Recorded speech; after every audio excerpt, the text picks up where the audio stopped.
I now call this regular meeting of the Davenport Community School District Board of Directors to order. Would everyone please rise for the Pledge of Allegiance? I pledge allegiance to the flag of the United States of America and to the republic for which it stands, one nation, under God, indivisible, with liberty and justice for all. Thank you. Director Kleindrome, would you please read the mission and vision statements? Mission statement: the Davenport Community School District is dedicated to growing excellence in academics, the arts, and athletics for every child by ensuring the highest quality education in an environment shaped by our diverse community, preparing our students to be lifelong learners and productive citizens. Vision statement: education that challenges conventional thinking, prepares all students to compete in a global society, and inspires our students, parents, staff, and community to answer the question, what if? Thank you. Director Gordon, would you please read the guiding principles? Guiding principles. Opportunity. We provide abundant opportunities to empower students to reach their full potential academically, creatively, and socially. Collaboration. We foster an environment that allows students, families, and community stakeholders to come together for the betterment of our students' education and future. Transparency. We share relevant and important information with our students, families, and the community to maintain open and productive communication. Thank you. Superintendent Schneckloff, would you please read the goals? Tonight we'll be focusing on two goals, goal number 4 and goal number 5. Demonstrate progress in disproportionality. Recruitment and onboarding and retention of all employees, but especially minorities, will improve. And goal number 5, emphasis will be placed on student achievement. Thank you. There are no recognitions tonight, so we'll move on to presentations. I will turn it over to the superintendent. Tonight we have two presentations. The first one has been a Herculean lift by the two people sitting in front of you, Allie Vanderminde and Nikki DeFau. They have been working tirelessly and Mr. Flynn, been working tirelessly, thank you, Mr. Flynn, to get this up and off the ground. It's a consortium between our local area schools, which allowed us to receive this grant. I am extremely proud of this grant, and I think it's a pilot that could potentially be the direction that we move forward with helping some of our staffing issues in the district. So with that being said, I will turn it over to Allie and Nikki and John. So like Mr. Schneckloff said, I'm Allie Vanderminde. My office was involved with this because I am responsible for registered apprenticeships within our district. And so this is a teacher and paraeducator registered apprenticeship. As the CTE people, we were kind of the only ones that really had experience with doing these before. And so we thought, okay, well, we kind of have some experience. Let's see if we can fill this in. I'm Nikki DeFau, and I'm the grant manager for the school district. And it was early last year or this year that we met together with a group of local school districts to talk creatively about what we could do together to help advance teacher education in our region. And that's where we landed with this grant opportunity. So I look forward to letting you learn more about that. I'm John Flynn. I've had the opportunity to watch, quite frankly, Nikki and Allie get this program off the ground. They've done a great job of coordinating a lot of resources, and they have managed multiple school districts in administering this grant. I think we're going to see dividends starting very soon and down the road because of this really grow your own type of initiative. So we refer to this grant as the TPRA, which stands for Teacher and Paraeducator Registered Apprenticeship Grant. It's a pilot program from the state funded with state ESSER dollars and sponsored by Iowa Workforce Development. So within this grant, we actually have 3 government agencies trying to work together. So we have the Department of Education, who's obviously overseeing teacher and para licensure. We have Iowa Workforce Development, who oversees the actual grant fiscally, and then the Department of Labor is actually who oversees registered apprenticeships. So kind of the big lift of this whole program was to get all three of them to agree with each other, which was fun, but we did. So we have an endorsed program and everything. This grant takes a two-pronged approach to growing our own educators from our current workforce. So the people who are currently in this program are from our own buildings, and they were people who volunteered kind of as tribute to be a part of this pilot program. The two-pronged approach is students who are getting their AA degrees, and then students who are getting their BA or finishing up their teacher licensure requirements. We are a part of the Mississippi Valley School District Consortium. This includes Bettendorf, Clinton, us, Muscatine, North Scott, Pleasant Valley, and West Liberty. We entered into a consortium to pursue this grant. The reason why we entered into a consortium to pursue this grant was that you needed a minimum of 10 people in each pathway. So it would be a total of 20 people. We felt that while at Davenport we were fairly certain that we could fulfill that 10, the other school districts were not as certain. And so by entering into a consortium with us, they were able to onboard with this grant and provide this opportunity to their people that they might not have been able to. The consortium was awarded a 2-year, $3.7 million grant in June of 2022. We are considered the sponsoring district and the fiscal agent. So we kind of control a lot of the pieces of this, including all of the reporting.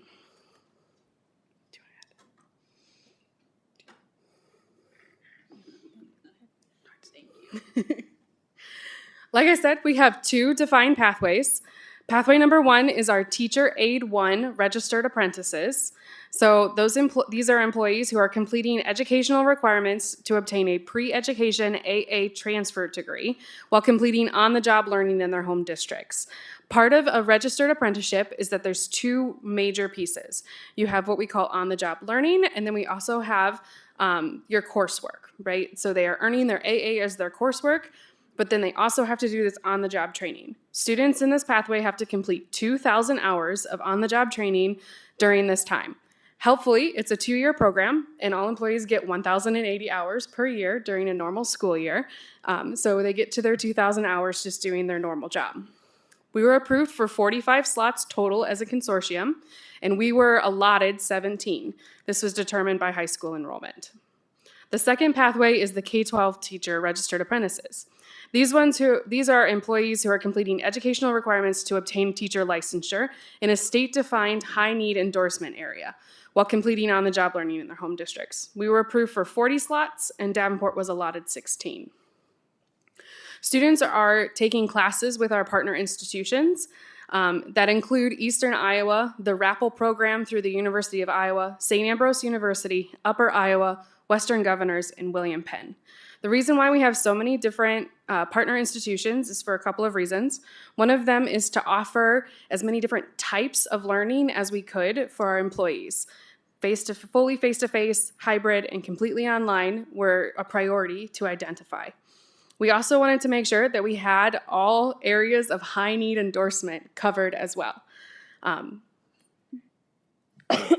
For example, physical education endorsement is actually pretty difficult to find somebody who offers that program. So we had to add another university so we could have our physical education teachers being trained. Teacher aid apprentices may receive up to $7,000 per year to cover the cost of tuition, books, and fees. So we get those bills here. It's not a reimbursement grant. The universities actually bill us, and then we process those. We process them here, and each employee may receive up to $7,000 in assistance. The K-12 teachers receive up to $17,000 per year to cover tuition, books, and fees. This is a calendar year, so students are encouraged to take classes during the summer as well, just to kind of spread out that course load. Participants, like I said before, are required to complete 2,000 hours of apprenticeship over 2 years. That means classroom-facing time. They have to be in a classroom in order to be completing that amount of time. Districts receive a wage reimbursement of $6 per hour per participant, so over the course of those 2,000 hours. The maximum per person allotment for teacher aid 1 is $40,500, and for K-12 teacher is the $47,000. So that's where the $3.7 million came from. Currently, we are in the middle of onboarding our second cohort of people. So how the selection process works is that current employees within the district submit an application that includes 4 things: FAFSA verification, a personal statement, a letter of recommendation, and any post-secondary transcripts that they might have. This application was sent out district-wide, so all of DCSD received access to this application. A team reviews the applications with a screening rubric. This screening rubric is the same across the entire consortium.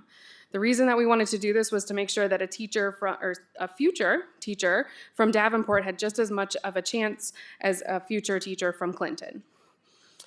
We conduct interviews with potential participants. There is also a terms and conditions that each apprentice must sign because the grant includes a mandatory 3-year service commitment to the home district or consortium upon program completion. Home district gets the first no. So if we have a job for them, they have to apply and interview for that job within their home district first. If the home district does not have a job for them, then they're released to the full consortium. We are lucky enough to have a couple of, 3 specifically, current program participants with us today. So if you guys want to come on up, if you're willing to say something. And I will have them introduce themselves. Hi, my name is Emily Goldsberry, and I am in the program to obtain my degree in BD-LD-ID and Strat 1.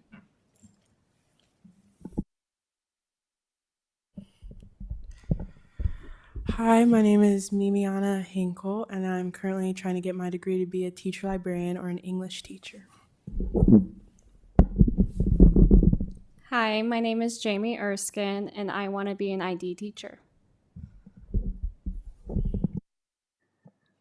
So I'm going to ask you guys just a quick couple of questions. So the first question is, why did you decide to participate in this program?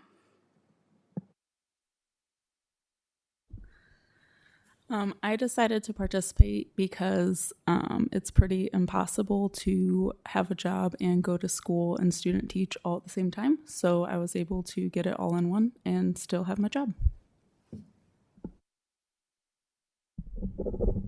For me, it was the affordability of it. I could never come up with just like $7,000 to drop on school while also going to work. So.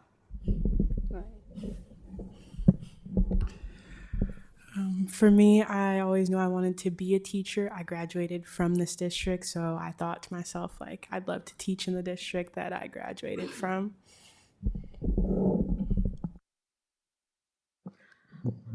The next question I have for you then is, what is something that you found challenging over the last semester?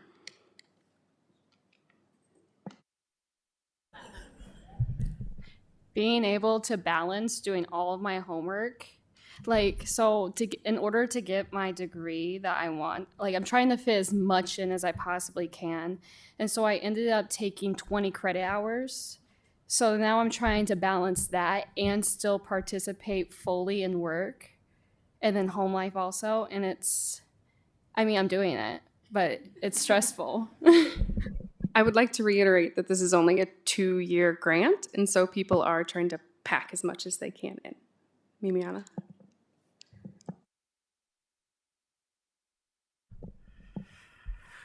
The most challenging thing for me has probably been trying to work with the teachers in my building because I work in the special ed department, and because of what I want to get my license in, I have to work with different types of teachers that I'm used to, so it's harder to get access to them when I'm always in the SPED department.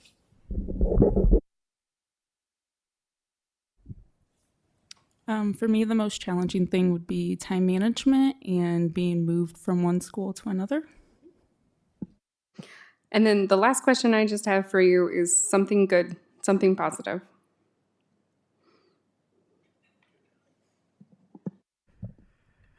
Something positive for me was working when I started working for the district last year. I had come from working with elementary kids, like being a pre-K teacher, and I think starting this program, I was really set in stone and like I want to work with secondary kids and I enjoy working with it, so it like motivates me to want to finish the grant.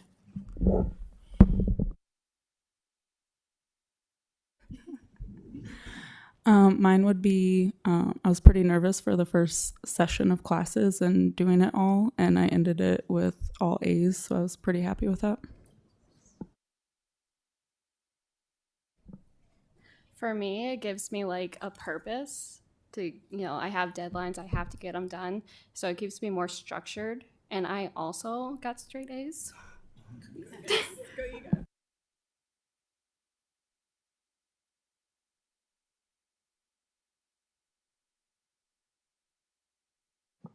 So this is the time we open it to questions. Director Hayes. Now, are these online classes or in person? I can only imagine how you felt. I took 9 hours at one time and I thought I was going to die. 20, unheard of. Superwoman. The second question I had, you said 2,000 hours. Is that 2,000 hours from the time they entered the program, or does previous employment with the district count, or how does those? Depends. So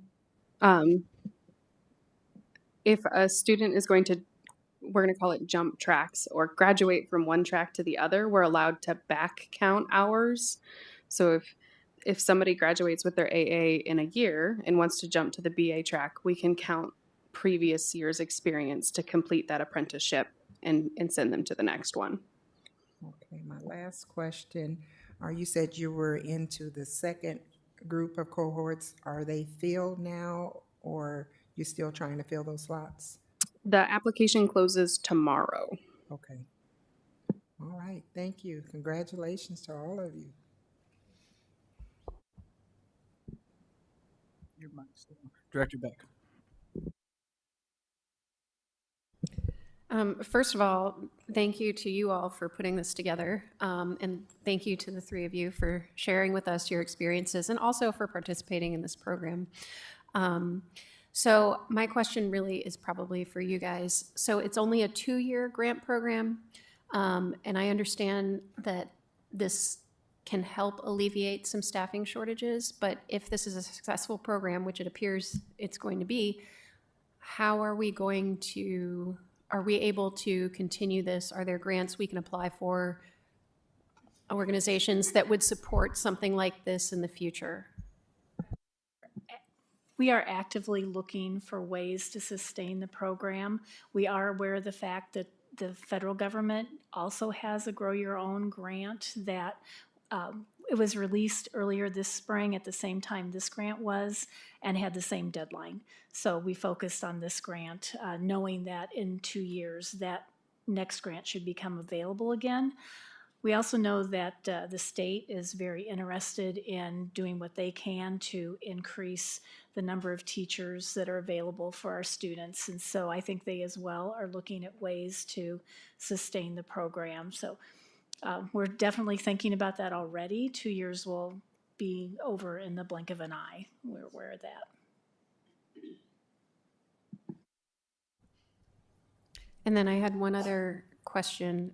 So I super appreciate the mandatory 3-year service in the home district. Not that I wouldn't expect everyone to come back to Davenport because we're the best, but how do you deal with that in terms of an apprenticeship? Like, do people have to pay back the grant money if they were to leave their home district, or? So according to the terms of the grant, it's home district gets the first no, then consortium gets the second no, and then the state of Iowa gets the third no. If they leave the state of Iowa, we are under an obligation to then to pursue repayment of the grant. Fingers crossed that doesn't happen. Director Poston. So you said the deadline is tomorrow. So how many of the 17 slots are filled? As of this morning, the 17 slots, we have 6 open AA slots and 4 open BA slots. So 6 open teacher aide and 4 open K-12 teacher. So if those slots don't get filled, then can those be picked up by the other school districts?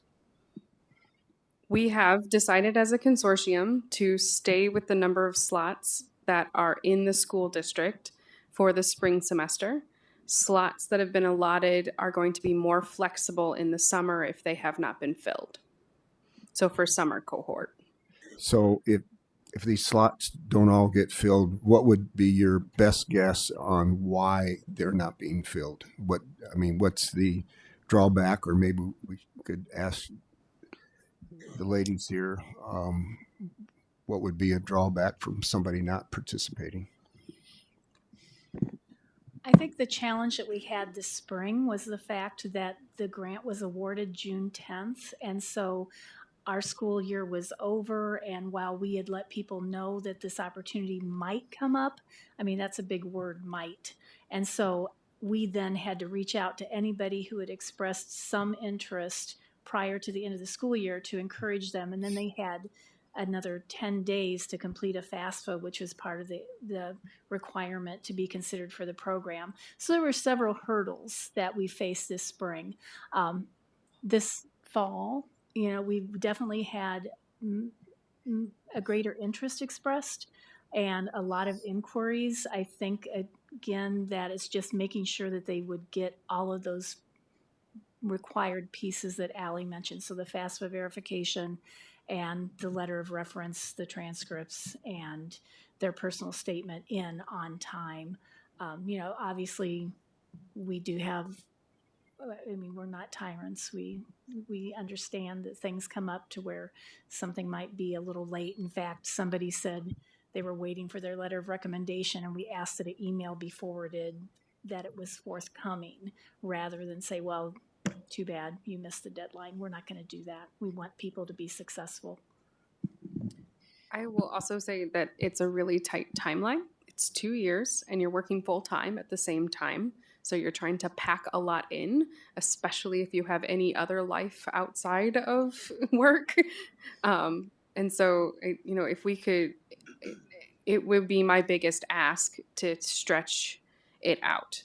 If we could have. We can't, obviously, under this current grant, but I do know that there's been several people who've just been like, I can't do full-time school and full-time work.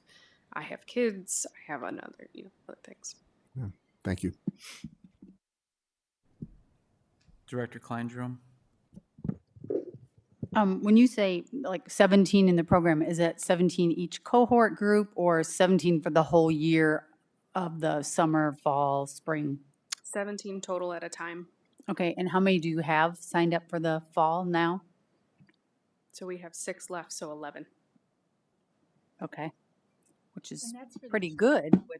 That's for the total life of the grant, not each year. So we had 17 slots for the 2-year grant for the AA track, and we had 16 slots for the course of 2 years for the BA track. So that's the number that we have to work with. But as Director Postian said, there is some fluidity with slots that may not be filled by other districts or savings. Not every student is consuming their full amount of tuition required because of that FAFSA, and the expected family contribution sometimes allows other grants to come into play for them, and so they might only be spending $7,000 of that $17,000, which gives us a pool that we can. The most important thing is that we have to spend that money down by June of 2024. That's when it has to be spent. We can prepay that fall semester in order to extend another year or another semester of education for our participants, but we do have to have it spent down by that time. And then when you're putting in your hours, do they have to be in, you said you're in a special ed room, but you need your hours do the special ed hours count, or how does that work? And if you're not in that area working, how do you get those hours in? Apprenticeship hours count, but they do have field experience, practicum hours that they do need to be in the area of their endorsement. So we're actively working with principals to make sure that schedules work out that happens.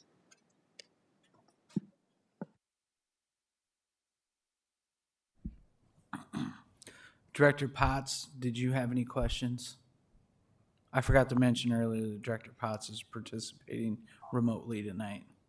No, I do not have any questions. I just would like to compliment the people in putting this together. It fulfills a very serious need that we have. Thank you. Are there any other questions? Thank you all for the presentation. Thank you for you three for stepping up. It sounds like a great program, and I look forward to see what the efforts are and the turnout that we get for it. So thank you all very, very much for giving all your time to this.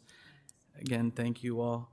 And she waits till I ask for the last call and raises her hand. All right, Director Beck. I was just going to ask if it would be possible for us to have a follow-up with you three when all this is said and done. Yes. I'll ask Allie and she can reach out to you as because it'd be nice to know how things went once you guys are completely done. 20 hours and working.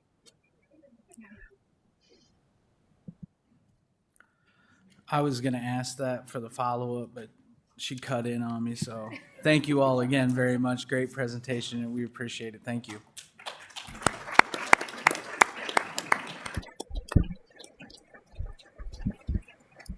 Our second presentation tonight, we are in the middle of math textbook adoption, and we have a team of people here tonight, led by Mike Wells and Bonnie Isse. We have some dedication in our district of our employees and our students and our families that are working right now through the textbook adoption cycle.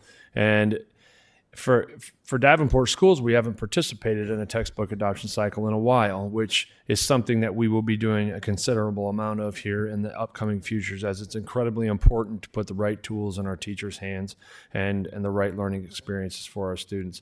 I will have to say that this process that we're underway is a very rigorous process, and it ensures that we are doing things the right way. So I'll turn it over to Program Director Bonnie Isse. Good evening. We want to thank you for allowing us this opportunity to be here tonight and just share that brief overview of our HMH math field test, and also a little bit about our journey so far with HMH in our district. In front of you, you do have a copy of our curriculum adoption flowchart, which I know you had a chance to review in your board memos. We will be referencing this throughout our presentation. This is a chance to kind of showcase the curriculum adoption process and how it's embedded within our math field test. I do want to introduce, we do have a fantastic team behind us that we will be able to hear from later during our panel and question and answer opportunities. So we have Mandy Bowman, if you guys want to stand, I know, or raise your hand. I know. Mandy Bowman, principal at Fillmore, and she brought with her two teachers, Amanda Christensen and Jamie Schnarr, as well as her math innovator, Lori Kimmel. We also have our Truman innovator, Stacy Jancy, and our Eisenhower innovator, Amy Lyon, as well as our Walcott innovator, Catherine Hale. So we really want to thank them for being here, and I know you'll want to hear from them later. So we'll call them up. We'll switch out. Next, Mike and I are thrilled to get to introduce two of our main collaborative partners with HMH that have just been instrumental in our adoption process. We have Dave Van Gorp, who is our HMH account executive, and we also have Tricia Schmill, who is our HMH manager of curriculum and content, and we're going to hear a lot from her later as well. So I just wanted to start with our agenda. and talk a little bit about that curriculum adoption process and just diving into the creation of our handbook, which we really used as a guide through this first round. As TJ mentioned, we're going to be embarking on many upcoming curriculum adoptions, and math was our first round where we wanted to really make sure we had that viable process that's outlined in that handbook. Then we'll move to Tricia, who will focus on all the components of HMH, especially focusing on how it supports all learners within our MTSS system. After Tricia, Mike and I will do a little bit more updates on what's that look like so far here in Davenport with implementation, talking about our professional development journey with our teachers, the mini math visits we've been able to do, as well as some data conversations around implementation. We'll also talk a little bit about how this has been cascaded throughout of information and gathering feedback along the way, and then finally wrap up with the field test member panel. So when we think about the curriculum adoption process and that cadence, we just wanted to highlight a few things. We started our journey in collaboration with the Mississippi Bend area AEA and our learning and results team to develop a curriculum handbook. And again, this was really to ensure that we had that viable process when embarking on curriculum adoptions moving forward. And so then we applied that process to math for our first adoption for the 22-23 school year. Math was determined as our contract was expiring with our previous provider, along with ESSER funds. We're allowed to explore new curriculums that would help us fill those learning gaps and holes caused by the pandemic. So we start kind of with that phase one, and that's where we developed our math team. This consisted of over 22 teachers, innovators, AA supports, district supports, and principals. Together, we came together using data and research. We were able to narrow that down to 3 potential curriculums. We had Houghton Mifflin Hawkor, HMH, that's what we're going to refer to it moving forward, HMH, Savas, and Illustrative Math. There we used an evaluation rubric that helped us ensure that all those critical components needed were evident within those curriculum products. Our team that conducted that gave HMH the highest marks, showing the strongest evidence, which became the clear choice for Davenport moving forward, which is why we define it as a field test. So a good opportunity to kind of clarify the difference. In a pilot, a district might choose multiple resources to be implementing simultaneously where the decision hadn't been made yet. Where a pilot, we implement one with that end goal of how do we have the most successful full-scale implementation in the future. And we work really closely with those field test implementation building teachers and principals for feedback along the way and next steps. So then we would move into that next phase, phase 3. We collaborated with our cabinet members and we're able to determine which buildings would be our field test buildings. Each of those buildings committed to field test expectations and insurances to really make sure we would have the most successful implementation. We created a district scope and sequence that aligned to HMH materials and our schedule, knowing that we'd be able to receive that feedback along the way from our teams for any adjustments that needed to be made. So now I'm excited to hand it over to Tricia, who's going to talk us through HMH and all the components. Thank you for having us here tonight. It's truly been a pleasure working here every time. It has been my second home, I think, throughout this school year. It's very evident that people really are student-centered as we work here. So we are sharing with you 3 different resources that are all really very integrated from HMH, with the idea of how do we meet the needs of all of those learners that you have here in your district. And oops, I'm going to just get a little better control of this mouse. Here we go. So when we think about those kids that are in your district, we know they're coming to you in all shapes and sizes, all different emotions about math and different skill sets, right?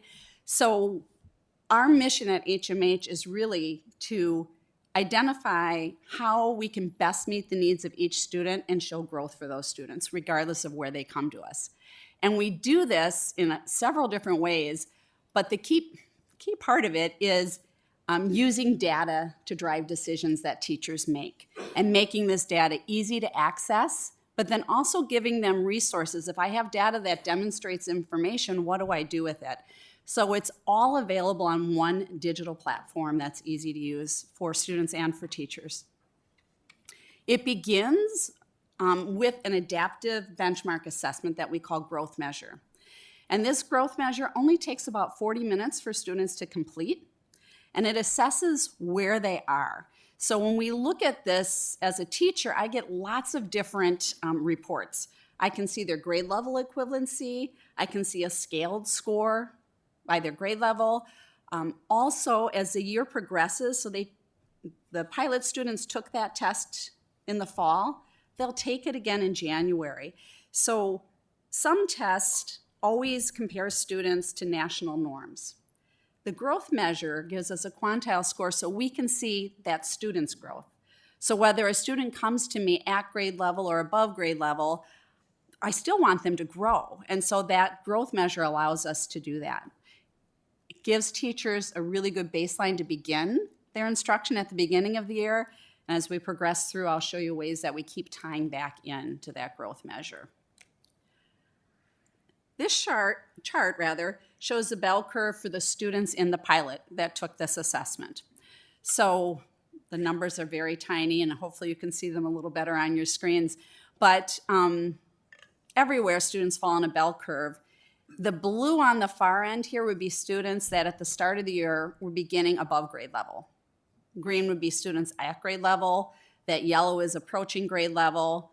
The orange area would be students that are 1 to 2 years behind, and that red area are those students that are significantly behind, so two years or more. And although it's difficult to see here, if you look, once we get to those upper elementary grades, like grades 4 through 8, the percentages in red are higher, which is not unusual given what school has been like the past 2 years. And similarly, as you look in the blue, it's more narrow there. And the areas of concern, if a student continues to be behind, they're never going to get to that point, right, of grade level. So we want to make sure that we are still giving them grade level content, but meeting those needs of unfinished learning. The other thing that and I will say this firmly for myself, while those numbers tell a story, each of those numbers is really connected to a student. And so our goal is to make sure that we are providing every student with the just right resources at the just right time. And we begin that with our core curriculum, which is Into Math.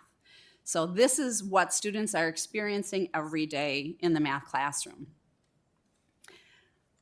I mentioned earlier we've got lots of data points. One of them is at the beginning of every module, so this is new content we're going to be introducing to students. Teachers begin by having students take an Are You Ready assessment. That assesses prerequisite skills. So this is a 4th grade example, and we're assessing to see if they understand equal shares, fractions of a whole, and equivalent fractions.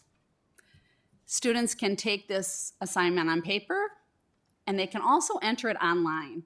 And so if I enter it online as a teacher, I get a really nice report. And so when I look at this, the green would be students that demonstrate understanding of those prerequisites. That's great. But if I also look, I see I've got, hard to read here, but like 10 that are in the red, and I think 2 or 3 in that orange. So that means some of those prerequisites are missing skill sets for students.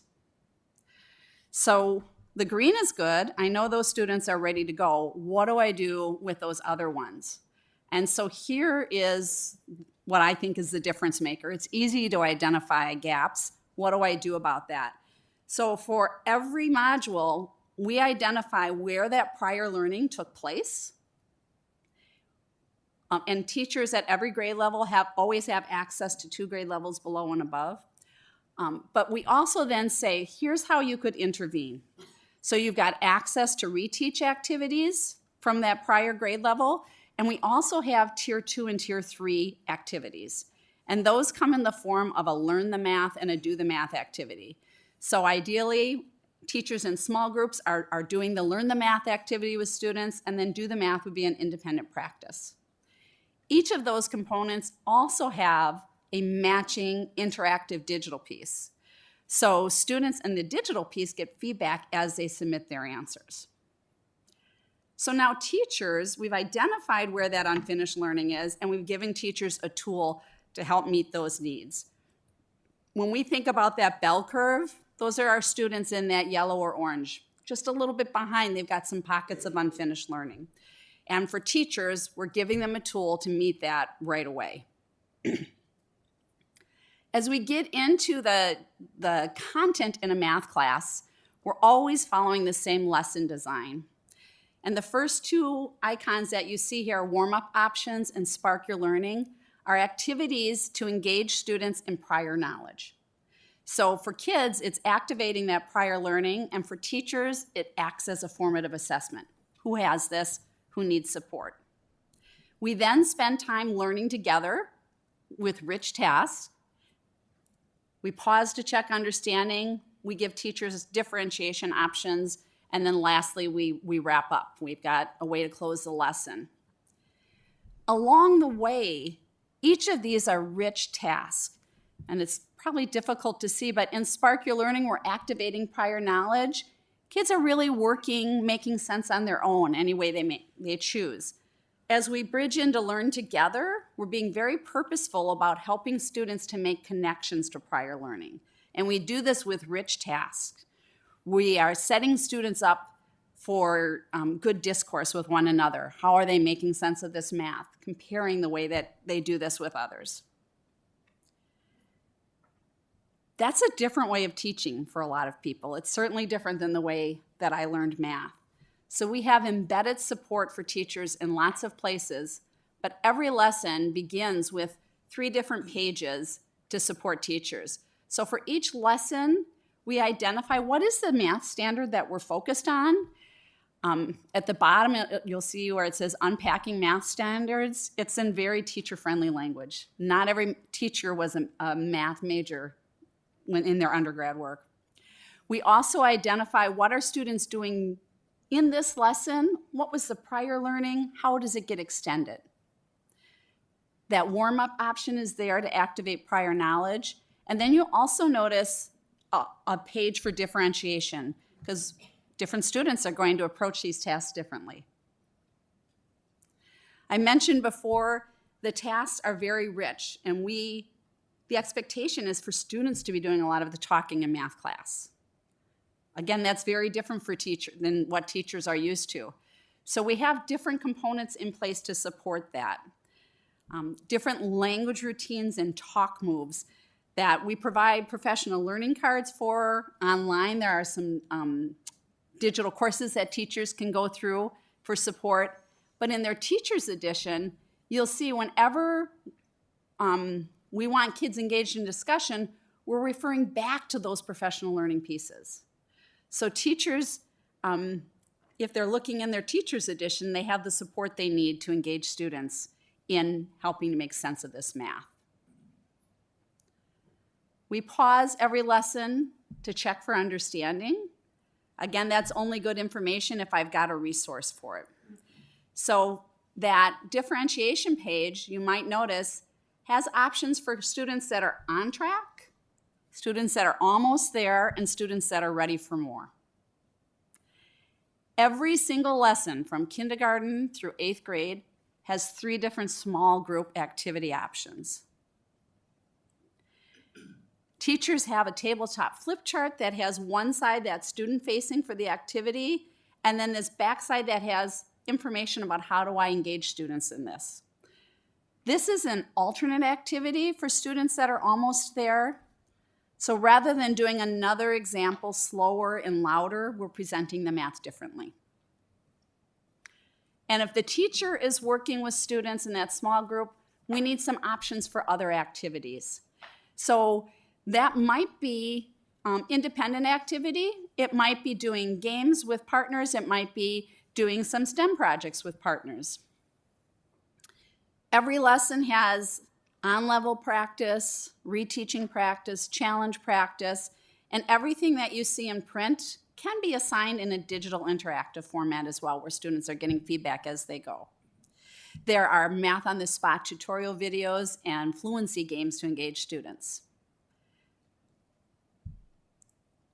In the classroom, that's lots of what we call tier 1 support for students that are almost there or that need to be stretched.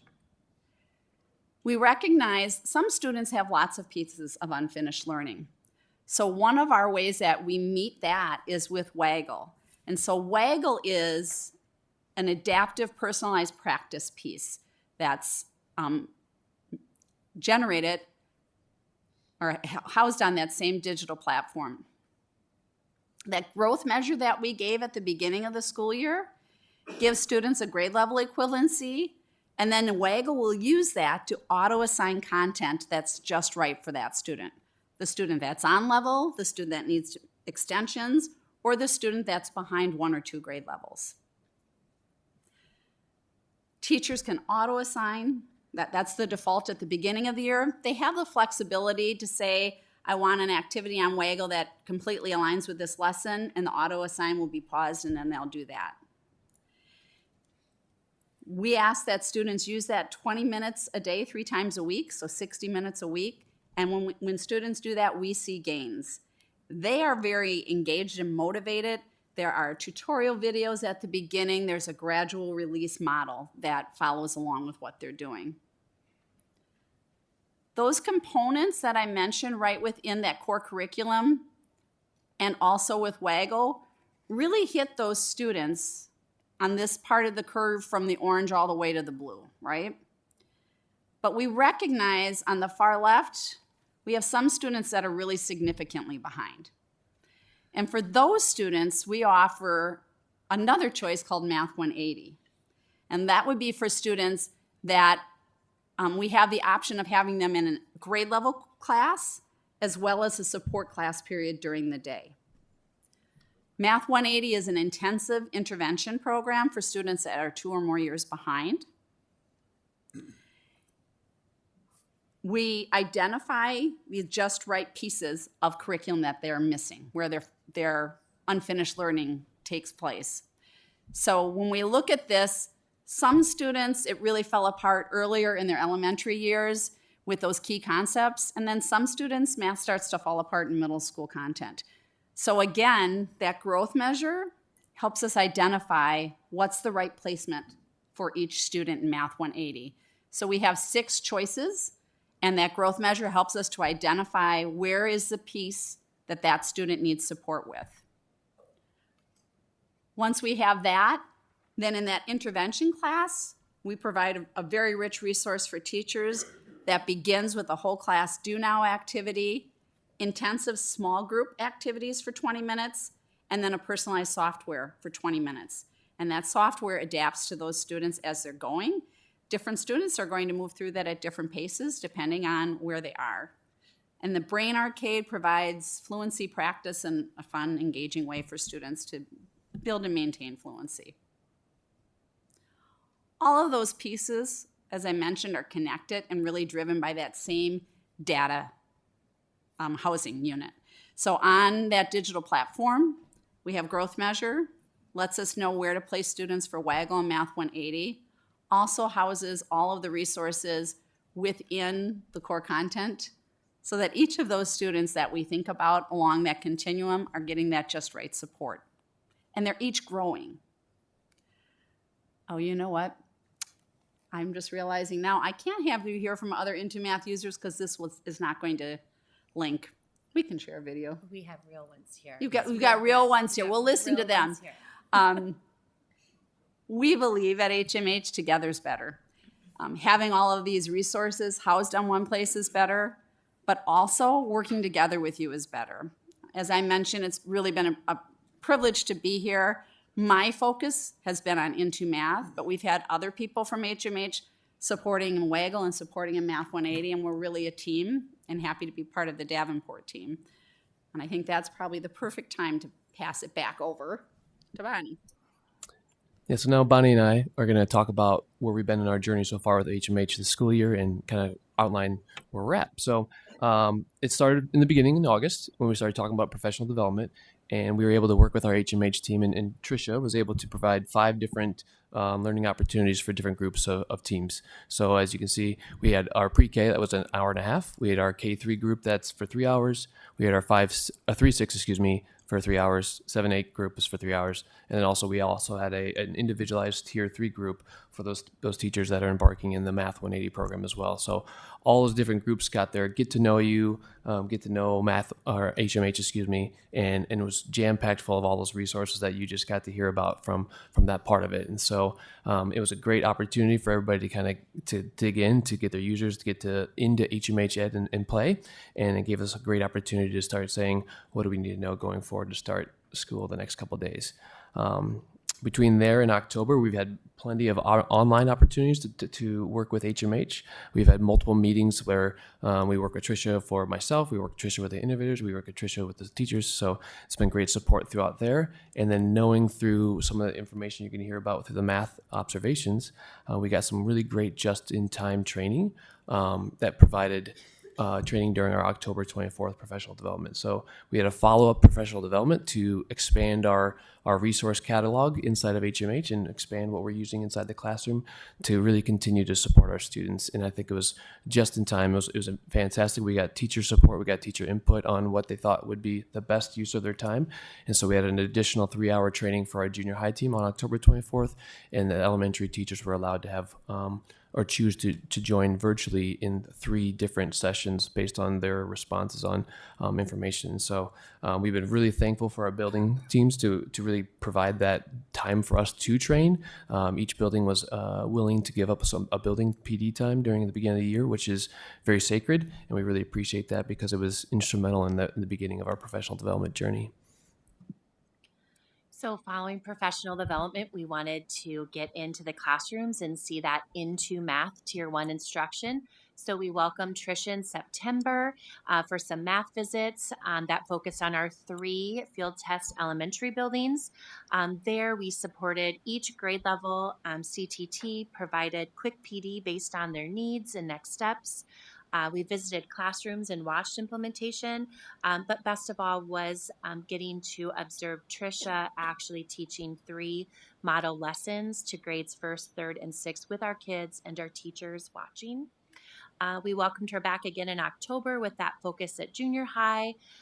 Again, supporting those CTTs, those math CTTs, visiting classrooms where we observed now that core into math instruction, gathered feedback and next steps, like Mike mentioned, to determine the needs for that professional development, and then worked with our building leadership teams for next steps. Following those visits, we were able to invite another member of HMH, Waggle Charlie, they call him, Charlie Krause, who is the senior product manager of Waggle. He's been really responsive and super helpful when he's not here, but then when he was here, he was very engaged and very eager to get into classrooms and work with kids. So when he was here, we pushed him into all of our elementaries.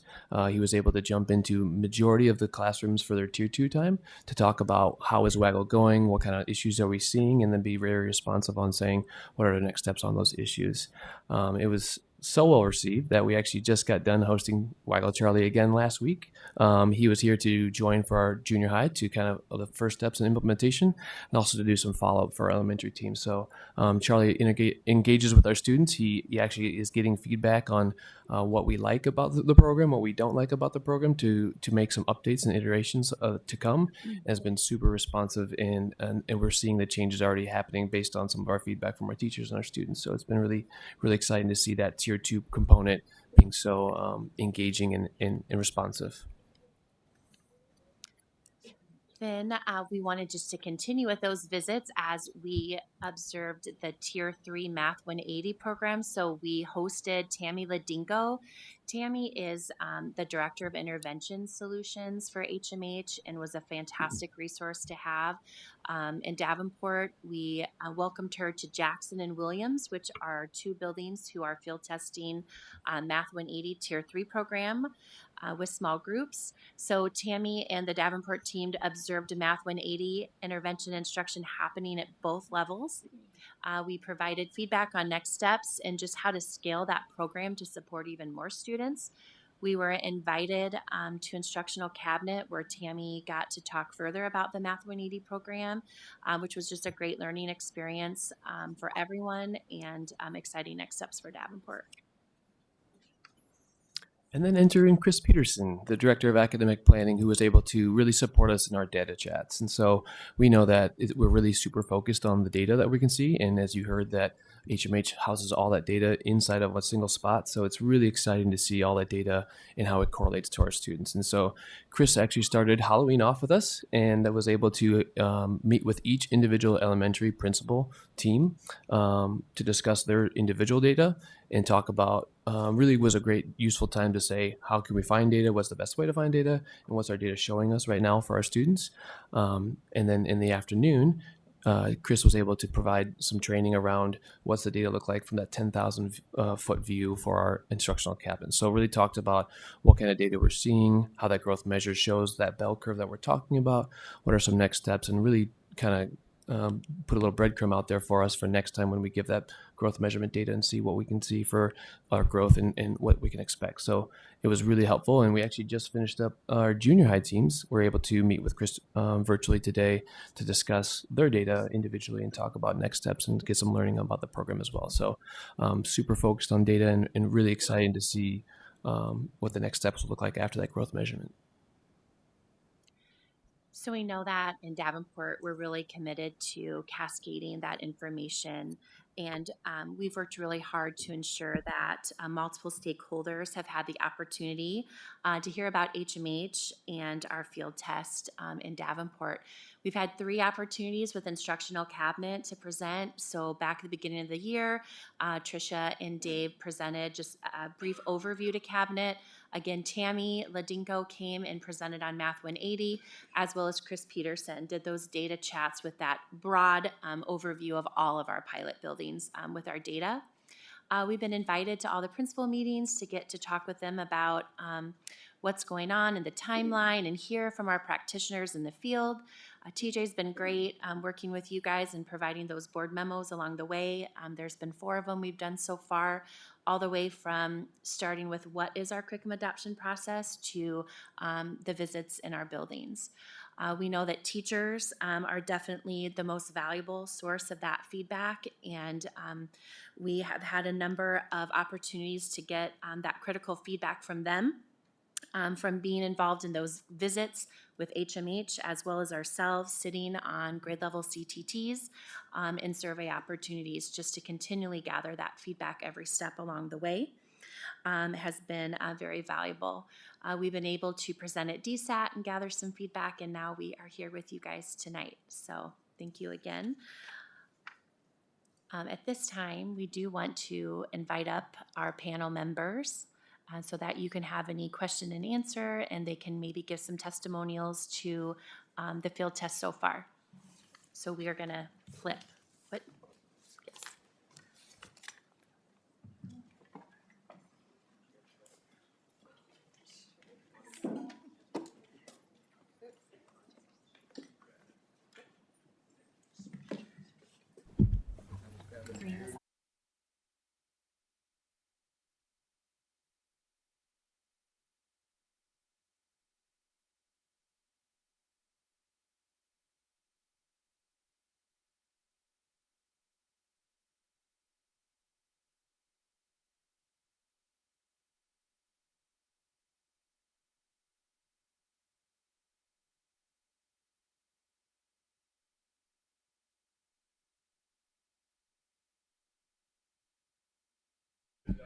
We're going to do introductions. We just decided.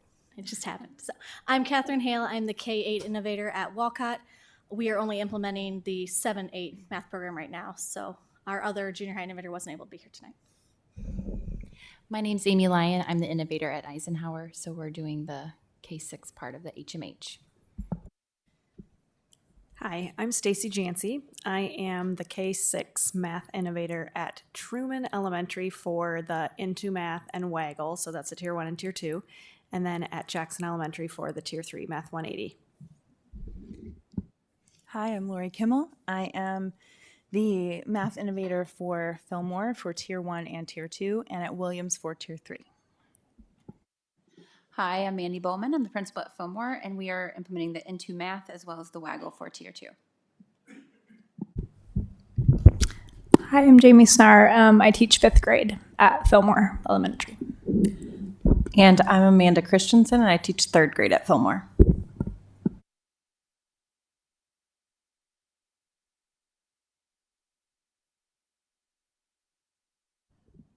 Does anyone want to go first before Director Beck? She always chimes. Director Karen Klein-Jerome, go for it. I do have lots of questions. This seems to be a lot of online. So when we don't have access online, what is the backup? Because I felt the frustration when teachers said, I can't teach this because you've pushed us all online and we have nothing. So a week and a half of nothing would be problematic. So one thing we actually really have been doing a lot of at the 7th and 8th grade is having them fill it out in their workbook, because every student has a physical workbook. And then when they're done with the workbook activity and collaborating with their team or talking with them, they'll enter what they did on the computer. That then gives us those data points that she talked about, where you can then do the differentiation and look at where do they need to go? Are they ready for an extension? Are they ready for a review? Do they need more learning? But by entering it in the computer. So a lot of times we're actually doing it on their workbook pages first, and then the computer is the secondary step. It also lets them really work out that problem on paper and pencil first. Waggle, when it's down, and that was a bit of a struggle at various times.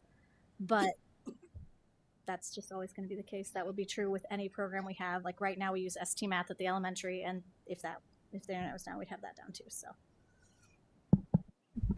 We were going to say too, as the teachers, we did have those many days without the internet. And one thing that was positive about this program is there is the Blackline Masters for everything. So you can make copies and do that. And that was valuable because that wasn't learning lost as much. That's great. 8th grade, I saw that 133 students are more than 2 behind. I don't know how you can possibly be in a regular math class if you're more than 2 levels behind. So how do we address this? I mean, giving them 2 math classes, this one is not valuable if you don't have these basics. How do you bring them up? Can I jump in on that? What research does tell us is students do still need exposure to that grade level content, but only with also a double dose in that intervention. And so if we can identify exactly what the right place is, like where math stopped making sense for them, and provide that support, it along with that grade level content, they actually make gains, and up to 2 years gains if that intervention program is being used with fidelity. I guess I can speak to that a little bit. About a month ago, I was given a different job of going to Williams and getting in touch with my junior high side and helping with the Tier 3. And we've just finished our first block. When I first went in, I thought, I don't know, this seems awfully elementary coming from the elementary school, but it has worked very, very well. We have identified kiddos that are 3 years below grade level, and they were between 2 blocks of learning, and so we put them in the fractions series. And we've just finished our first of the 3 blocks. We graded the test together, the teacher and I'm the coach, and we had 85%. So all of the kids were proficient with that learning. They had a party today. The principal, Eric Johnson, came in and talked to them about the importance of fractions and where we use it in construction and in cooking and in real life. And they were glowing, they were happy, and were ready to jump into the next block. So I appreciate that the program was put together respectfully enough that seventh graders were not embarrassed to be learning this way about fractions. They use hands-on material. There is an excellent anchor video that ties it into real life. This one happened to be about being a chef and how important it is that you know all of your fractions for doubling, tripling, being able to feed 200 people. So I was really pleased with the program and how it is working. There is a learning curve. So, you know, I appreciate that we have access to training, but I was very proud of them. 85% is no small thing. So we're ready to start with Block 2. Wow, that's great. In the old series, tests became double-digit multiplication. Process, a point, and answer, a point. Well, that's not differentiating if I have to follow your process. If I know how to double-digit without this process, I shouldn't be penalized. So is that being addressed? I don't believe there's one right answer to get to math. Have we eliminated that? You can see the puzzled looks because we can't answer that solidly as a yes at this time. They do teach multiple strategies and gives opportunities for students to be engaged and learn multiple strategies. And then they're tested on which one they use for mastery. I don't think that at this point, like these two teach it every day. I can see the puzzled looks on their face. I think we're still exploring that at this time. I'm going to interject. Sorry. Go ahead. Just because I'm Nicole Schmidt, I'm the SAM, but former math coach, and so I have had my hands in the pot a little bit. Mm-hmm. I will say that there are some grade levels where it does seem to force certain strategies. So that's getting to what I know you're getting at, Karen. Yeah. Mm-hmm. However, and that it's hard to address that with a curriculum. So some of the testing questions will ask them to use a specific strategy, but we as PLC teams and working with our CTTs, we've looked at that. Lori's done an excellent job with our teachers looking at what those questions are, also mapping it back to the standard and seeing where we can match the standard to the questions so we can align it all. But it's still a learning, like we're putting it all together. It's all being put together, but I don't think we're ever going to be officially away from that. However, the work that's being done by our support staff and with our teachers is on the right path. Does that make sense? As long as we're not penalizing kids for not following a process. No. And that's what the old system did. I think that is it for me. Thank you, Director Beck.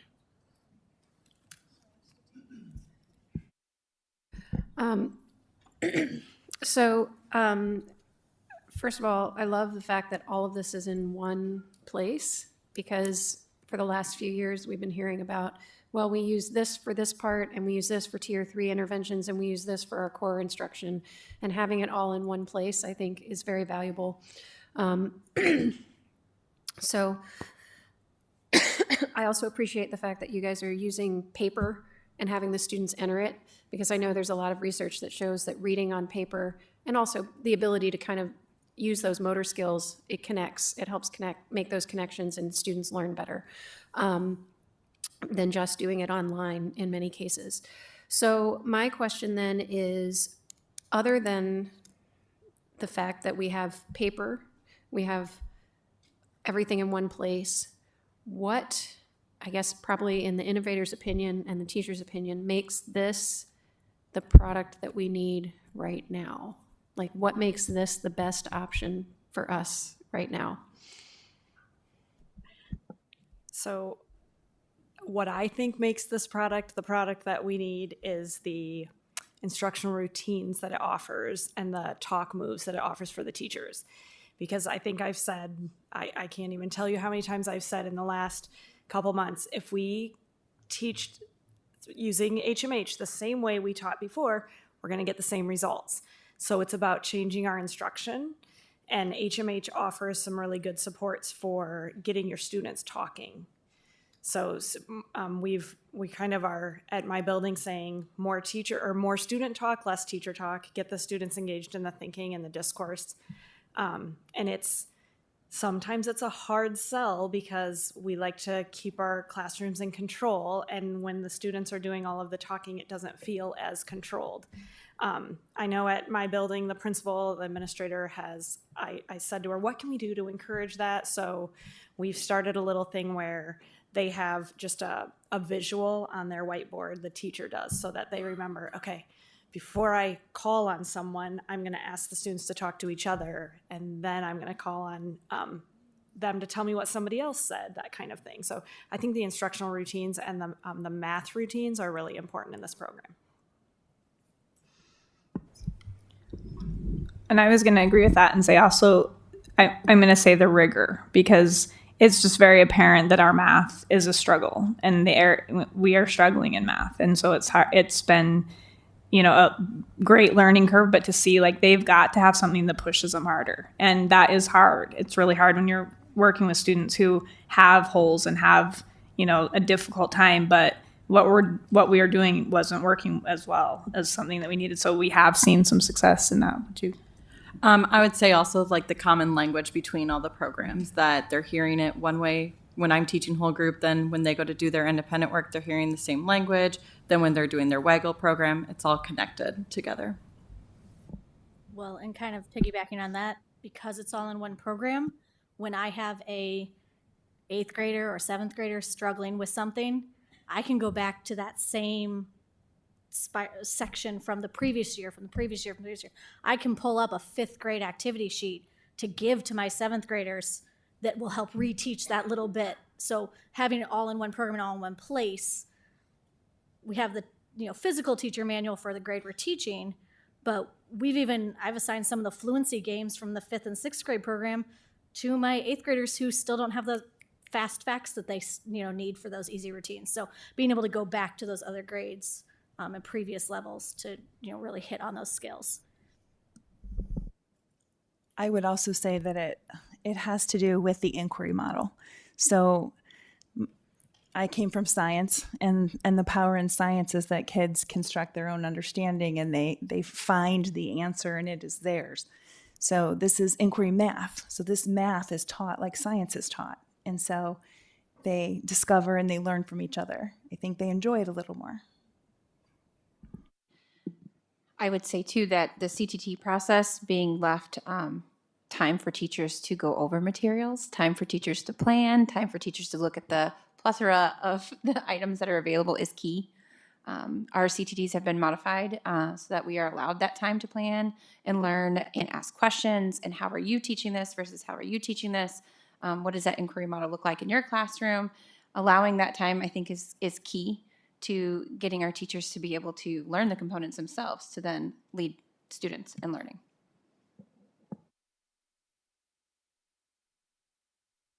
I'm sorry, my cold keeps coming back week after week. So those are all awesome things, and thank you for sharing. It sounds like this relies a lot on sort of the think, pair, share model, where the students are doing the work, but they're not being asked to do it out loud in front of the whole class. So they have some time to process on their own,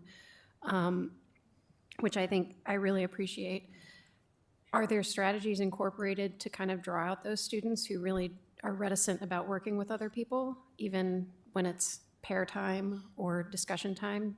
That's the one thing I always worry about when we have activities that do require students to talk to each other, that there's always those few, probably a good third of the students who just do not want to speak out loud for whatever reason. And we don't want to force them to do something they're very uncomfortable with. So how do we handle that with this? I can have these two jump in. At Fillmore, we use a lot of our CLR strategies. And those are embedded with how to have kids engage in discussion. So it's generally already part of our day-to-day routines in our classrooms. So we don't as much see that as a trouble part within our building, because it's kind of built within our culture and climate. And I think that would be the case across many schools, elementary-wise. We also have explored number talks as a district for multiple years, and the discussion protocols are built into number talks. So it's just kind of transitioning what we know into a new thing. Yeah. And a really quick example of that, today we had one and we did it, and I just said, if you're born between January and June, you're going to answer this one. If you were July to December, you're going to, and it was like just doing their birth month, like suddenly everyone was doing it, and somebody who maybe wouldn't try, there's a lot of different opportunities for them to. And I would say what we're seeing now compared to the first of the year has changed. The first of the year was very quiet. Everyone kind of sat and was like, I don't know what to say. Like, we've never talked in math before, and now we're supposed to talk. And then what we're seeing now in the classrooms is a lot more just because they have to learn it too. We're learning it, they're learning it. There's a lot of learning. More kids are taking risks. Yeah. They're feeling more comfortable with it to talk in front of others. So a feature of the program that I didn't mention, every unit launches with two different components. One is connected to different careers in math, but the other piece is, we call it a learning mindset. And so we've taken Carol Dweck's research on growth mindset, and each unit focuses on a different skill, like might be perseverance, it might be strategic help seeking, it might be resilience, and it's presented in an age appropriate. So like our kindergarten teachers will say it looks very different than our middle school teachers. So we launched the unit with that, but then in their lessons, it comes back and there are reflection pieces on that. So it's really part of that, growing as a person and recognizing good problem solvers have developed good habits. And so she just mentioned taking risk. Yeah, we try to have that built in. And I love hearing that at the beginning of the year it was quiet. And when teachers can trust and use some of those language routines and talk moves, and actually all of those components, including that mindset, we see students realizing talking about math helps me to make sense of math and I become better at it. I think also doing this field test is giving us the opportunity to encourage our teachers to do that, because when you were talking, I was thinking, well, that's the art of teaching, right? The teacher being able to get the students to do that. And is it the program? They offer a lot of supports for the teacher and guidance in that, but it's the art of the teacher, right? So I have one other question. As people who are using this product, do you find that the examples and the language are appropriately diverse to match our students and their experiences? And are they seeing examples that look like them, sound like them, not, just one possibility? So one good example of that, I would say yes, solidly. And one good example of that is in the Waggle, they get to create their own avatar. So they are creating themselves generally, and then they see that as part of their day-to-day routines. You guys want to, yeah. And I like how in this program, all of the story problems and everything are based on real things. Yeah. So I like that the story problems are real, so you can talk about it. And granted, some of the things they haven't had experiences in, but it's still all different world experiences, from problems about music class to making bracelets to everything in between. So there's something for everybody to relate to, and I really like that part. It feels more realistic. Yeah. In third grade, we were finding that the kids are making connections to the story problems, which makes them want to solve them faster. They're more engaged with the story problems, so they're very relatable to them. Director Hayes. No, when the 95% rolled out, Bonnie, you were so kind to take us around and see that in action. I would love to see a classroom where this is being taught.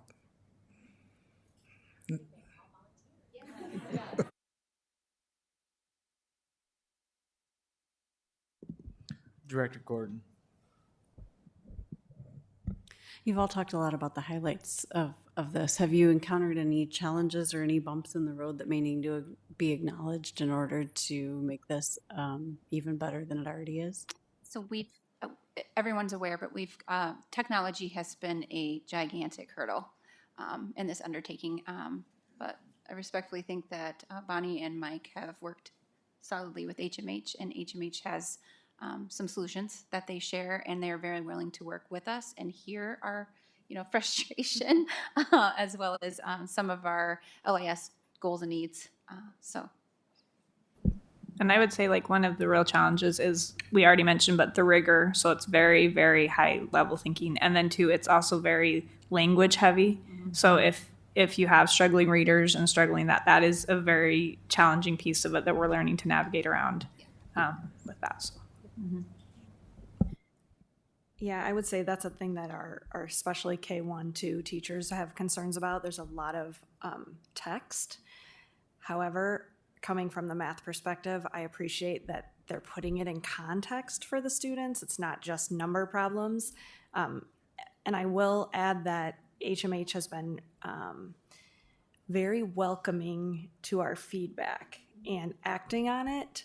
I know when Waggle Charlie was here, we had some students that were kind of stuck in a loop in Waggle, and he went back to wherever his office is, and within a couple days it was back up and running. And even other little tweaks, we'll say, Trisha, that our first grade teachers are concerned because when they fill out this thing online, it's too small, or there's not enough space, and they're taking that information back and making some changes. We've seen some changes, which has been appreciated.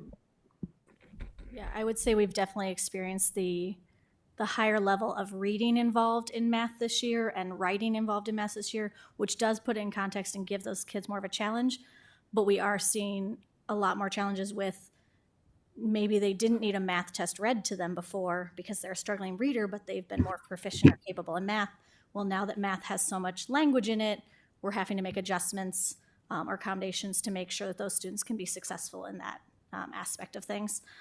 Another challenge is because it's all new content, especially our 8th graders have been a little lost at times because in 6th grade and 7th grade, they learned the things to ground them with the 8th grade. Well, we didn't have the program those last 2 years.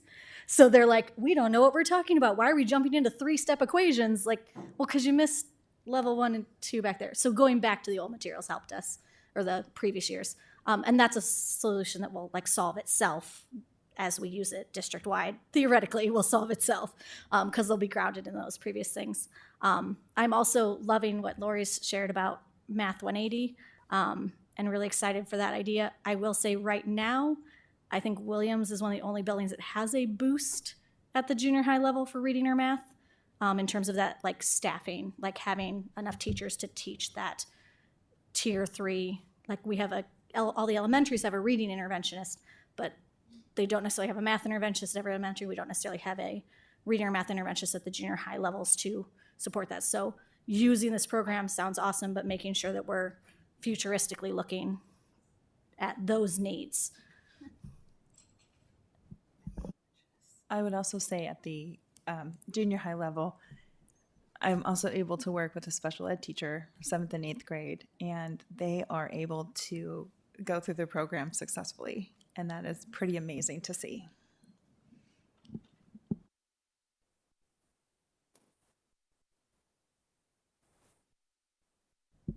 Director Potts, did you have any questions? Yes. Is there going to be an ongoing annual expense for workbooks? And if so, do we have an estimate on what that might be? First of all, thank you. My name is Dave. I'm the account executive, live in Pella, and Davenport is one of my districts. And so the cost analysis that has been provided to Mike and Bonnie and then ultimately to the ESSER committee was an 8-year subscription for Into Math, Waggle, and Math 180. And so there would not be any annual costs incurred because those materials come on an 8-year subscription. They're replaced each and every year at no additional cost. Your total subscriptions, for example, in Into Math, there's a grand quantity of K-8, and then the district has the ability to adjust their enrollment numbers up and down depending on their specific needs, as long as they don't go over the, quote, contracted quantity. If you have the problem that you would love to have, and that's growing enrollment, then of course that can be addressed with after the first year, you would buy a 7-year subscription, for example, or districts can do 1 year subscriptions at a time if they don't feel that's going to be an ongoing enrollment bump. The WAGO, and then the WAGO subscription is an 8-year subscription, as well as the Math 180 online subscription. One caveat to that answer is the Math 180 also has a print component. If you remember, Tricia spoke about the 6 different blocks based on the various skill sets.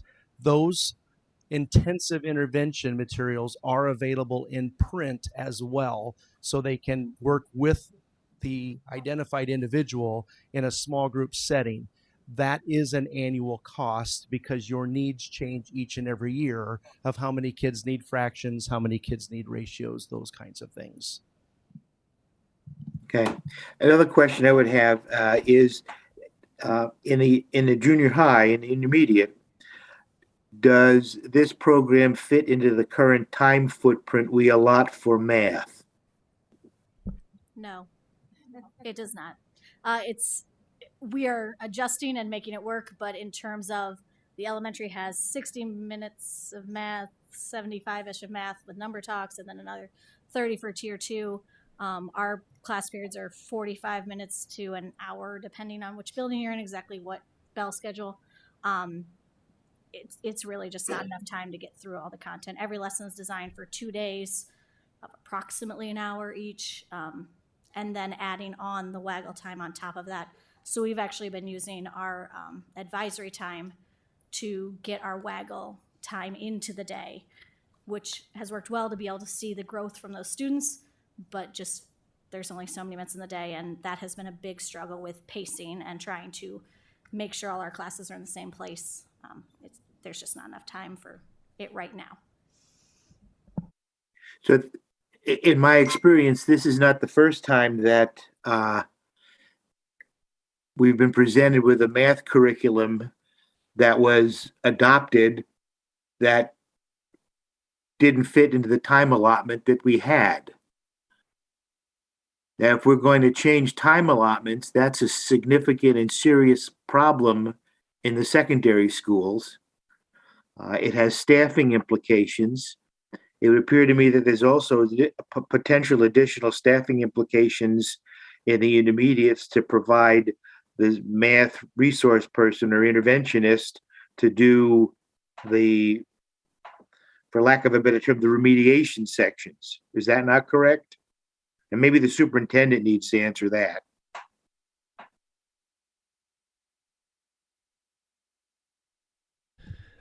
Obviously, when we are looking at these curriculums, we would need to take all the staffing implications into consideration. In terms of the adjustments to the junior high schedules that you're running into, I will ask Mr. Wells and Mrs. Acey to kind of talk about that. So I think that Catherine probably summarized it the best with how they're being flexible and really working the best that they can within the parameters. I know that this team is eager to work with the building, restructuring and looking at potential junior high scheduling guidelines and all those things, and are eager to be part of that team so we can make sure that we're doing this curriculum with fidelity and not having to crunch it all in. So we're just eager to be part of that, those conversations moving forward. And some of these things will come smoother as our teachers learn the material better and get additional training. When we first implemented Unbound Ed at the 5 through 8 language arts, it also didn't fit. It's still sometimes a challenge, but we've made adjustments to our schedules and how many pieces we add or include. So Director Potts, I will take that question to our cabinet meeting, and we will begin working on what that looks like moving forward. Great question. Thank you. Because there's only so many hours in the class in the school day, and everybody wants their piece of time. Great point, Director Potts. We will begin to put that into our implementation plan.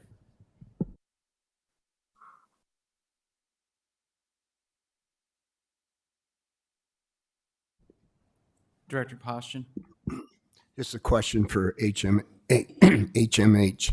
How many school districts have you field tested in, and how many have actually approved your program and taken on your program? I honestly don't have that data. Do you, Dave? So we have an adoption list that I would be happy to share with Mike and Bonnie. I will say, due to COVID, we are experiencing both an uptick in K-12 districts that are looking currently at K-12 math materials and K-12 ELA materials. As we know, many districts put those decisions on hold because they kind of had some other more pressing issues like what in the world do we do during COVID? And so because of that, our copyright is a 2021 copyright of Into Math. Prior program was replaced with a brand new, built from the ground up, research-based program called Into Math. And so because of those two things, one, the newness of the program, and two, the lack of numbers of districts that have called for math adoptions, our list is not as extensive as I think it will be in, say, 18 months because of districts this school year as well as next school year that will be looking at math. But I will be happy to provide that information to Mike and Bonnie that they can share, as well as some other large districts in kind of the surrounding states that have adopted Into Math and those references as well. Did you just say that this particular program was developed in 2021? The first iteration was in 2020. So to market in 2020. So it had started being developed pre-pandemic. It takes years to develop a program. So this was going to market right when the pandemic was hitting. So most places wisely delayed making a decision about changing their math curriculum. So I can tell you, as a math content specialist, I have been so busy since last spring because places that delayed are doing the same thing that you're doing now and looking. So it's a newer program for HMH, really looking at what research tells us. That's why we have those learning mindset pieces involved. That's why we have the language acquisition pieces involved and really rich tasks. So yes, it's new to market 2020. I can't tell you exactly when they began work on it, but my guess would be 8 to 10 years previous. So would you have any data that shows on, like, in a particular district where, okay, they've and I understand what you're saying, that this is fairly new, but they've implemented the program and there's data to show, the improvements that the students made over time?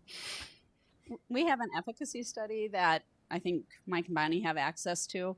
And then, current users have to release sharing of their district, just like you would have to release sharing of your data from Davenport.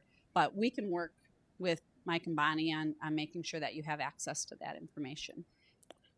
So, Bonnie, have you had any contact then with other districts? When you first looked at HMH's program, did you go to other school districts and say, hey, what do you think about this program? What have you done from a student achievement standpoint? So I think one of the biggest ones was DeWitt. I mean, I know they're a smaller district, but when we were at our curriculum CSIN meetings where we get with all of our area districts, curriculum directors, their associate superintendent was very excited to talk with us about their journey with Into Math and HMH. They're in year 2, so still very new with implementation, but she's probably who I had the most contact with. We're trying to arrange visits for our teachers. They're very eager to get up there and see that. Dave's given me a couple other leads to check. I forget, Indianapolis? No, Milwaukee. There we go. So still working on that. With our timeline, we've worked really hard this first semester at just supporting our field test buildings, knowing that second semester, as we're looking at this rollout for everyone, what else can we do as far as that timeline and smoothing this a smooth rollout and making sure that we're doing some of those things that you're talking about. That was absolutely on our list. So what is our commitment going forward? Okay, the field testing is being done.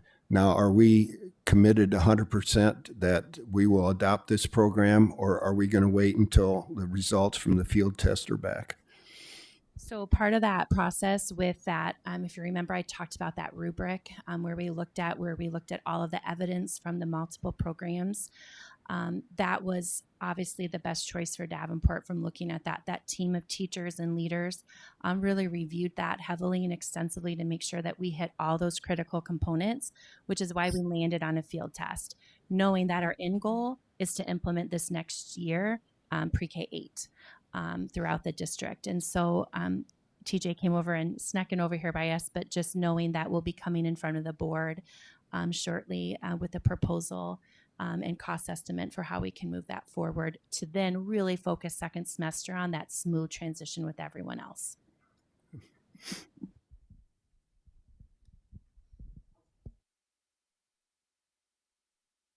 Director Beck. One last question. And I think this came up when Director Gordon asked a question, totally kind of off that topic.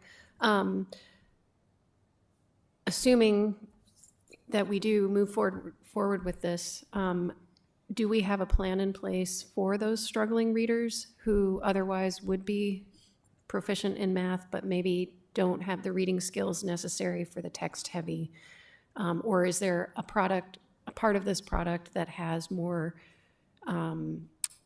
support for struggling readers, particularly at the early levels? So I can speak to part of that reading part. Much like we have different language routines, one of them is a 3-read strategy that we begin early on with students every time there's a problem. And I know the field teachers that have been doing this have been incorporating that strategy with their students. So in a 3-read strategy, the first time that I read the problem, I'm just looking for what is this problem about.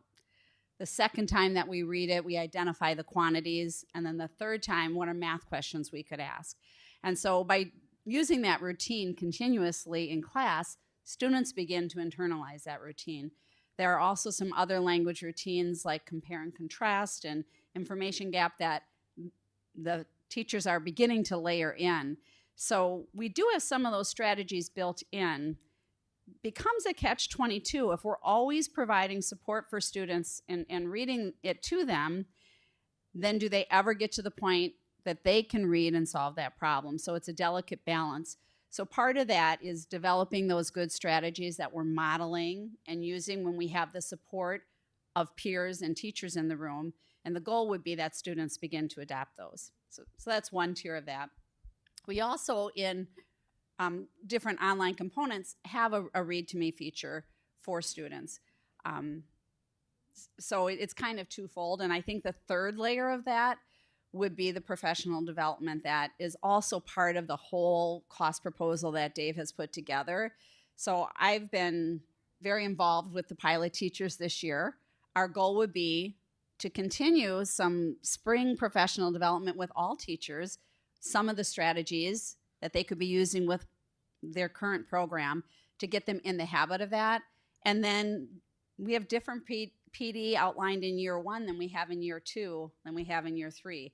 So working with some of your innovators to come up with ways to support teachers as they're supporting those students while still having that goal of students becoming good readers in context as well. That's a long-winded answer, but I hope that helped. And I will say that has probably been the most exciting part for me participating in the field study. Is it has really given us a little bit of a dry run sample of what are the things that we need to do as we consider rolling out to the entire district next year. We've learned a lot. I think the district has learned a lot. We have certainly learned a lot. There are some things that we will push reset on just because of some things that we have learned. We've also been able to identify some specific things that aren't necessarily Davenport specific, but are going to be key in beefing up professional development for both the teachers, the innovators, potentially the families, the parents, because math is going to look a little bit different, as well as the innovators, things of that nature. And I would reiterate that year one will not look like year two, because to me, the investment of the solution is step one. The investment of the ongoing growth of implementing that solution with fidelity is another key component. As a former building principal, it's so great to make the initial investment and then get to have an ongoing conversation about the return on the investment, because that is where you know you are changing kids' lives. When you move them from being non-proficient to proficient, and when you move them from proficient to above proficient, that changes trajectories for kids. And that is exactly why I'm in the business. And so we are so thrilled to potentially be partnering with Davenport Schools.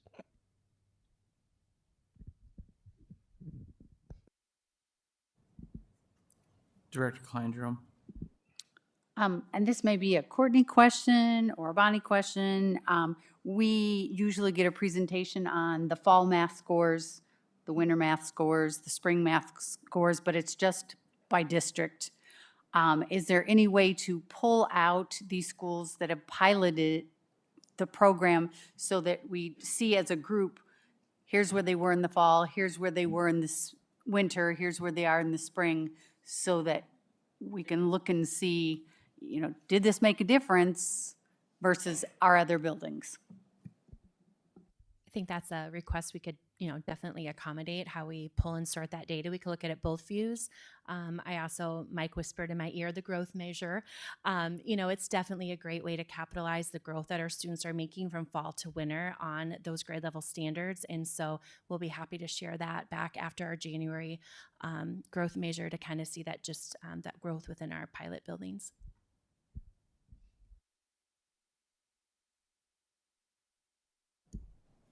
Director Potts, did you have any other questions? Not at this time. Okay. I guess I get to go now. First, thank you for the presentation. Thank you for utilizing the 3 C's. Really appreciate that. TJ's starting to really cascade that out. So, one of the things I liked, as a parent, I like the fact that you could see where your kid's at and the supports are there to get them where they need to be. I am a Fillmore parent. I've been a Fillmore parent for like 11 years. You guys got my last one in kindergarten, and when that one's done, we're done. But it was really nice to see when my wife went to the parent-teacher conferences for our kindergartners, letters and spelling. Hey, these are the words you need to work on. And then when I see this presentation, it's like, all right, well, this is where your kiddo's at. This is the things that you need to help your kid at home too, right? Because we can't put everything on the teachers too. We have to do things at home. I mean, I understand people are busy and things like that, but we have to help our part too. And I like the fact that there are supports built into the program, and you can utilize like the 180 or the wiggle, I think it was. Waggle. I was thinking of the wiggle, sorry. But I like the fact that it already has the supports built in. I'd be very interested to see how, and Ms. Kimmel, I think you talked about that, how the improvement is on the kiddos. And I don't think that would be a huge ask. From your presentation, I know when Director Klein-Jerome had asked that question, I remember seeing your chart with the red, and so I'm assuming that would be a fairly easy thing. Because, I mean, we go over data and we talk about what are you going to do next. Well, now you've pretty much showed us that here's a program and the supports are built into it. I'm pretty impressed with that, and I'm glad that you brought staff to actually talk to us about it. That's a huge thing for us to hear from the people in the field doing it. And especially, you didn't sugarcoat anything. You let us know what your issues were and things like that, right? We like that. So as far as going forward to my board members, what questions or information do you need? Because I imagine you'd bring this to us in December or something, wanting us to vote on this, December, January, or something like that? December. what other information do you all need to be able to make a decision on this? Director Beck. I'd like to see it written down that it's an 8-year subscription with workbooks included for Into Math, a separate subscription for this, a separate subscription for that, so we know that the cost is going to be the same from year to year. Or if it is going to increase, I want to know what, yeah, if it's a one-time cost, great. It is a one-time cost if you do the 8-year subscription, for example. The other thing is, because of the nature of funding, Mike and Bonnie had initially asked for me to provide the costs for the core Into Math program as well, and then on a separate cost proposal, the Waggle, and then on a separate cost proposal, the Math 180. And so that is the way the costs have currently been provided to them. The one piece that that we still need to work through is the multi-year professional development plan. Okay, so because we didn't know at the time when we created those, we didn't know what our needs were. We still don't know exactly because that's a moving target, but we have learned a ton.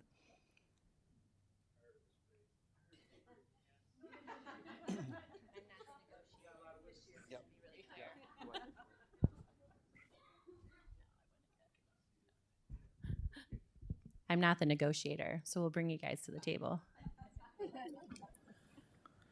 Hang 1 second. And you're going to throw a proposal together. I imagine if you bundle everything, you get a different cost rate too. I'm sure another board member is going to ask that question, but I wanted to get on that. Director Poston. No, my question is, okay, how did we settle on 8 years? I mean, what's magical about 8 years? And what if something new and improved comes along before that 8 years is up? How do we handle something like that? So one of the great things about it is that as they're continuing to make any adjustments, or if new versions were to come out, that's included in our cost. So let's say in 3 years from now, they come out with a new component, we get that.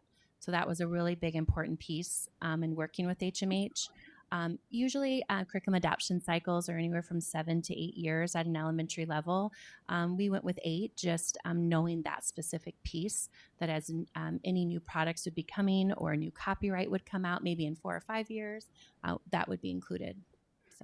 So with the change, would that be an additional cost, or would that be included in the subscription? I think they need to hear you say that.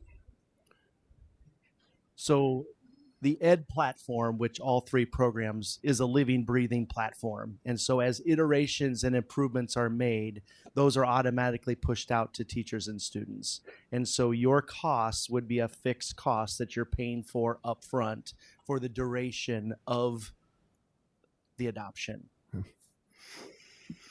So the only thing that would change that, for full transparency, the only thing that would change is if your enrollment goes up, and then those consumable pieces of Math 180, where you are identifying after the growth measure each and every year which kiddos need which gaps filled from an intensive intervention standpoint.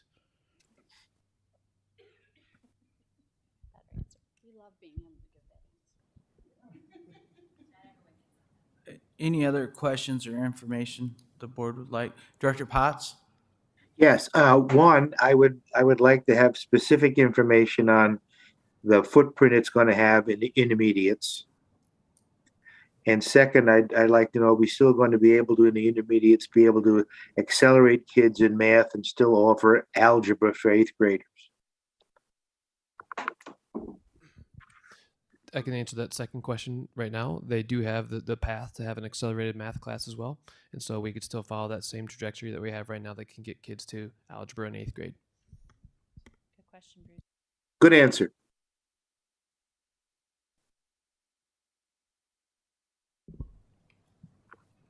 Student board members, do you all got any questions back there? Hold on, he's running back. Hold on. Wait a minute, you're wearing Iowa State. Never mind, you can take off.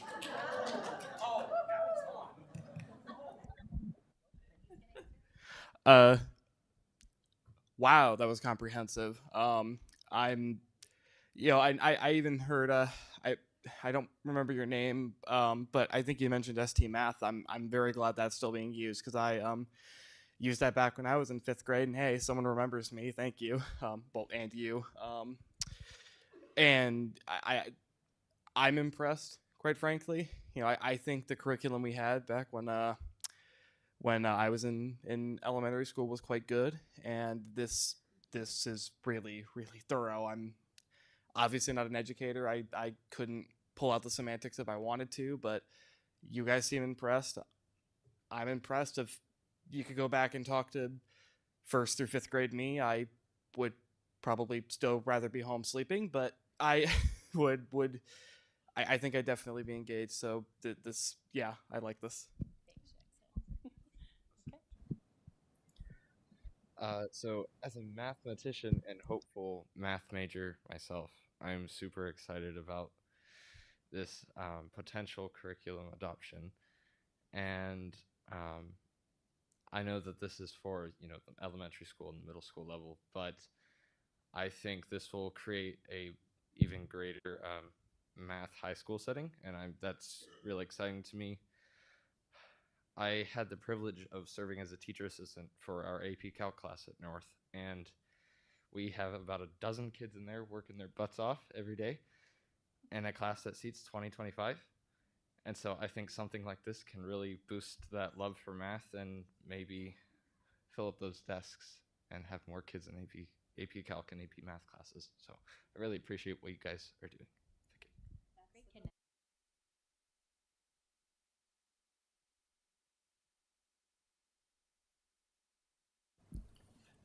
You don't want to be left out, do you? Okay. All right. All right. I wanted to make sure. Any other questions? Again, thank you all very, very much for taking out time on your Monday. We appreciate that, especially after working all day, like the rest of us. TJ is going to keep us here for a while longer. Thank you all very much. We're going to take a 5-minute break, and then we will be back.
Check, check.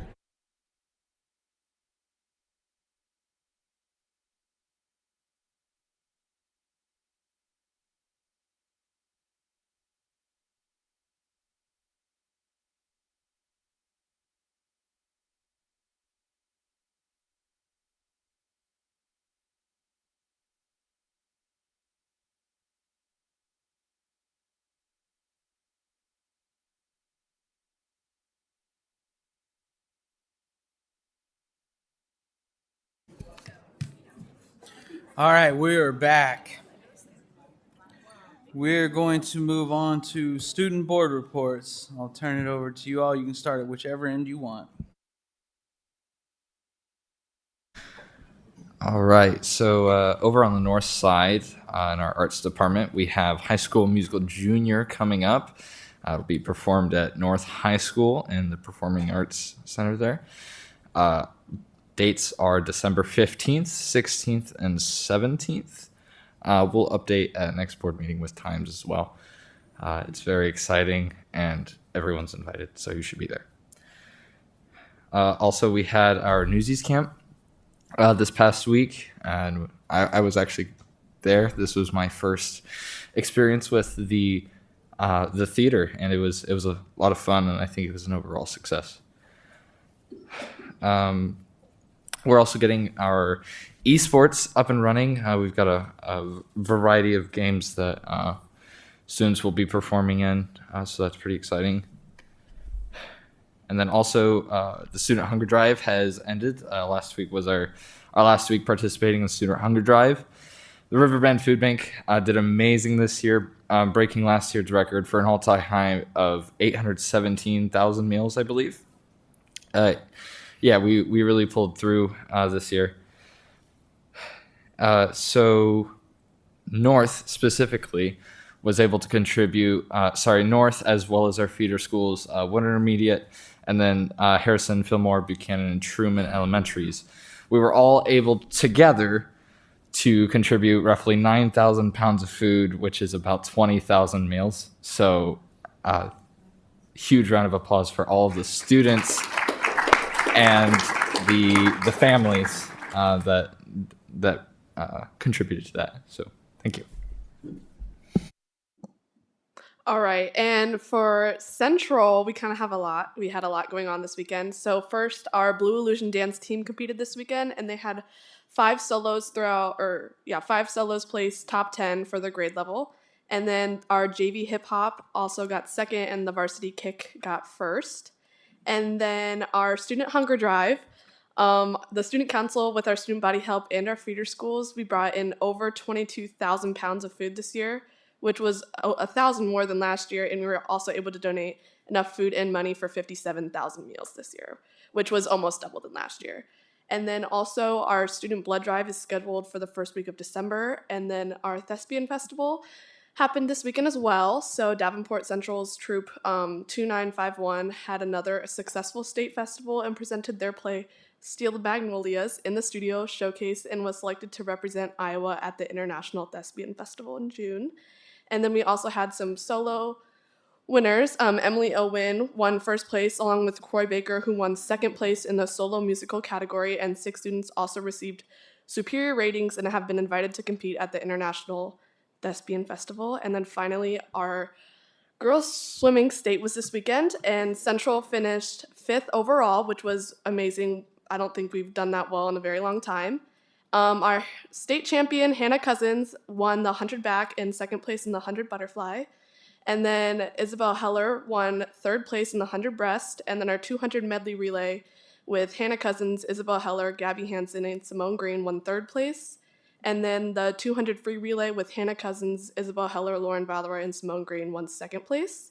Along with that, it was Coach Brian Hellers had a record number of Central swimmers qualify for state for swimming this year, which was 11, which is the most that we've taken in years. And it was his first year for a state champion in the 100 back. So, yeah, thank you.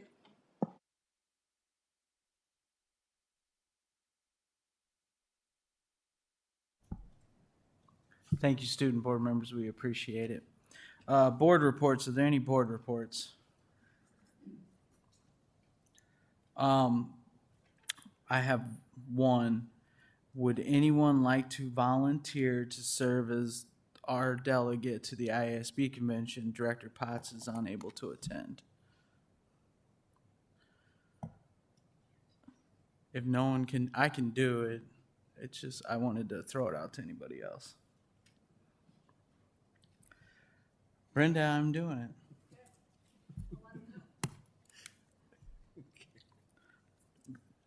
It's going to be a busy day. All right, any other board reports? Oh, Director Beck.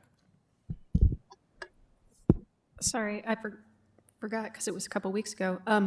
I was at the CAA Creative Arts Academy Fall Showcase, and they ran it a little bit differently this year, where it was just one program in one location from start to finish.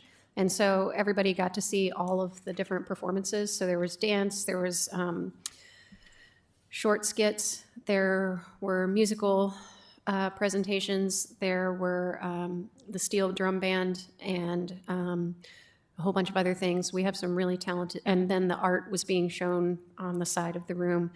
We have some really talented students in the district, and that also reminds me that the Creative Arts Academy is hosting their new upcoming informational meetings for any students who are interested in the Creative Arts Academy, and the information is on the district website.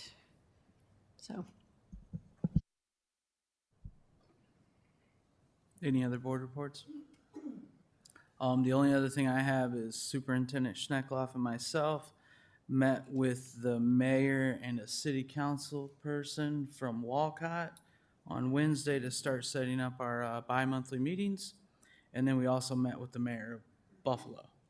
And we still got to get set up with Bluegrass or whatever. So we got set up to get on a scheduled meeting with them bi-monthly like we do with the city of Davenport. All right. We will move on to communications. Open forum. Open forum is a time for members of the community to give input at a board meeting regarding school district issues or concerns. Individuals who want to speak, please fill out an open forum request and give it to the board secretary prior to the open forum. The form is available in hard copy for in-person attendees or on the school board page of the district's website for those who want to participate virtually. Virtual participants must email their request to Brenda T. at tbrin@davenportschools.org by 3 p.m. on the day of the board meeting. The board will not act on any issue presented during open forum if it was not published as an agenda item. Iowa Open Meetings Law prohibits action on any issue that is not on the agenda. The president may set the amount of time allowed for individuals to speak. The board asks that no charges or complaints be made against individual employees of the district or the community. Remarks that reflect negatively on the character or motives of any person will be called out of order. You will be asked to state your name and home address prior to making remarks. Tonight we have 8 open forum requests, and we didn't have any virtual ones, correct, Brenda? All right. The time will be 2 minutes. Up first, we have Darcy Matichek and Trudy Thompson.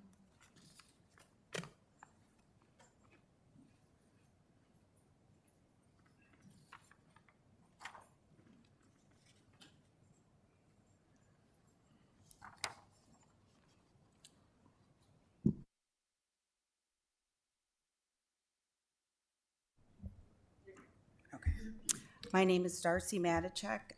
Address is 2916 26th Street, Moline, Illinois. We are speaking from our experiences at Garfield Elementary School, but we are sure many other city elementary schools feel the same way. 2 years ago, the decision was made to move 6th grade into every elementary school except Walcott. The elementary schools had 2 months to prepare. Except for the 6th grade teachers sent from the junior highs, the elementary schools received no support, security guards, counselors, gym, music, or art teachers, even though the junior highs lost 1/3 of their population. How can the district do better for the elementary schools? Garfield is now one of the Big 5 elementary schools. Yet again, we have received no extra support. For 436 students, we currently have 2.75 first responders, who all have other jobs that they are scheduled to be doing in addition to responding. We have support staff pulled from our school to be placed in other teaching positions like many other schools in the district. Some of us at Garfield now have brooms, mops, and other cleaning supplies in our room. We have been one custodian short since last May. Many mornings we have to clean our rooms due to the fact that we only have one or no night custodian. Our day custodian has worked many 12-hour days to keep the building open after school or help clean. We have no drinking fountains working in the primary part of the building. This has been a problem since they were turned on after COVID, which is over a year and a half now. They were fixed this summer, but have broken again. The teachers have the students bring in water bottles or provide bottles of water to the students at their own expense. How can the district do better for the staff and students? As we all know, there is not only a teacher shortage, but a sub shortage. Many days the staff absorbs students from other classrooms. When a teacher is absent and has no sub, last year, some days we had to absorb students from multiple classrooms. This is pushing the class sizes to the upper 20s and in some cases the low 30s. We cover other classrooms during our prep, and when special area teachers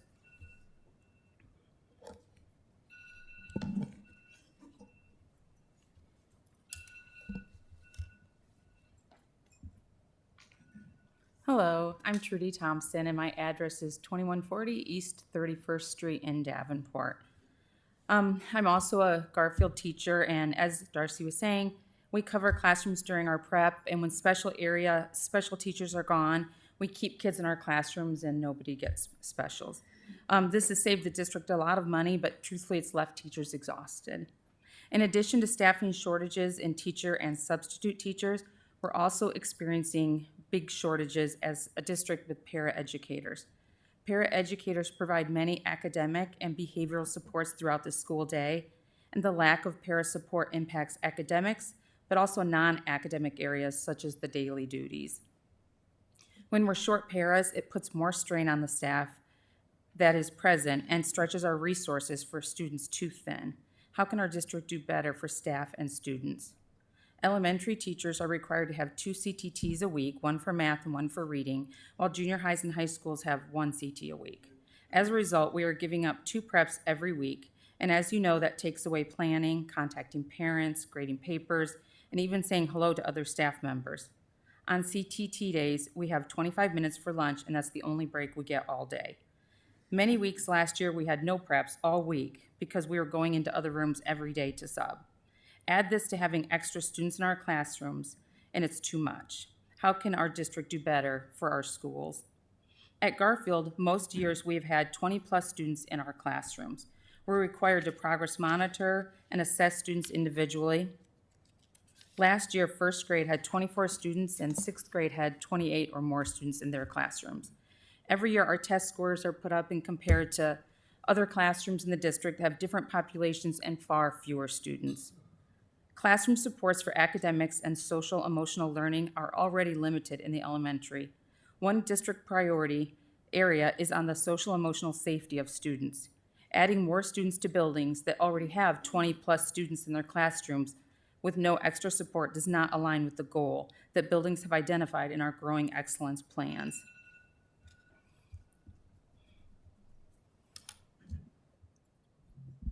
Hey, hang on, I gotta call you. Hold on. Oh, I'm assuming. All right, up next we got Dan Ryder, and then we'll have Cindy Brody. Yep. Perfect. I'm Dan Ryder. I live at 2724 East 29th Court, Davenport, Iowa. How can the district do better for the students? Now you're talking about closing 3 more city schools and dispersing those students into in most cases, other city schools, again affecting the vulnerable population in Davenport. While keeping 6th grade in the schools, how can the district do better for these affected schools? Specials area teachers in these affected schools are going to have to increase in the number of students they see. As stated, we currently have 436 students at Garfield. We have 1 art, music, and gym teacher that must assess each student on multiple standards. Now you are going to add more students to their rosters. How can the district do better for the special area teachers? We understand that schools need to close, and this should have been done 10 years ago. But after listening to the Committee of the Whole meeting last Monday, we are appalled at the way it is possibly being done. You are again targeting the most vulnerable population in Davenport. To date, all the schools that have closed are city schools, including Lincoln, Johnson, Grant, and J.B. Young. These students have lost the ability to walk to their neighborhood schools and are getting on a bus every day to go to school. Now you are talking about closing 3 more city schools. It has been mentioned previously that Walcott students would be bused 5 miles to Bluegrass. Last Monday, it was mentioned that Buchanan students might need to be bused to Bluegrass. Their bus ride would be approximately 10 miles. Where is the equity for the Buchanan students? How can the district do better for the Buchanan students? It was also mentioned that you want to keep 6th grade in the elementary school for 2 or more years so you can get it right. The 6th grade was in the junior highs for over 20 years.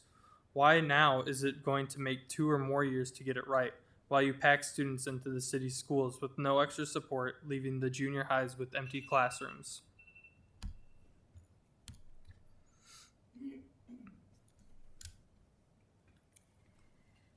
Cindy Brody, address is 3103 North Pine Street.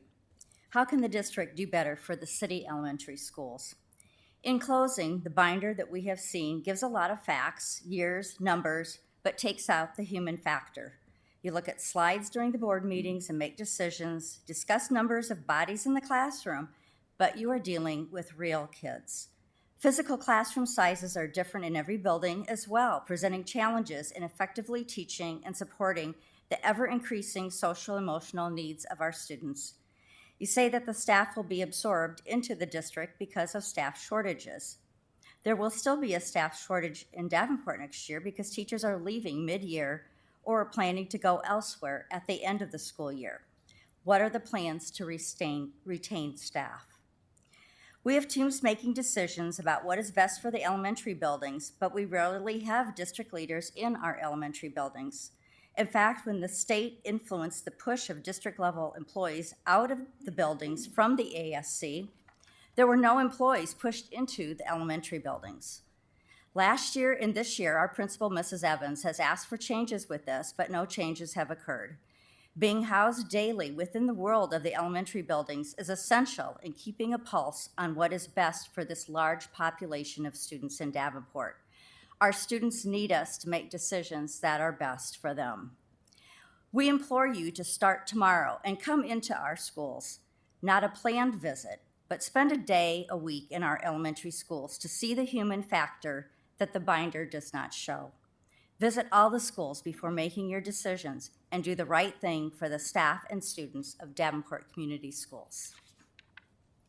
Thank you.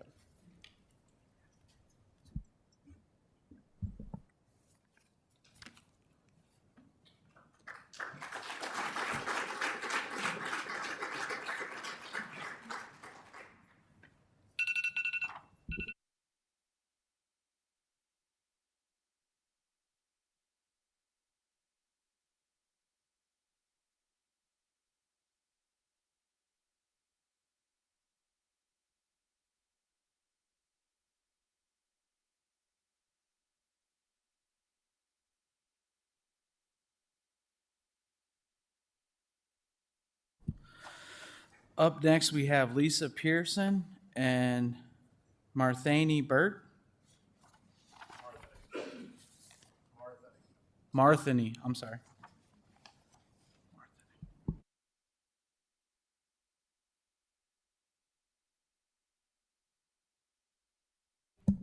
Hi, my name is Lisa Pearson. I live at 2918 East 18th Street in Davenport, Iowa. First, I want to thank the board for your time. This is a job that you do for free $99. Nobody's paying you to do this, and we appreciate what you give to our community. To the big board people, the people on the other side of the room, we understand you are paid well to make sure we're leading these people to the right, correct answers for our community district. That's everyone. That's all of us together. I think it's very important that I say some things here. I've been coming in and out of the doors since about 1966. My parents, 1940s. I would hope that my grandkids could be a part of the third generation of Davenport schools. In my career, we've closed Roosevelt, Grant, Hoover, J.B. Young, Johnson, Lincoln, and Perry. 6 out of these 7 schools are south of Locust Street. The very population that we worry about how we're going to educate, we took their schools away from them. We're feeling the fallout of what we did before. We have a responsibility, an equity responsibility, to serve all of our children. It doesn't, and when we take children out of their schools, it affects how they grow and how they learn. So we've taken their schools away from them. I looked at the responsibility and was on part of the committee for Part to Some Health in My Families, interfered, but it is your responsibility. You've chosen to do this, to right-size our district. Our district, that's all of our district, collectively. We cannot do a district if we're not gonna right-size our buildings as well. And I think we have families here and teachers because it affects their building. Our community needs to understand that these changes will impact all of our students. And I'm here for our currently underserved students. You cannot have, let me get this right, 253 positions open in our district when the districts around us have 21, 22, and 30. It is not proportionately the same. And I hear, well, we can't hire anybody. Okay, let's utilize the resources we have. I am certain, sitting around in this room, there are people who have teaching certificates that are not in charge of a classroom every day, and there's classrooms that revolve 4, 5, 6, 7 students, or teachers subbing to cover up that. We got to ask everybody in here, are you, everybody's job is disposable for a day. Come sub. I can't speak to junior high and high school buildings, but come sub. We need to empower all of these people to make the kinds of decisions that we're going to look outside the box. And you said that when we started this. Challenges and conventions of thinking. What if? Well, let's innovate this. How are we going to make some changes? You got people who don't touch children with teaching certificates that need to be in the classroom daily. We have a system that's set up pre-COVID. It doesn't look like that anymore. I'm seeing quality, wonderful educators who I admire, paras that should be teachers. Ma'am, But you're at your limit, your time limit. If you can close. I didn't hear the buzzer. She turned it down. I told you, don't turn it down. I got so much more to say. I'll be glad to talk to any one of you if you got time afterwards. Anybody over here too.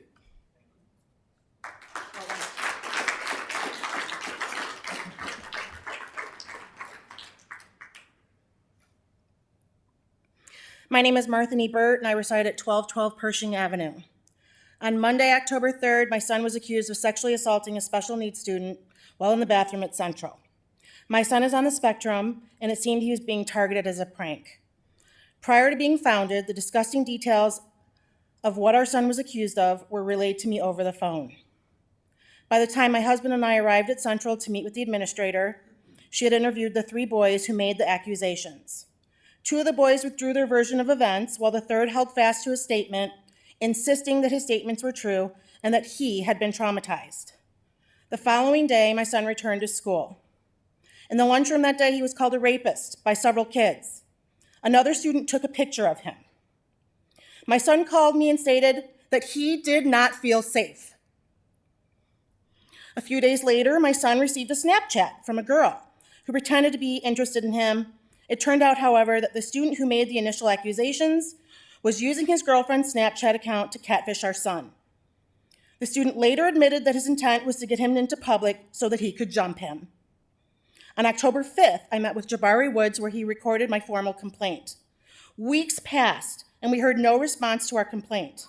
After numerous unreturned calls to district administration, including 3 to the superintendent's office, I finally heard back from Mr. Woods. However, no investigation had occurred, and he did not know many of the details, including the catfishing. He stated that he would follow up after meeting with the other family, and that was approximately 3 weeks ago. Per district policy, this investigation should have been completed no later than 10 school days of our complaint, or October 20th by my date. To this date, this has not been resolved. Our son now attends remotely due to feeling unsafe. The student who harassed him continues to attend in person with 0 consequences. I ask you, where is the equity for my child?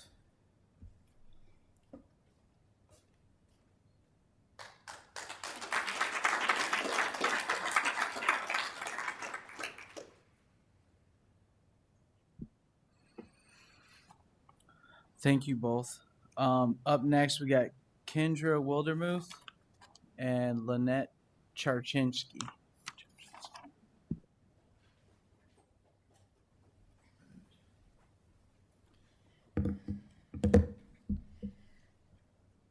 Hello, is it okay? It's on.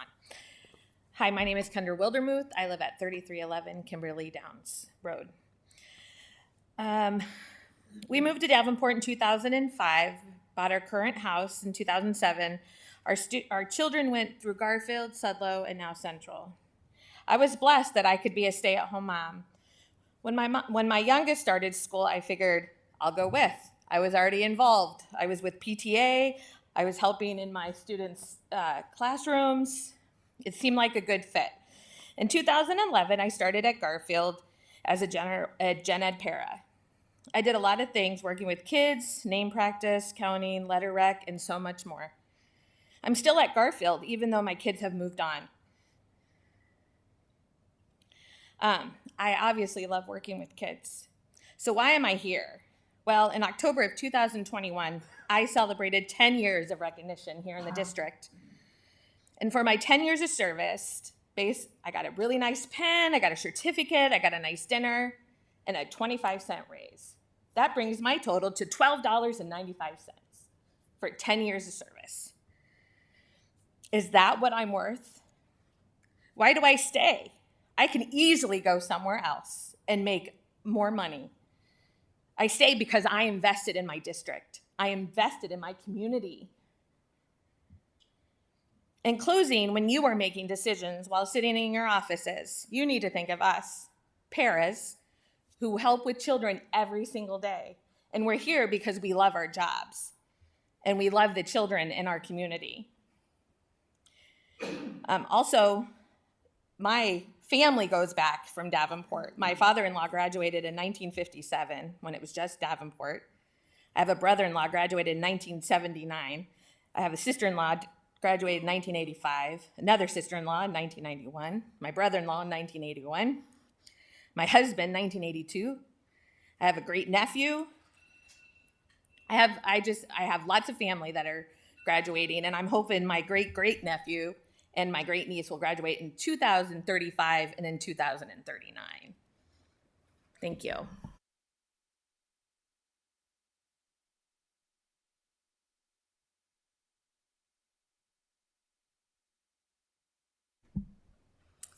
Hello, my name is Lynette Tarchinsky. I live at 431 West Parkview Drive in Walcott, Iowa.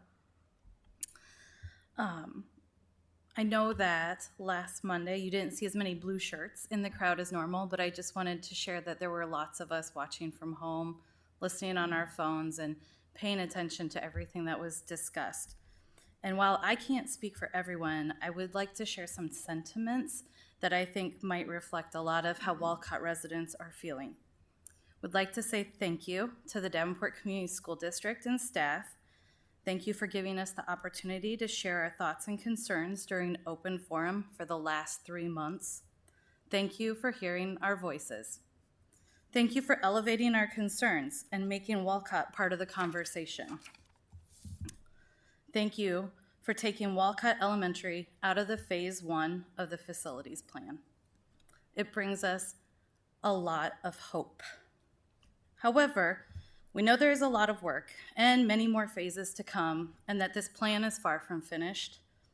It looks like we'll be learning about the timeline further down in the agenda.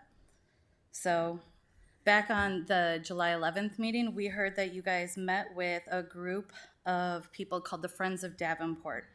And we'd like to continue to develop a relationship with the school board and staff, and would love to form a group called the Friends of Walcott or the Friends of Walcott, Bluegrass and Buffalo, to keep the lines of communication open. We could be a focus group, a sounding board, or just friends to share thoughts or ideas. So we're excited and hopeful for the future, and we want to be a part of it. So thank you.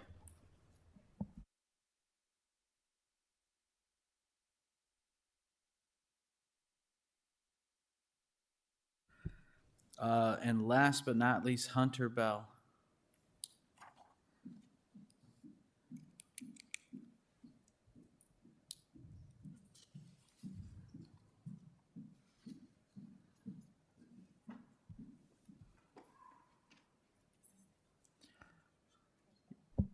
Can you hear me now? Okay. Hi, my name is Hunter Bell. I live at 1803 LeClaire Street, Davenport, Iowa. There was nobody on the panel earlier when you were discussing the HMH math field testing program, and I'm one of the teachers down at SMART. We had no SMART representation there, so I just kind of wanted to offer you my opinion.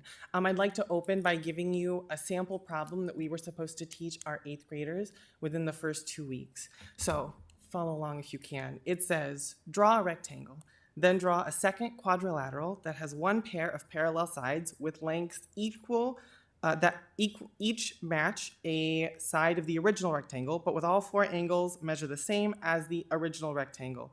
Encourage students to verify their measurements with a ruler and a protractor.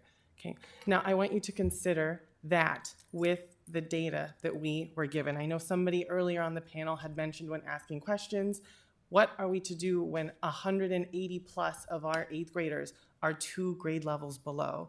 I further that by answering the question of what was our fall FAST scores. I don't know what it was for the district, but I can report for SMART that 7th grade, 28% of our students were proficient in reading and only 17 in math.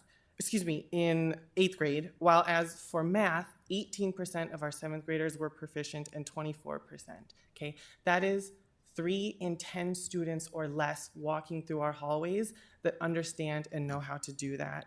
One of the other things that I would like to mention is that during one of our HMH training meetings, when we were asking them what can we do, what are some of the additional things, one of the things that was said was, quote, sometimes I think teachers here forget the difference between helping scaffold students to be successful and letting them drown in rigor for the sake of rigor.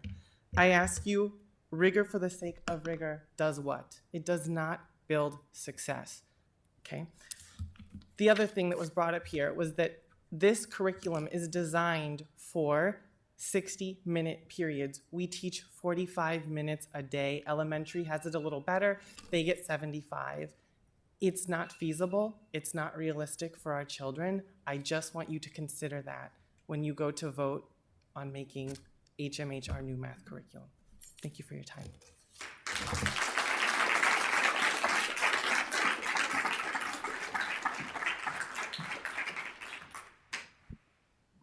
Thank you, everyone that participated in open forum. We greatly appreciate hearing from all of you. And now we will move on to the consent agenda. May I have a motion on the consent agenda? Mr. President, Director Hayes. I move that we accept the consent agenda as written. Is there a second? Second. Seconded by Director Gordon. Is there any discussion? Seeing none, I'll call for the vote. Director Hayes? Yes. Director Gordon? Yes. Director Potts? Yes. Director Poston?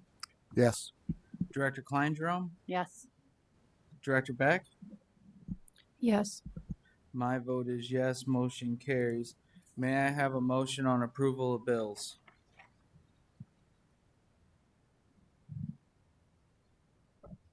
Mr. President, Director Gordon?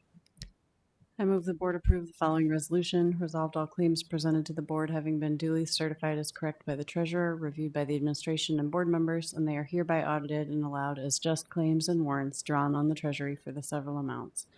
Further resolved, the payment of claims and salaries be approved as presented for the period of October 19th through November 8th, 2022, noting voided check number 381383 for wrong amount. Thank you. Is there a second? Second. Second by Director Hayes. Is there any discussion? Seeing none, I'll call for the vote. Director Gordon? Yes. Director Hayes? Yes. Director Klein-Jerome? Yes. Director Poston? Yes. Director Potts? Yes. Director Beck? Yes.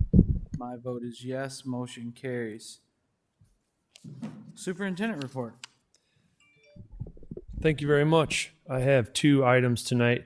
The first one, we rolled out our plan to cover the learning and results team, and so far we have had 2 people that have been covering that position.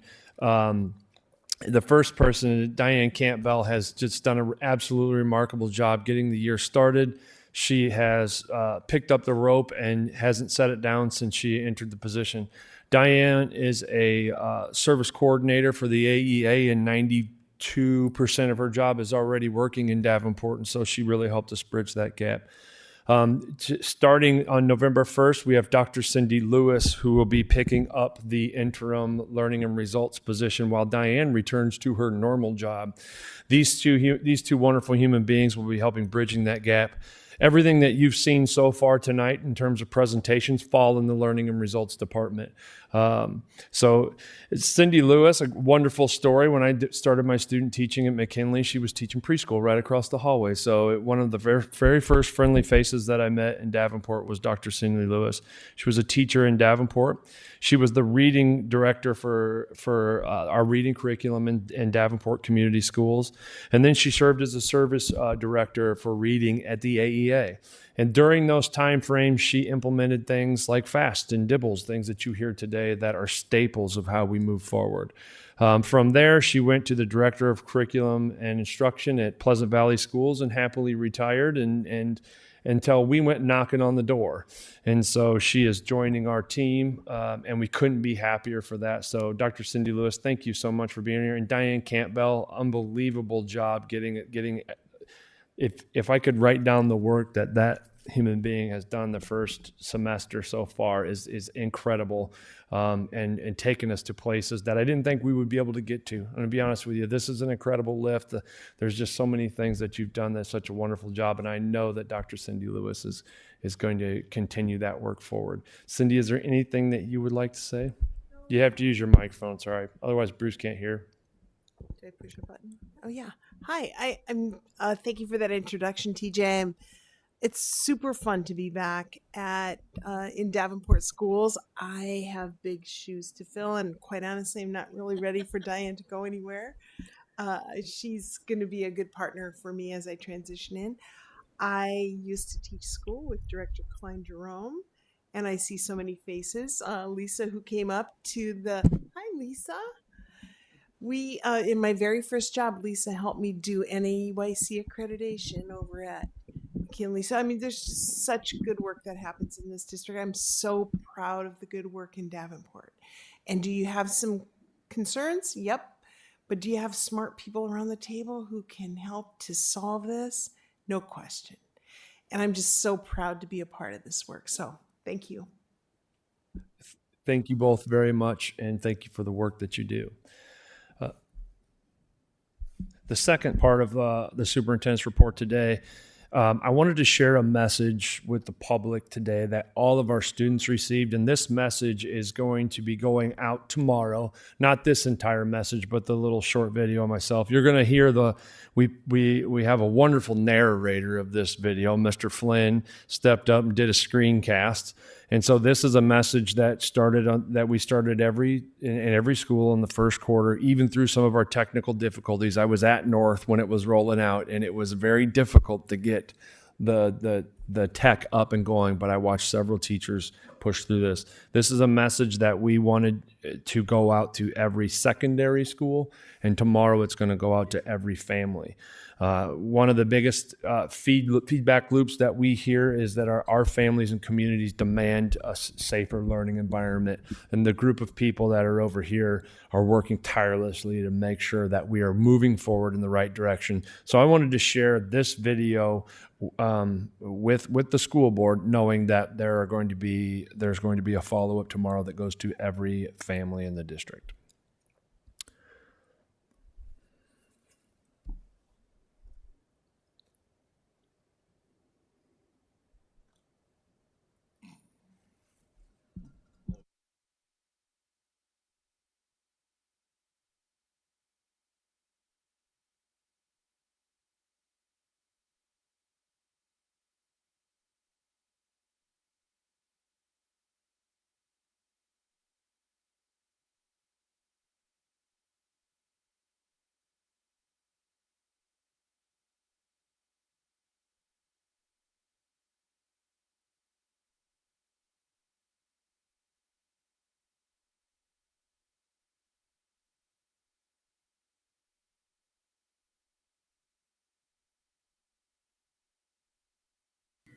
Good morning.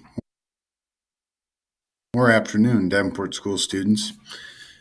Over the next few days, we're going to take time to talk about crisis response and violence prevention in our schools. And most importantly, we're going to be talking about violence prevention and what each of us can do to make our schools, each other, our teachers, everyone involved feel safe and secure while on our school property, and quite frankly, within our community. We're going to start with a short message from Superintendent Schneckloth.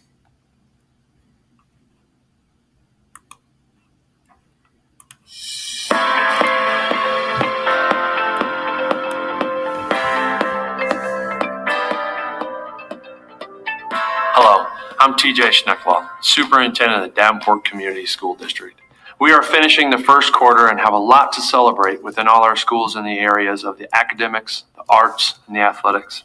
As the second quarter begins, I highly encourage you to get connected to one of the many opportunities we have to offer, as these opportunities may lead down a career path one day. When I was in high school, a club I was in read to students in elementary school what led directly to the career I'm in today. As we move into the second quarter, I have a very important message to share. We must discuss the need to eliminate violent acts in our buildings. First, let me tell you some good news. 94% of our students have had 0 or 1 behavior referral for the first quarter. That means the vast majority of our students are courteous and respectful of their peers and faculty. I'm thankful for all the students that are helping to grow excellence in our buildings on a daily basis. We want everyone within the Davenport Community School District to feel safe and secure at our facilities. Our community expects our students and staff to be safe and secure. When this doesn't happen, it creates anxiety for students, their families, and our staff. We know that conflicts will emerge between individuals, but violence cannot be the answer to conflict in our schools and community. The district will continue to focus on teaching appropriate behaviors and conflict resolution skills. Remember, resources are available if you're having a conflict with someone, or if you're aware of a conflict. Students can seek help from parents, guardians, school counselors, administrators, our anonymous P3 app, or utilize conflict resolution. Other support is available through the Coordinated Assessment Program, a school-based therapist, and our counselors. All of these resources can be accessed by reaching out to your school. If violence is repetitive or egregious, the school and district will respond accordingly by intensifying our interventions and consequences. It's not okay to fight in our schools. Please understand that we want our schools to be the best they can be. We want our students, staff, and families to trust that everyone will be safe and engaged in pursuing excellence. We will continue to work diligently to keep safety a priority in our schools. Thank you.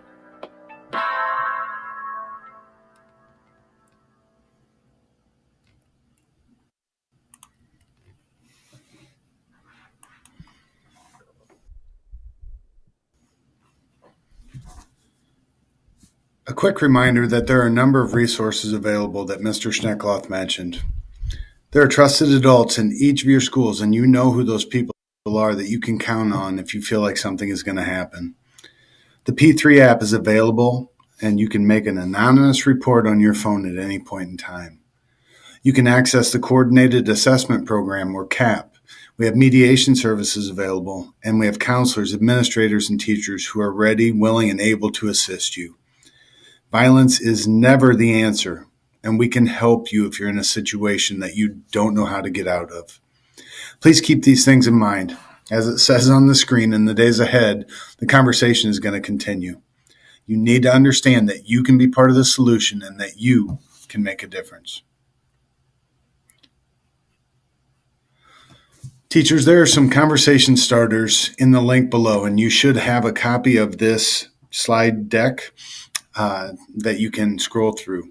Please access those and take a few minutes to speak to this further with your students, knowing that this is going to lead to other pieces down the road. I appreciate everybody's attention, and I hope you have a great start to the second term. Again, the video is going to go out with the conversation starters and a request for our families to engage in that same conversation with their students. As you said earlier, President Goza, that's where it starts. It starts with our parents and our community members engaging. Here's an example of those questions.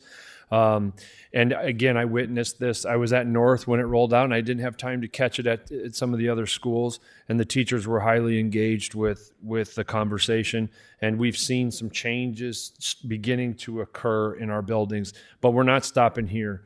We're going to continue to move and provide the supports and the accountability necessary to move our district in a positive spot.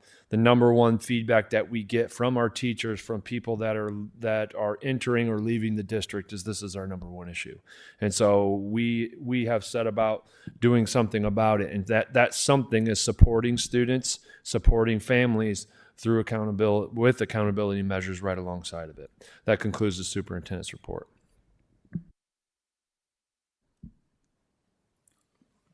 Thank you.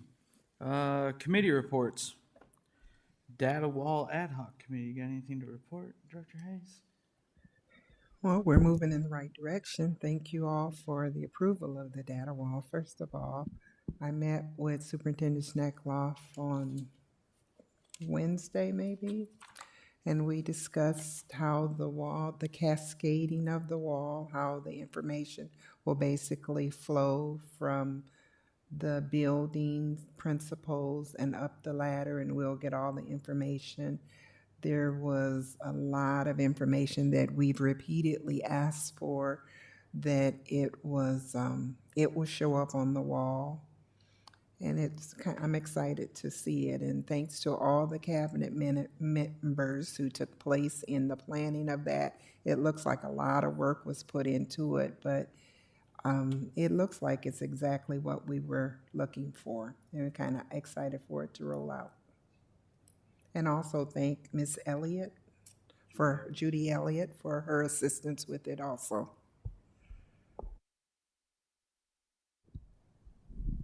Thank you. Finance Committee.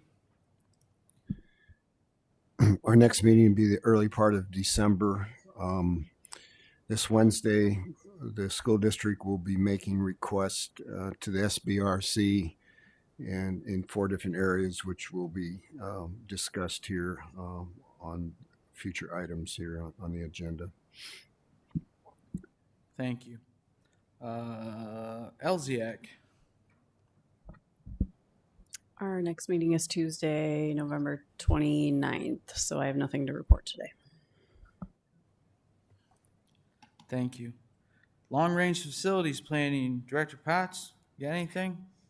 Well, our previous meeting was to plan out what was presented at our COW meeting on Monday. And our next meeting is scheduled, I believe, for this Friday. Thank you, sir. Policy Committee. We met last week, finishing up some policies related to HR, and Jamie was very helpful in making sure we had all the things that we needed for that, and then everything else that we've been up to is coming up later in the meeting. Thank you. Legislative advocacy, I believe, working on getting the breakfast or lunch, whatever you come up with, the legislators. And then Brenda, we'll have to start working on the get on the bus. Should be coming up here shortly too. All right. No other committee reports. We'll move on to items requiring action. May I have a motion on subject 11.01, naming Central High School wrestling room for Simon Cy Roberts? Mr. President. Director Hayes. I move the board approve the Central High School wrestling room to be named the Simon Cy Roberts Wrestling Room. Is there a second? Second. Woo! Quick on the draw. Is there any discussion? Seeing none, I'll call for the vote. Director Hayes. Yes. Director Potts. Yes. Director Gordon. Yes. Director Postian. Yes. Director Kleindrome. Yes. Director Beck. Yes. My vote is yes. Motion carries. May I have a motion on subject 11.02, naming baseball field at Brady Street Stadium, or Brady Stadium, for Mr. Bill Chairman. Cruz? Director Postian. Move the Central High School baseball field located at the Brady Street Stadium complex be named Bill Freeze Field. Thank you. Is there a second? Second. Seconded by Director Hayes. Is there any discussion? The only question I have is if the baseball field moves, it'll still keep that name, right? Because you all are looking at moving it across the street, right? Okay. Perfect. Director Poston. Yes. Director Hayes. Yes. Director Beck. Yes. Director Klein Jerome. Yes. Director Potts. Yes. Director Gordon. Yes. My vote is yes. Motion carries. Superintendent Schneckloff. Thank you, President Goza. Before these next four, would you briefly, just real quick, Kevin, briefly explain SBRC, why we're doing this, what does MSA mean? Just briefly explain that real quick. Does that allow, Mr. President?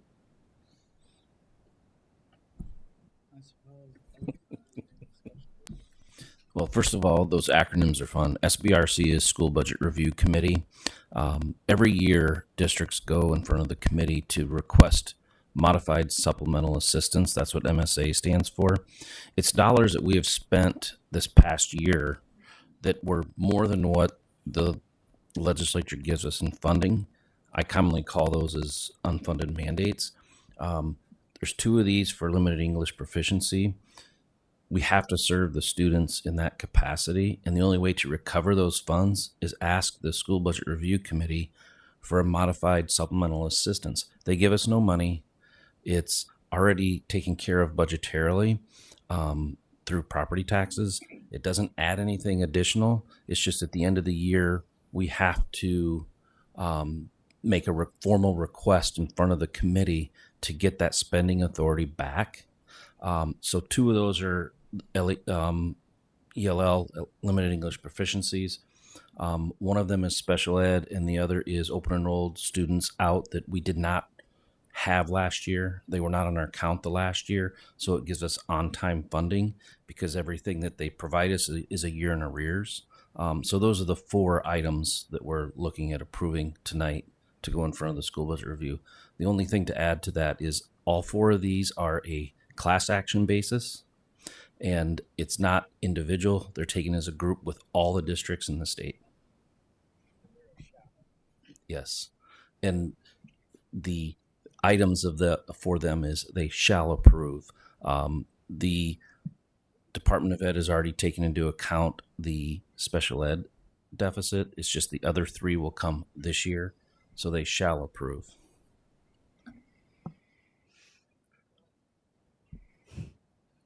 All right, may I have a motion on subject 11.03 SBRC?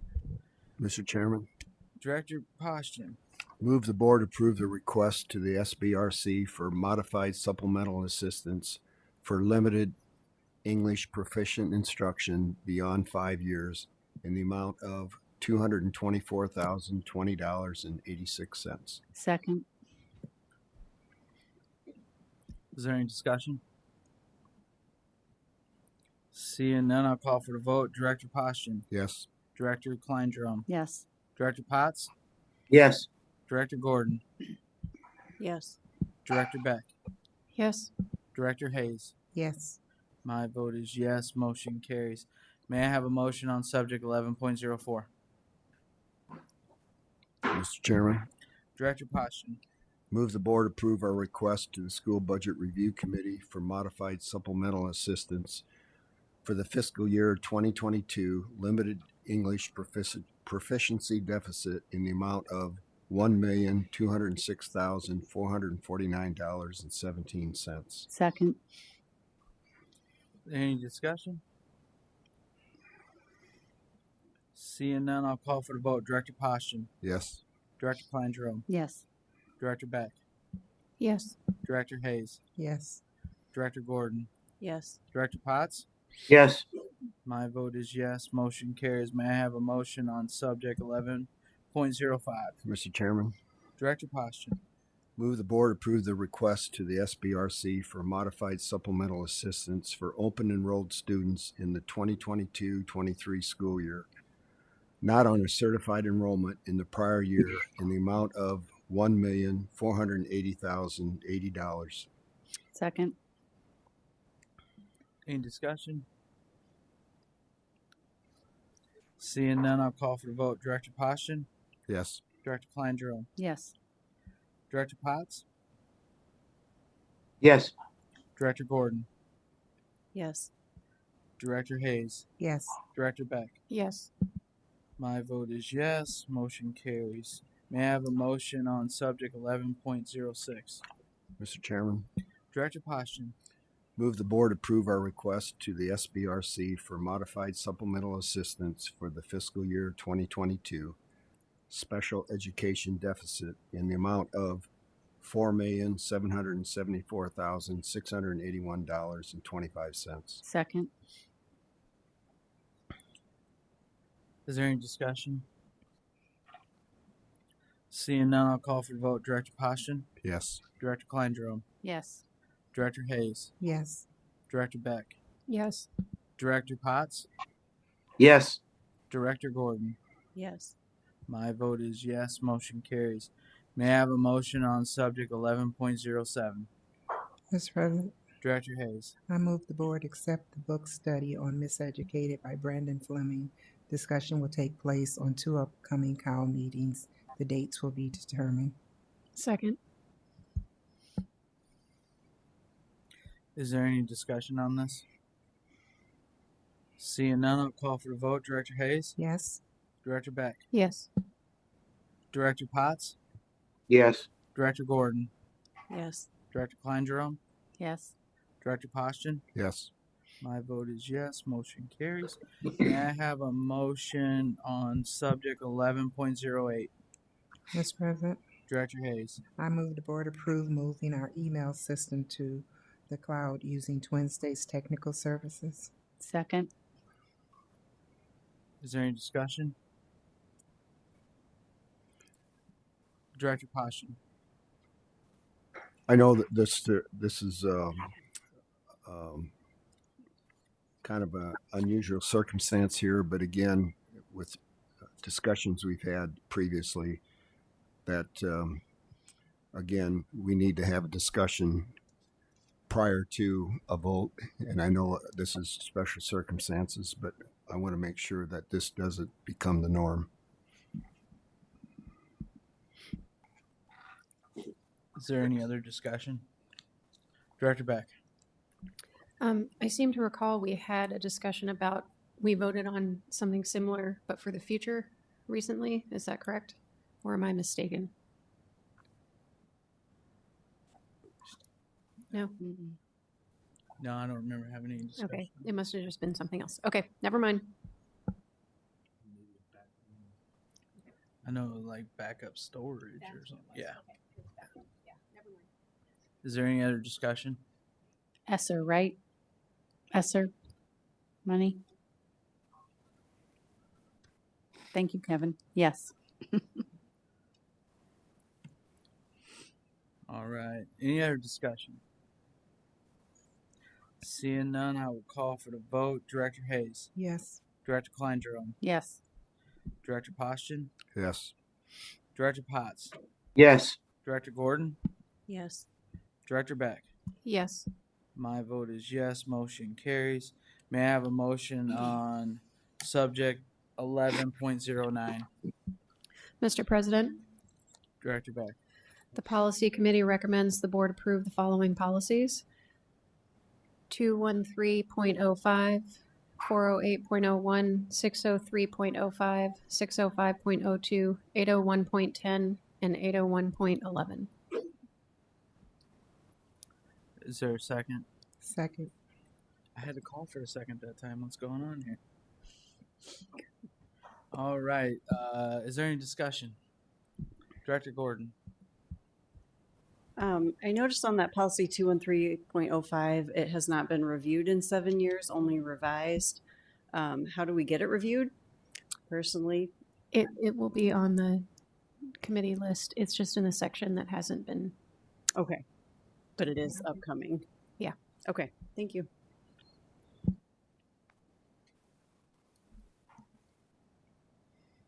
Which number did you say? The first one, right? 213.05. Yeah.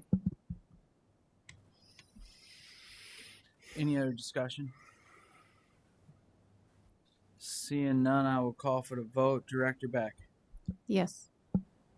Director Hayes, Yes. Director Kleindrum, Yes. Director Poston, Yes. Director Gordon, Yes. Director Potts. Yes. My vote is yes. Motion carries. We are now on to discussion items. We will move to subject 12.01. I will turn it over to the superintendent. Sorry. Thank you, President Goza. So one of the charges that we had was to rewrite our goals because we had accomplished many of them and they weren't directly connected to the mission that we were headed towards. So in a committee of the whole not too long ago, we revised our goals and with a charge of setting some key indicators under each goal. So the key indicators are listed below for each section of the goal, and it kind of gives a little bit more detail into how we will know that we're successful if we meet our board superintendent goals. So we tried to make 2 to 3 bullet points under each one of the goal areas. So if you take a minute now to review, if you have any feedback, otherwise this will be how I am evaluated against starting for the evaluation on November 28th, I believe, right? After our organizational meeting.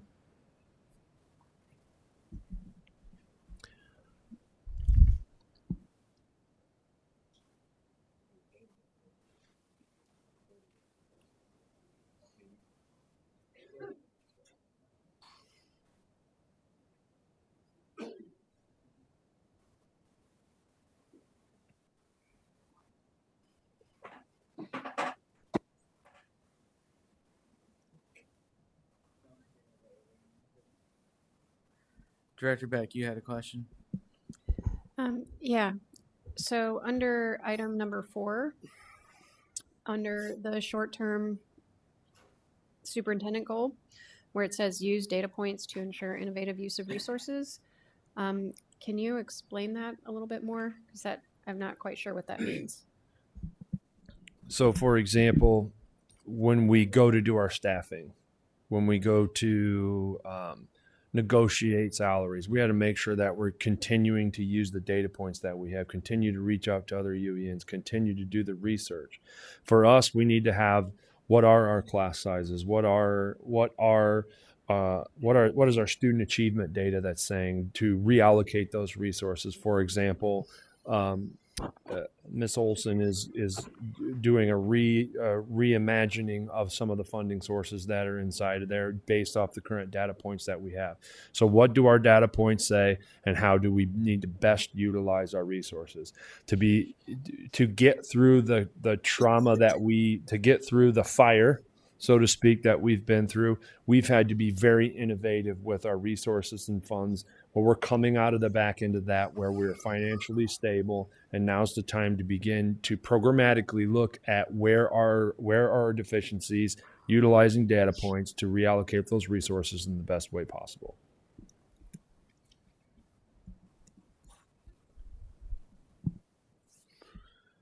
Director Poston. Yeah, under item number 3,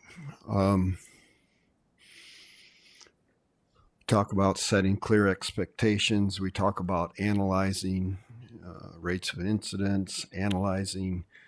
I think the time of analyzing should be over with. We need to put some teeth into what we're doing in our buildings, and we need to come down hard on these students that don't want to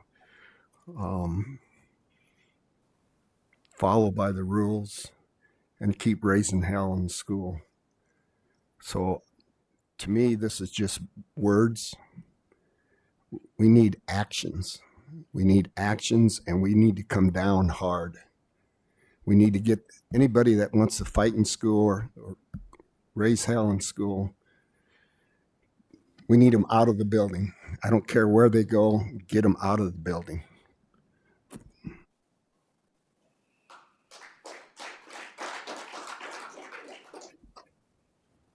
Do you have suggestions on what you'd want to put in there? And the other thing, I will caution you, we have to go in the guidelines of the State Board of Education because that was one of the things that got us in a lot of trouble before. How are we going to survive as a school district if we don't get this under control? Okay, I understand. I'm sick and tired of it. I want it to end, and I want it to end now. Oops. Director Gordon. In response to that, I would just like to offer the perspective that the way that things are done, not just in a school environment or a business environment, but from the top down, nationwide, all systems and things are done from a white man's perspective, and it's time that we open up that perspective to I thought that maybe that's not the only one out there. So our rules and our procedures and our policies have been established by the culture of one group of people in our district, but that doesn't encapsulate everyone's home situations, cultures, lives, experiences, backgrounds, nationalities. We can't assume that because this is the way it's always been and should be, is that the only way it will be. We have to adapt to the way things are now instead of making us come down hard on the way it was when we were growing up. And that's my perspective. Director Poston. Okay, the way I look at this, if you got a high school with 1,300 students, okay, and you've got 20 students in that building raising hell, okay, I'm worried about the 1,300 students and their safety, okay? I'm not going to worry about the 20 that are raising hell. You get them out of the building, you make the school building safer. That's as simple as that. If the state comes down on us, I don't know. I don't have the answer for that. But if we want to continue to have open enrollment out, and it's going to continue if we don't make these schools safe. Some of these kids have no damn respect for adults anymore. They have no respect for staff. All they want to do is come to school and raise hell. Why should staff and teachers put up with that crap? Superintendent. So I think we need to continue, and maybe analyze isn't the right word. Maybe the word is continue to monitor data and make necessary adjustments to our procedures and protocols. I think that answers your question, Kent, of action. So I'll make these goals more action oriented, and I'll put them in this week's Friday report, because I believe the answer is yes to both things. I believe the answer is if you commit a violent act or fight in here, then your setting will change. And what does that look like? There are so many things that are involved in that. What does it look like? The pandemic taught us that we can educate and we can connect, and we can still do that for people that make bad decisions. People that continue to make bad decisions, we can still offer platforms that allow for our environments to be safe. So how about I rework that, put that in the Friday report, and ask for feedback based on that? Because I agree, we are past the analyzing phase. So that's good feedback, and I appreciate that. And we are past that. I'm very proud of the work that we've been putting in place to ensure that our kids have every opportunity to do conflict resolution, to do these things. When we do that, that's where we feel comfortable applying the highest level of consequences. And our buildings are answering that, and it's not an easy shift, that's for sure. But that I can definitely stiffen those key indicators up. That's very good feedback, and still accomplish what you were talking about as well. I think I can do that. So thank you for that feedback. That's actually looking at that, it does need to be stronger.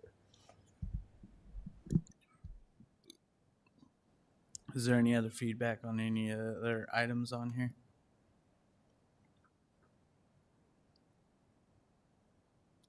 You want to chime in? All right. So if I understood correctly, you want kind of an explanation in number 4 and then some actions put in number 3, correct? That's what you took away? Yeah, that's yep. Okay. Yep. Okay. I can do that. Those are good. That's good feedback. Is there anything else on this subject? Director Gordon. I just want to also say that it does say all students experience a safe learning environment, including the ones that are creating a disruptive environment. They also deserve to have a safe learning environment. And maybe the reason that some of them are acting out is that the environment they're in right now is not safe for them in some way, shape, or form. We don't have to understand that to be able to look for ways to accommodate it.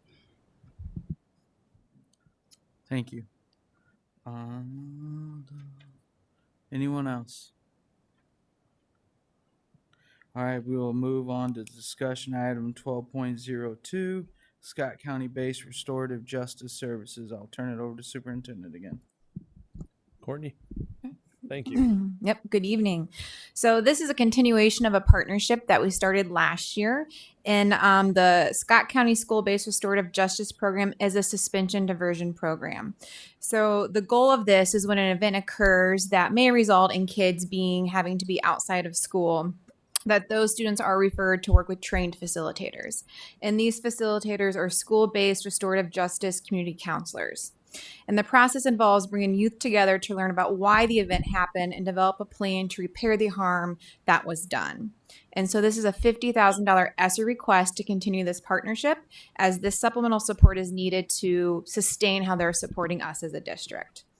So some facts for you: last year, 650 Davenport students were served, and that's at our secondary level, at our junior highs and our high school.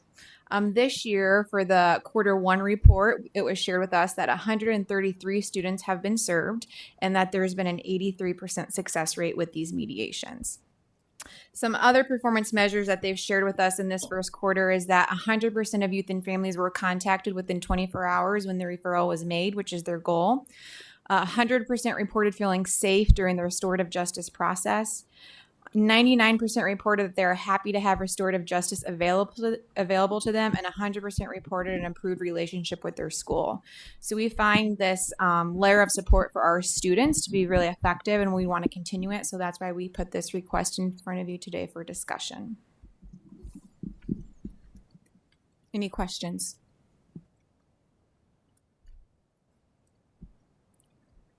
Director Beck. So 83% success rate.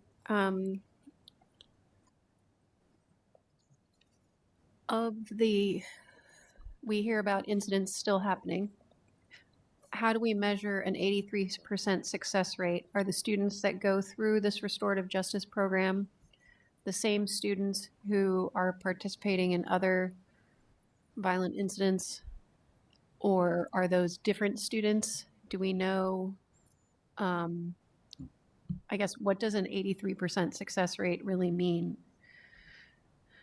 Yeah, go ahead, Dr. Lee. That would mean that those two students don't have a recurring issue between each other.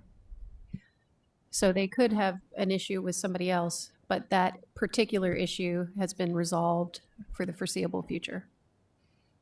And do we see a decrease in incidents overall compared to before we implemented this system? Or I guess I'm just trying to look at what a measure of success is with this. If it's working, we might want to expand it. If it's not working, maybe we need to think of something else. Excuse me. It would be very, very difficult to compare the data from pre-implementing this to now. One of the work, part of the work that we're doing to these efforts that we're talking about today is really systematizing how we are reporting our incidents. Dr. Barney has taken the lead and helped us clean up a lot of our processes. So prior to this program being implemented, our data was probably not being recorded in a way that we could compare it to now, where it is very, very clean data. At least that's where we're working towards. So our best data right now is 2 kids that willingly participate in a mediation. 8 out of 10 times, those 2 kids don't hurt each other. So that's the data we have right now. Yeah. Okay. And of of the kids who are referred to this program, how many enter into it? Like, Courtney, you might have said that. I apologize, but I probably missed it. The goal measure was that of the ones that are referred, 100% were contacted. So I don't have the number of like how many declined it, because parents can opt out of it and kids can be willing to not doing, right? Like part of it is them being willing to engage in that process so that it's authentic for them and the other student. Right. Okay. That might be something interesting to find out in the future. Yep. And I appreciate your point about how to continue to build it into our system if it's effective, right? Like right now we're doing it at secondary, but we absolutely need to continue to look at that and how we can build it into our entire system.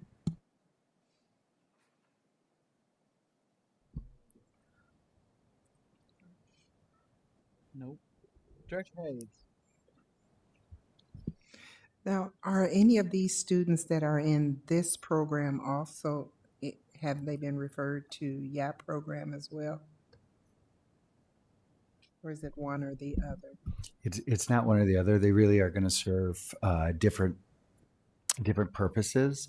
So absolutely could be. It does not disqualify you from, if you're in one, from the other.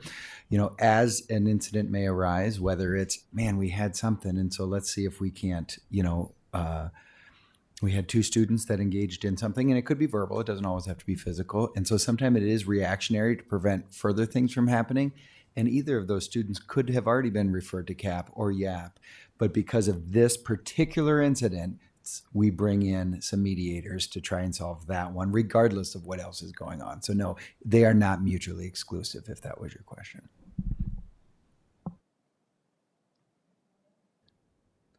With this, when we bring them in for this mediation, do we also bring parents in with this as well? Can happen, does not usually happen. But the parents are communicated with. Yeah, if she's willing to sit down, go ahead. That's kind of the part of when we're trying to facilitate the mediation. We call a parent and say, hey, just to let you know, there's this thing going on. We have this service. And so parents are not always brought into the actual mediation, especially in the secondary level, but are typically communicated with. It just seems like from past experiences when we've dealt with situations that oftentimes the students are not sharing all the information with the parents. And if the parents, I feel, if the parents are in on those discussions and hear what's going on from both ends, that we may have better resolve with it. That's good feedback. Thank you.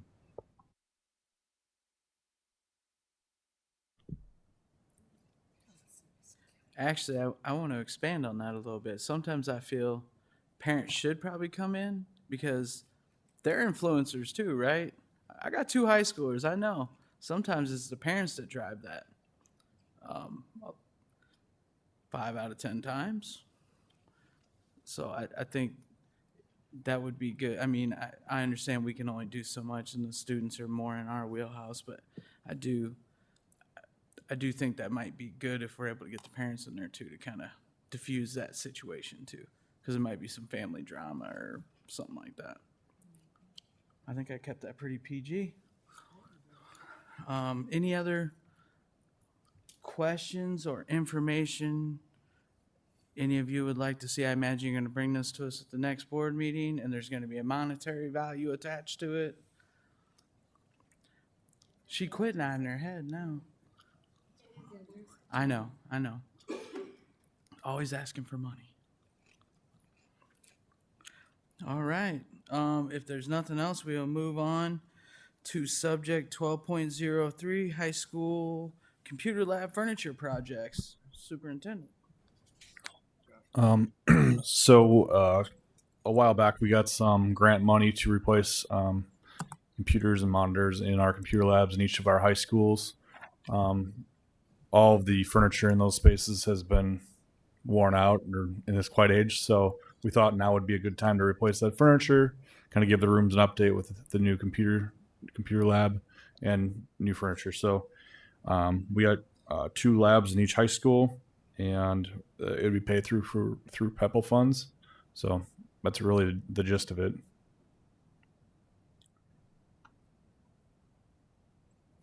Any questions?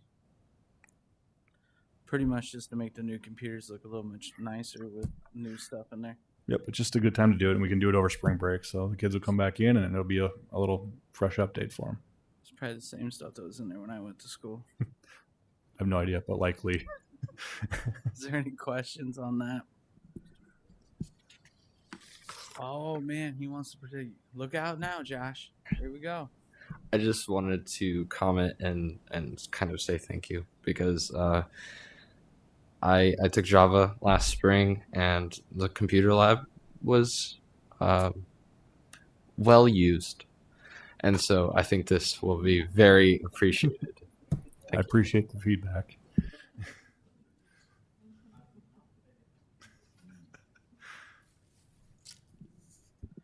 Is there anyone else?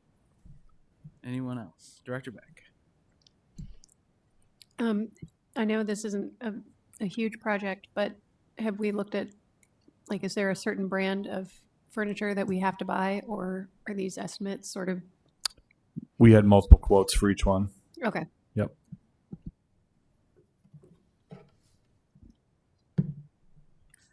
Is there anything else the board would need? I imagine this is going to come to us at the next board meeting. Correct. Right. Okay. All right. Next subject is 12.04. Adams and McKinley Cafe tables furniture replacement. So at Adams and McKinley, these cafe tables that they currently have are tables with chairs. The chairs get slid in and out, and they become damaged over the years. They've exceeded their useful life. Many of the schools have gone to more of a stable chair, or a chair that stays in place. You're not sliding it around. It can't be moved or used in other ways. So these are 2 schools we knew were needing the update. Adams quotes look like it's a little bit more, but it's a much larger space, so it gets more tables. Again, this will be paid through through PEPL funds, and it'd be a nice little update for the students to have in their lunchrooms. Any questions? Is this stuff on like a cycle? Like every so many years we start, so we're not doing it all at once. You know what I mean? Hey, these are going to be outdated. Let's move on. What's the cycle? I would love to tell you it's on a cycle, but in this case, I don't know that it's on a cycle. These 2 places have come through complaints and things, chairs breaking, tables needing repaired. Right. When we hear about it enough, it's like, all right, we need to do something about it. So that's kind of what these are. I will totally support you on this if you can put together a cycle. Got it. We might be able to do that. Perfect. Director Kleindro. I like the fact the chairs don't move, because then you can't slide in a chair to sit by your buddy. I like the fact that it's not a bench seating and that you've got space between them, so they aren't close enough to elbow and push and shove and that kind of thing. So I like the way these tables are laid out. They work well in other places, so thank you. As a person who's had lunchroom duty.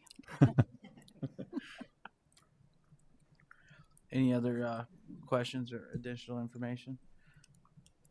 Landon, you're up. So I do apologize. I probably should have asked this so this is kind of twofold, including 12.03 as well. All of these old materials, so I'm an environmentalist. I apologize. I'm really interested in recycling. So where are these older materials going? Is there a plan for them at all? It depends if they're still useful. If they are damaged in a way that we feel like it's not safe for students or somewhere else, I don't think we're going to send them anywhere. We do get to dispose of them.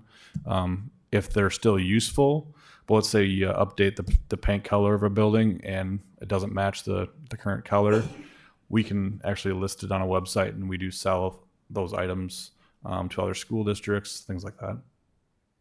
I appreciate that. Thank you. Yep.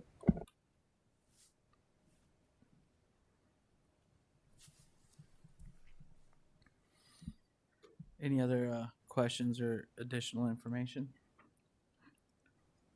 All right, seeing none, I'll move on to subject 12.05, the West High School HVAC upgrades ESSER project.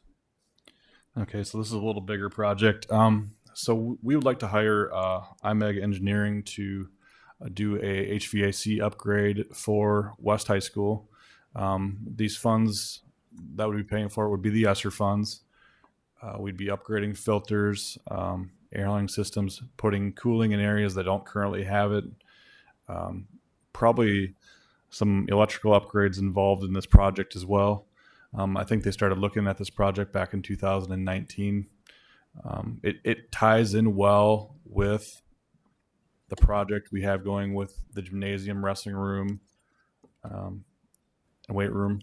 So they can probably share some contractors and use of people on that space, so it'll kind of be overlapping when it takes place. IMEG is one of the biggest engineering firms in the state of Iowa.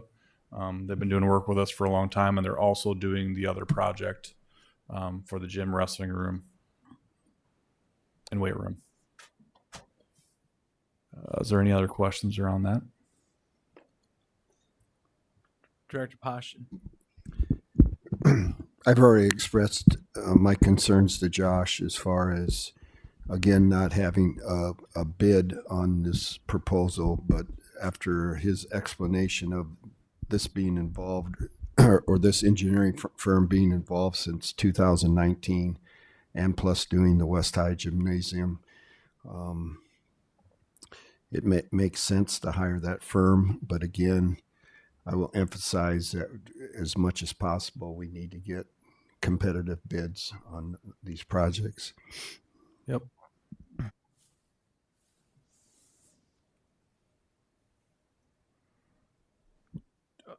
Go ahead, Director Poston. And just when we're talking about the West High project, where are we at as far as the gymnasium? And do you have a projected? We can't talk about that part. It's not on the agenda. We can talk about the HVAC part. That's what the agenda item's listed as, right? Correct. We're just discussing the hiring of the engineering firm to do this project for the HVAC upgrade. The high school gym and weight room. But IMEG is also doing the gymnasium. They are correct. So can I discuss it? Never mind. I'll talk to you after the meeting. Yeah. Sounds good. I'm sorry. I don't want to get us in trouble. Director Hayes, and then I got Director Kleindro. Josh, can you tell me when this work will start? When will we do it? I didn't see it on here. It will likely take place over the following school year. So I think the completion would be like 2024 by the time this would all be done. Thanks. I don't know the exact month at this time. We're a little early on. Well, with I that, just but didn't know if it would be in the summer or if it would be while school is in. Or it will take a number of months just for design of this project. Do you want a further explanation from Brandon? He's here from IMEG if you'd like to. that'd be fine. Brandon's been working with our district for a number of years, so he knows this project very well and is working on both of them.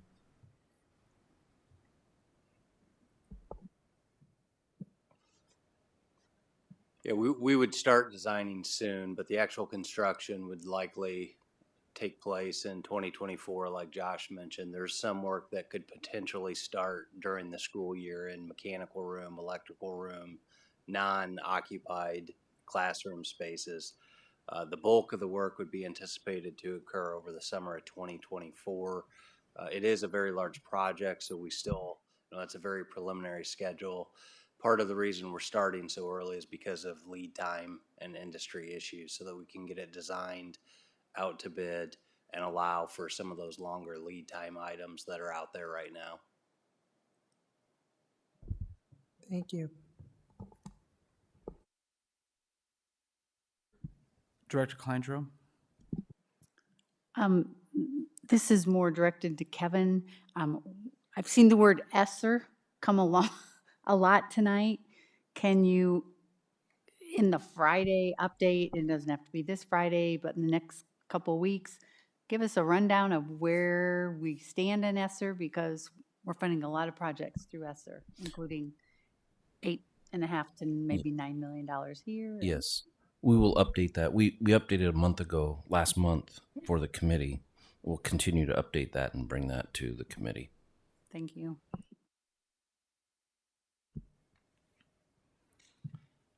My question along the lines of, I'm assuming it'll be like the blower fans, duct work, and things like that. Is that correct? Yes. Will the ductwork be lined?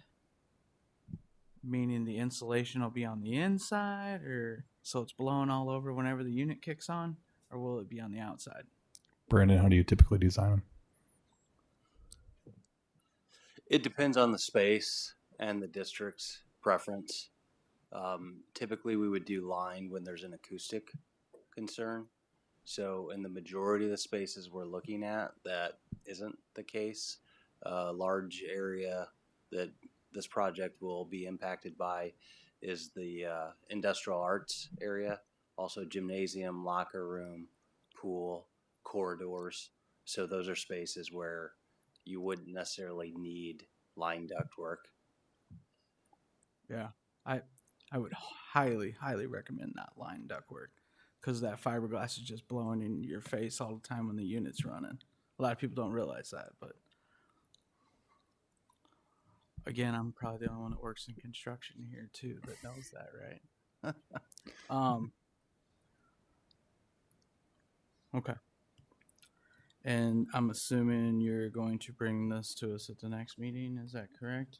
Is there any Yes. other questions or anything anybody else needs for this? Go ahead. So how long ago was the last HVAC update here at West? I believe it was around 40 years ago. Okay. So I'm a little biased representing North here. When would you maybe think that we'll start looking at updating the other high schools as well on their HVAC systems? I can't answer that question perfectly, but there are discussions around North High School having some updates. I would call it the near future. I think that's probably the best response I could get. Thank you.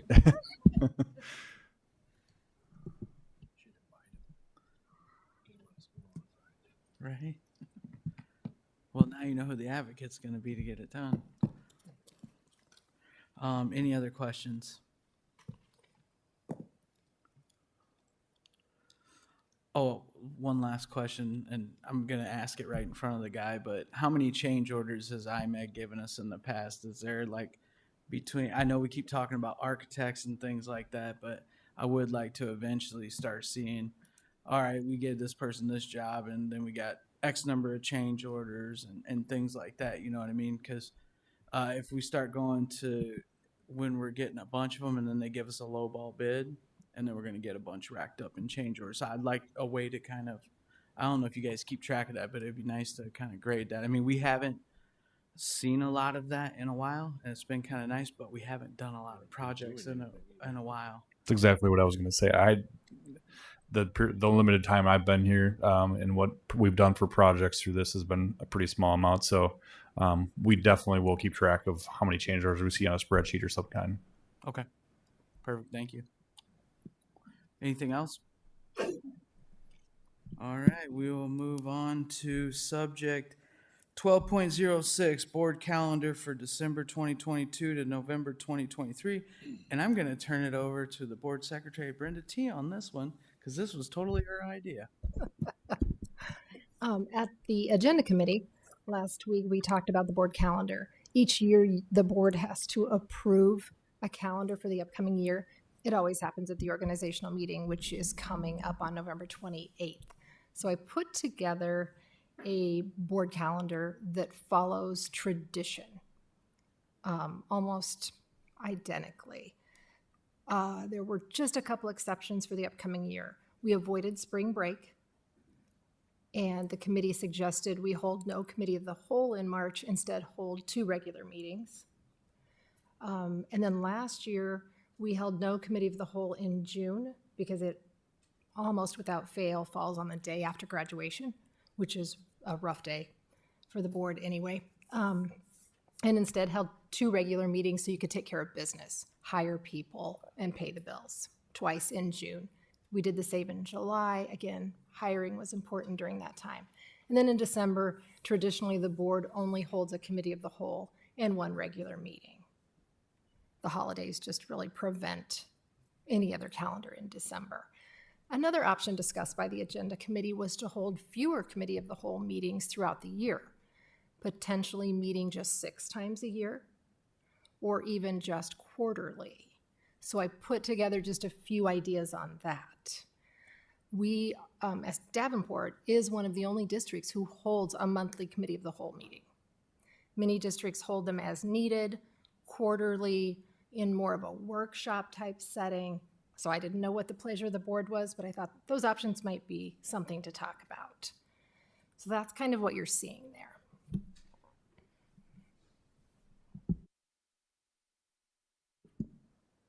Are there any comments or suggestions from the board?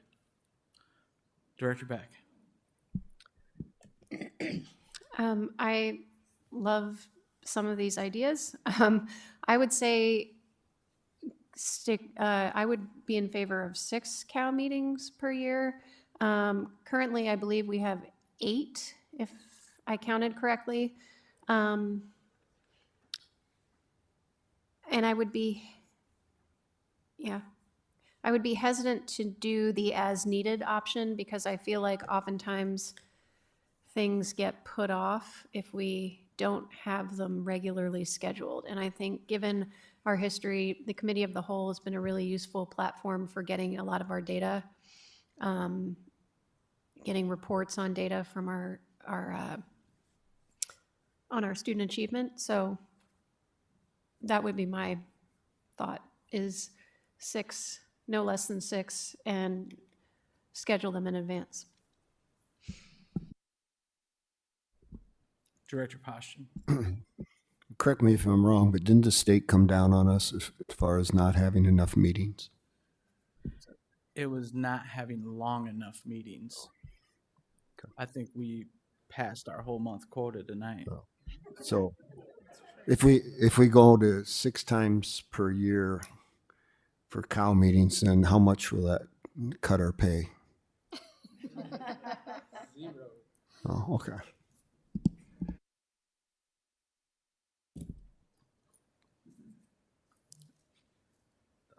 Director Kleindrome, you got any thoughts on this? This is the first time we've actually brought it for like a discussion and everything before voting on it. So Brenda cross-referenced it with the Adams Theater, by the way. That's good. Yeah, 6 times or quarterly, I'd be okay with. Because there are times I think we have a cow meeting just because it's on the agenda, but we really could have just slid it into a regular meeting, the discussion. So I'm good with either one. Director Gordon.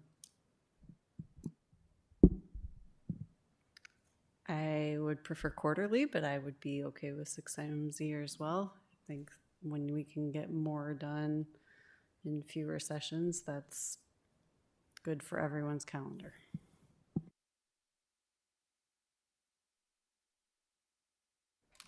Director Hayes. We keep saying 6, but there's 9 on this sample calendar here. There's one. One of the examples she put 6 times. Okay.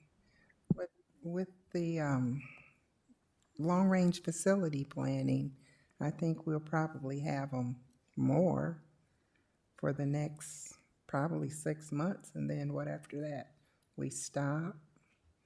I think it's just kind of until we get past that, we may need some.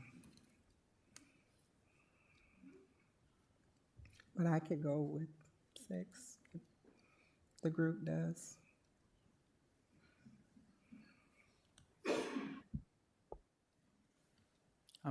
Oh, go ahead. You can always have a special call meeting, right? Yep. That was one of the things we talked about too. I am good with whatever the board wants to do. Generally, my kids' schools always like to schedule everything on Monday nights, so it gives me an extra Monday night to go to my kids' school stuff. So, however it works out.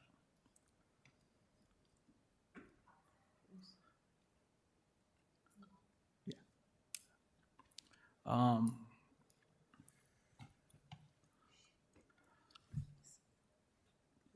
He's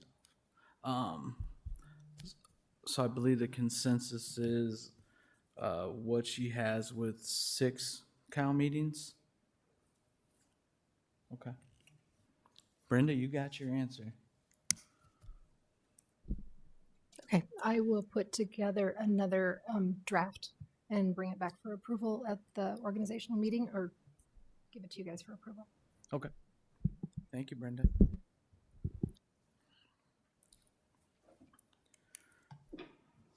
Bless you. Up next, we have board policies for board's first discussion. Sorry. Hold on. Next up is subject 12.07, changes to the board agenda structure. Brenda, you want to tee that one up too?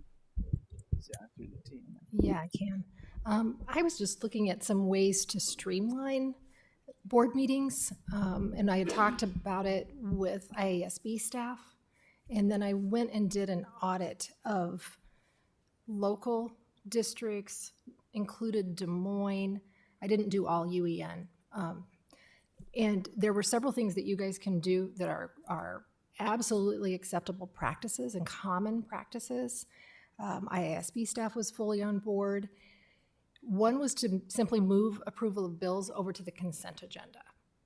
That was almost 100% done by neighboring districts and Des Moines. With a reminder, you can always pull something off the consent agenda if you want to talk about it. And then the other was to use all in favor voting instead of roll call for most motions. Again, that was very, very common in the audit of other boards. And that would just simply be typical motion discussion. But when President Gosa called for the vote, he would say, all in favor say aye. All opposed, same, signified by the same motion or vote. And then I would still record that. So if any one of you were to vote nay, I would record that vote. It's just maybe just a little bit quicker. So those were a couple things. Director Kleindrum. It says other significant votes.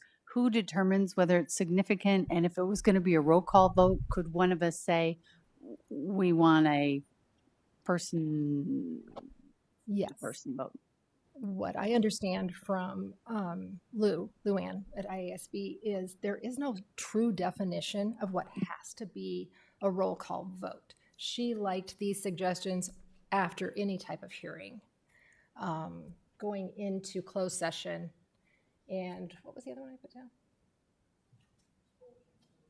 Expulsions, terminations, closed sessions, significant votes. I would say closing a school. But absolutely, as a board or as the board president, you can make any vote a roll call vote.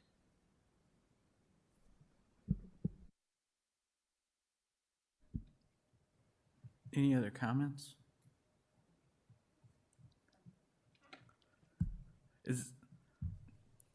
Okay, I'll do it this way. Director Klein Jerome already indicated she gave a thumbs up. She's good with making these changes. Director Postian? Director Postian's good. Director Beck?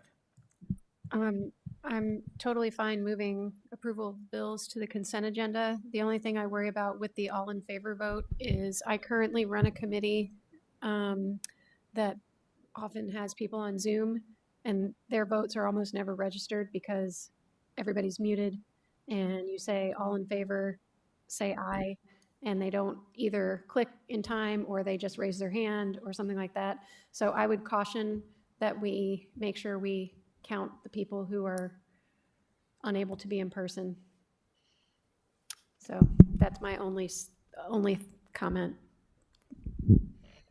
Otherwise, sure. Director Hayes? My question would be for a vote, if the person chose to abstain, would they at that point, rather than? Do it during discussion. Okay, then I would be in favor of this. And Brenda's looked into this too, but for an abstention, you actually have to give a reason why you're abstaining. You can't just say I'm abstaining. You gotta say I'm abstaining because, and you would do that during the discussion part. Director Gordon. I'm fine with this. Brenda's been trying to get this done for a while now, so.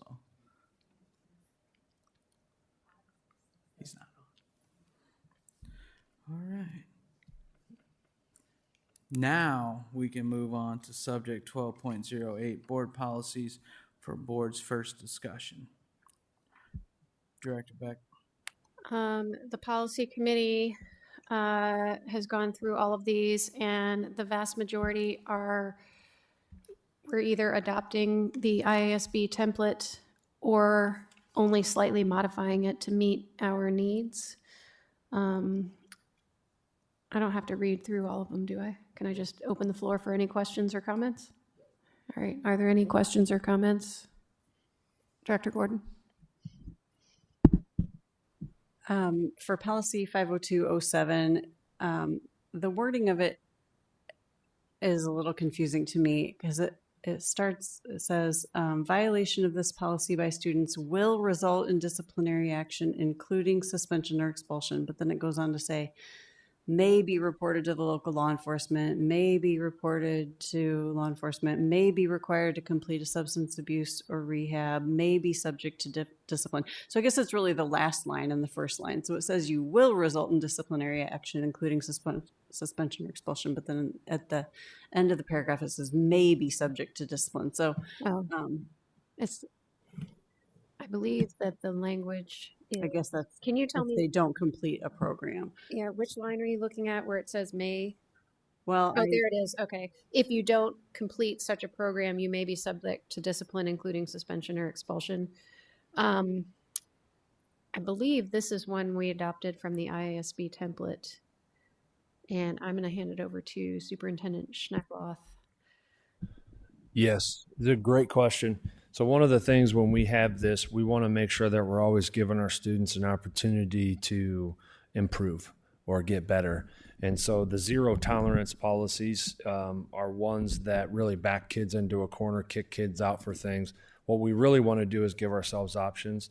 So if you do something and do not do one of the following, then a disciplinary action will occur.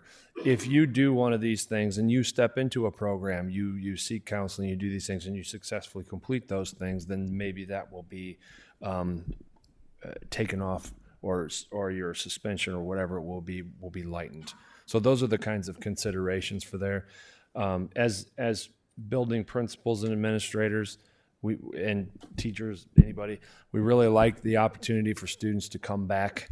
You know, we are constantly held to the standard of that wouldn't get away with that in X, Y, or Z. Well, that we have counselors and social workers and people to give supports to. It's for the students that just refuse to access those things that's what that statement leads to. Your concerns about, well, then that leads into an equity issue. And that's why we have our equity process. So I feel like I've been discriminated against by my race, creed. So that's why we're pushing that stuff out. But that's a very valid concern. And that's why I believe it's written that way. Okay, so then just to clarify further, a rehabilitation program or substance abuse assistance is considered disciplinary action. So part of a disciplinary action may be you're required to enter into one of those things. It can be a safety plan, an agreement, those kinds of things. So yes, I would say it's a part of a disciplinary action, a plan for betterment of that student and family. Okay. So I would say that violation of this policy by students will result in disciplinary action. And it may say, instead of including, it should say up to and including suspension or expulsion for clarity, right? Because it's not always suspension or expulsion. And I would say the reason that the next two sentences are may be reported to local law enforcement, they're not necessarily criminal acts, and so they're not going to be reported to local law enforcement, without review. And we certainly don't want them automatically reported to at least I wouldn't automatically report them to local law enforcement. Okay, thanks. If nobody else has questions about that one, I do have another policy question. Yeah, Brenda, did you get the up to and including? Okay. Okay, then policy 502.10. There's a sentence in this one that's worded kind of weird. I think to me it indicates that students can only drive or park their vehicle at their school or district facility for extracurricular activities and not for a regular day of school. Just the way it's worded, it says students who drive to and park at their school attendance center shall only drive to and park at their designated attendance center or district facility for the purpose of attending extracurricular activities. Okay, so they should be able to do that. Yeah, During students who the drive school and day park as well. shall only drive and park or district facility for the purpose of attending school or extracurricular activities. Yep. Yeah. Thank you for catching that. We had how many eyes on that? Didn't catch that one. And note, we also did change the title to student use of motor vehicles because it was called use of motor vehicles, which was super confusing at first. But, all right, anything else? Anyone else? Director Poston? Going back to 502.07, so where does vaping, does that fall under tobacco or? Yes. Okay. Tobacco or tobacco products or cigarettes or drugs.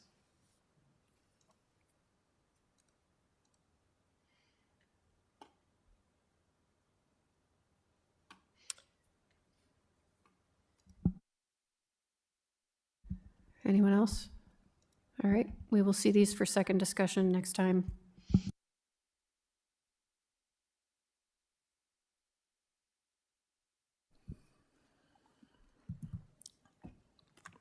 Everyone good with rolling through to get through this last item?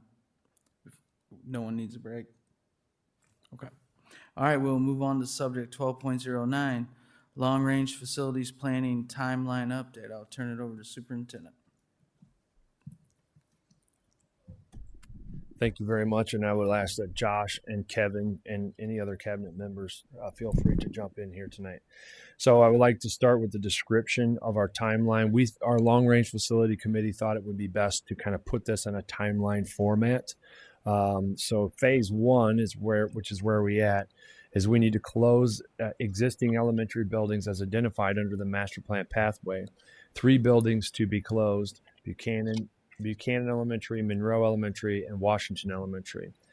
Under this first phase, no construction is necessary to accommodate students at our buildings. And this plan takes advantage of existing available capacity within elementary buildings. Students to be distributed to existing adjacent buildings. Buchanan would feed Fillmore, Harrison, and Truman. Monroe would feed Hayes, Jefferson, and Wilson. And Washington would feed Garfield, Madison, and McKinley. And consider additional project after the completion of the initial steps. The pathways of elementary transition to middle school were also going to be improved. The goals of our phase 2 consideration and beyond, and these are things that we repetitively heard from the community and from members from our long-range facility committee meeting. We need to change the organization and pathway experience in our district at all levels. As you could see in the beginning, our pathways were very mixed in between. We need to improve the middle school facilities within our district. We need to improve the operational efficiency inside of our district. We need to improve access to academics, arts, and the athletics. We need to re-envision the service model at the middle school level. This over and over and over again came back as the feedback for what are the next steps for Davenport. We need to consider high school and elementary improvements. We need to enhance the educational adequacy of the buildings in the district. So when you go and look at the preliminary timelines, they're laid out in that format. So if you look in those first phase one, step 2, phase 2, the board will make its decision here in December. The elementary school attendance boundaries will begin to be adjusted, and we've already begun to work on that. The student staff transition plan would begin, and Jamie is beginning to gather those numbers and what does that look like compared to our capacity. So that work has already begun. Phase 1, step 2 would be the closure of Buchanan, Monroe, and Washington elementary schools, and those would take place immediately after the board's vote, which is tentatively placed right now at the regular meeting in December. One of the things that we immediately have to do is the district has to renew its SAVE funding for the infrastructure needs, and that's going to come in the form of a revenue purpose statement and a renewal of a vote, which does not increase our taxes, just allows us to continue operating the way that we're operating. I said that right, Kevin? Thank you. So that phase is very important. So inside of phase 3, if you look, that starts very soon in the upcoming year, because in order for us to make the necessary adjustments, we have to make changes to our junior highs in the future and allow for space, better opportunities, and allow for that middle school model. So here's the timeline that's laid out in front of us.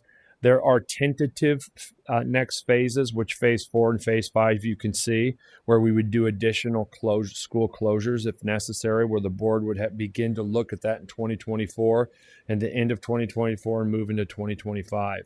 And then following that, hopefully with the infrastructure improvements that we've had, the movement that we've shown towards the plan, doing as President Goza says, create the plan and work the plan. We would then be able to go out and revisit what does that potential August 2024 bond referendum look like. So there's our first initial steps in coming out of our survey results. Josh or Kevin or rest of cabinet, do you have anything to add to that? I know on the phase 1 initial considerations on there was schools named to exactly where those students will go from each school, and I want to make sure that everybody knows that could be tweaked in some way, shape, or form a little bit. We're still working on those boundaries just a little bit, so we really got to look at a lot of different things when you look at each school and making sure that it fits. So those are tentative names on there that could change just a little bit.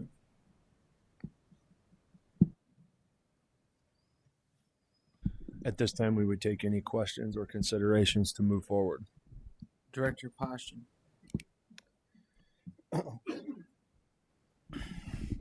When I do the math, as far as, and I realize you may be changing, some of the boundaries in that, but the students at Monroe would fit in Wilson, Hayes, and Jefferson.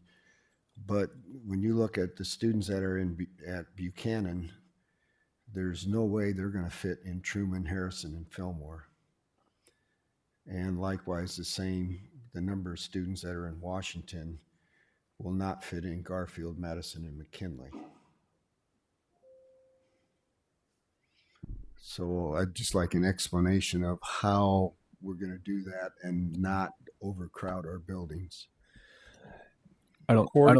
According to the study that Bray has for us, we actually hit the lower end to the middle end of the capacity of each one of those buildings with these building closures. Is that accurate, Josh? Yeah. Did you look at the capacity study? Is that what you're going off of with the numbers?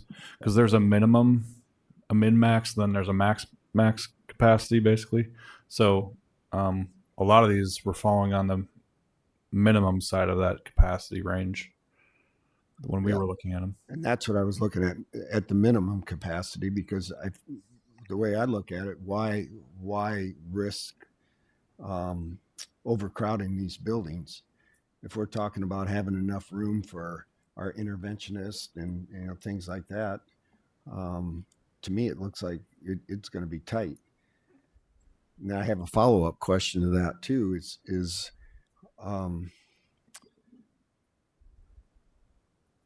I don't understand why we're not moving our 6th graders to the junior high, even as soon as this fall. And that would open up the space in the elementaries. I mean, there's got to be all kinds of extra space in the intermediate schools at this time, correct? There is some space. I think there's some planning that needs to be done before that takes place so that it can be a smooth transition. There are things like the Creative Arts Academy at Sudlow may need some adjustment, things like that. There's more to it probably on the curriculum side than on my side of things, just saying we're going to move bodies into another building. But I think that's the main reason. Just more timeline for planning. I mean, how did we transition sixth grade into elementary? And now we turn around and we can't transition them back into the intermediate buildings? We absolutely have the space for it. The 100% have the space for it. That's not the question. In the intermediates, they were just there a handful of years ago. What the overwhelming feedback that we got is if you're going to go with the K5, 6, 8 model, it cannot be what we just came from. So the response to that would be re-envision what does a true middle school concept look like. And that comes with resources, curriculum, and that takes time. So I would say the answer to your question, we 100% could turn around, put the sixth graders back, alleviate the space, and we would be right back in the spot where we were when we thought we needed to move them out of there. So the level of planning that it would take, and you saw some of the resources that are being utilized here at the heavy lift for our elementary math. We have elementary reading coming up. We have all kinds of initiatives that are going to cause us some fatigue. Giving a little bit of time to do that and utilizing the resources that we have is a potential option. And if the board chooses to do that, that goes against the recommendation of the long range. And I know we have to do some of that sometimes. The long range facility committee gave the school board two options, and it was crystal clear that if the K5, 6, 8 is adopted, it cannot be like it was before. And my biggest concern with moving the students quickly back, what we can determine what quickly is that it wouldn't be different. And when I say different, the true middle school concept, and that has been around for a while. So it's not like we're inventing something brand new. So that's my return to that, Director Poston.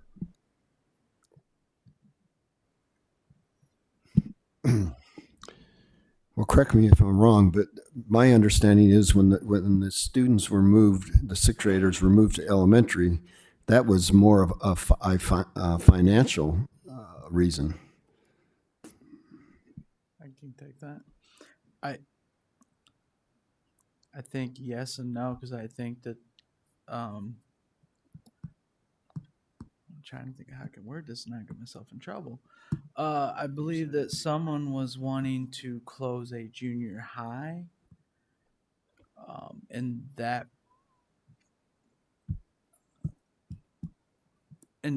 that's why we kind of went that direction. Well, I mean, my thought is that they weren't moved from intermediate to the elementary because of student achievement. I mean, there was other things in play. But going back to the elementaries, okay, we're closing 3 elementary schools, okay? So the last thing I want to see happen is that we're too restricted in these buildings, we're too tight, we don't have enough room. And there we sit with intermediate schools with all kinds of room. To me, that just doesn't make sense. I get where you're coming from, Superintendent Schneekloth, as far as just going back to what we had before, 6, 7, 8. But I think in this transition phase, we need to make the best use of the buildings we have after these 3 buildings are closed, and then reevaluate after that. But I do not want to see these elementaries so tight that we don't have enough room in there. To me, it just doesn't make sense. How can you close 3 elementaries and still retain the 6th graders in the elementary and leave the intermediates sit there with only 7th and 8th grade?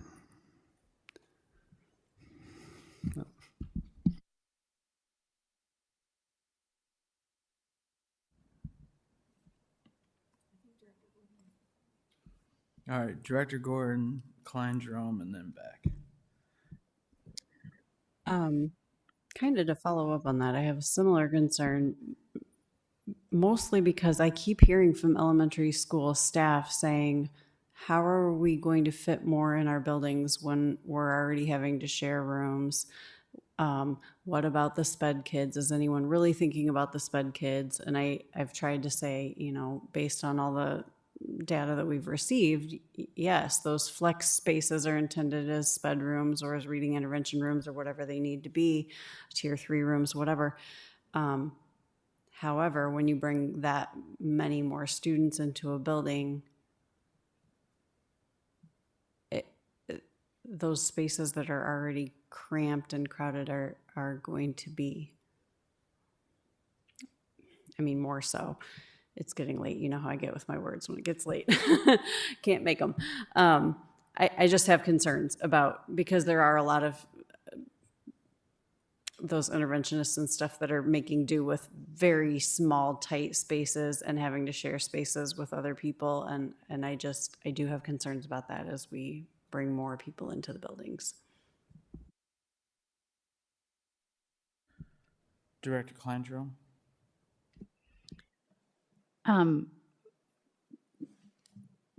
When we moved sixth graders to junior high and we made it middle school, but we didn't make everybody a middle school, and there is a difference between a middle school and an intermediate and a junior high. So I think we need to decide, are we looking at middle school? Are we looking at junior high? And also, some of our biggest behavior problems came in the junior high when sixth graders were there. They were in the news all the time. That's where we heard about our discipline problems. So my concern is, if we move those sixth graders back without a good plan, are they going to be front page headlines again because it's all going to start over again? So I do think we need to, I don't want to see us wait 2.5 years, but I don't think it's unreasonable to wait 1.5 years. We need to get it right. You just can't dump those kids in there. And this coming from someone who has taught junior high and elementary and high school, so I get it. My question about, before I vote on this in December, the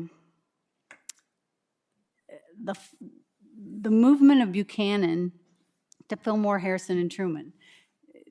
I can't wrap my head around that, because you're just going down the road further and further. I just am troubled by that one. The rest of them are kind of in the middle, and you're sending them in north, east, west. And I also realize that decisions were made prior to most of us being here, is we didn't put money into Buchanan. We put it in Truman, we put it in Fillmore, we put it in Harrison. And so it's like a board before us made a decision that we have no control over now. If we keep Buchanan open, there's a lot that needs to be done that's already been done to these other buildings. So I feel like I'm forced into a situation that I did not create, but I don't like the path of where we're sending them. If you're living around Buchanan, going all the way to Harrison, that seems like a very long way. Although I was a Harrison student, and when they opened Buchanan, they bused me to Buchanan. So I get that too, but we need to do better than that.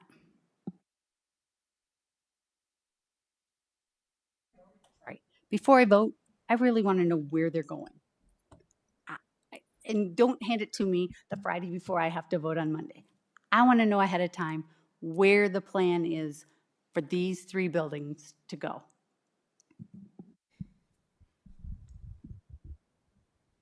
Thank you for that. Director Beck.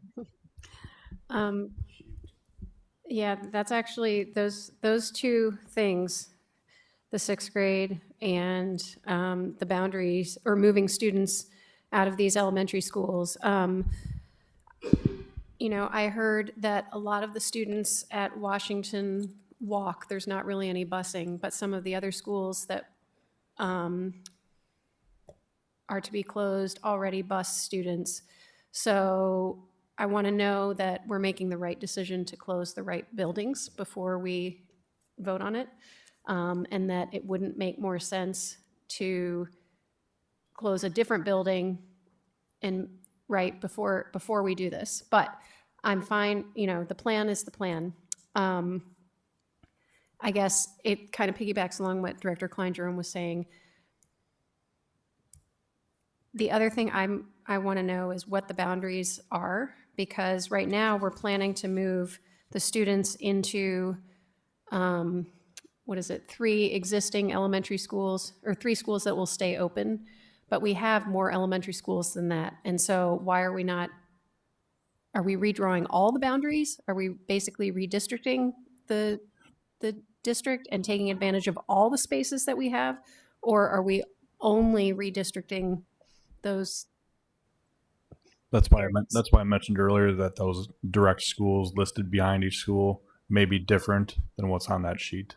Okay. We're working on that Okay. daily. Yeah, because I mean, really, this is a district plan, and so we can't just leave, you know, seats hanging over here when we're overstuffing seats here. So we need to make sure we're being efficient about how we move students around, but also we don't want to have to move them again. And so I echo the sentiment that Director Klein-Jerome had of putting, you know, moving with some urgency to get the 6th grade back out of the elementary school. But I understand that we need to make sure it's not just a repeat of what we have done before, but I would like to make sure that, or try and move that along sooner than later. Director Hayes. I think more information that I would need is right there at Buchanan, there's like a apartment complex, and all of those students, I have concerns about where would they, with the boundaries also, and the busing to where they could walk literally out their back door and be at school to go. Truman would be a little bit closer, but Fillmore, that's quite a ways from where they are now. And I'm wondering what impact would that have on our busing to get them there, and even families, because I don't know the statistics, but it seems like transportation out there would be an issue. I don't know a lot of buses that go out that way, so that's something that needs to be considered. So right now, we have different versions of the boundaries that we change, and each time we take it to the bus lot, and they can calculate exactly how many bus routes it should be. Well, I'll say a pretty close estimate of how many bus routes that it will take. And so we are looking at that and comparing that to savings as we speak. Fair, is that a fair statement, John? Yeah, and we're looking at other things like, would this area benefit from there being a bus route in the area as well? Because there's maybe some kids that wouldn't walk 1.5 miles, but if a bus stopped there and took them to a school, they might do that. So we're talking about all of those things like that. So we're also now looking at increasing bus routes. I thought our bus routes would not increase. There may be a potential of bus routes increasing. Okay.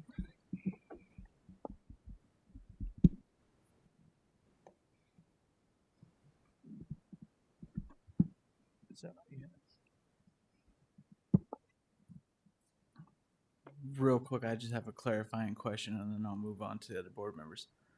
Who is calculating the bus routes? Is that our employee or the bus company employee? Because I don't. Okay, thank you. I don't put a lot of stock in that.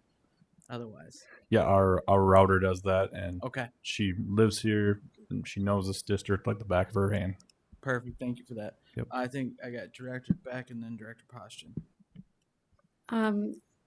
Yeah, along with the bus routes, I think one thing that we do want to make sure we don't forget is that particularly in the schools that need this extra work, and the reason why we're closing them is that those are a lot of the students whose parents have transportation issues and also have other issues that may prevent them from getting to school in a timely manner. And I don't want to see us putting up barriers where there shouldn't be barriers, if that makes sense. So.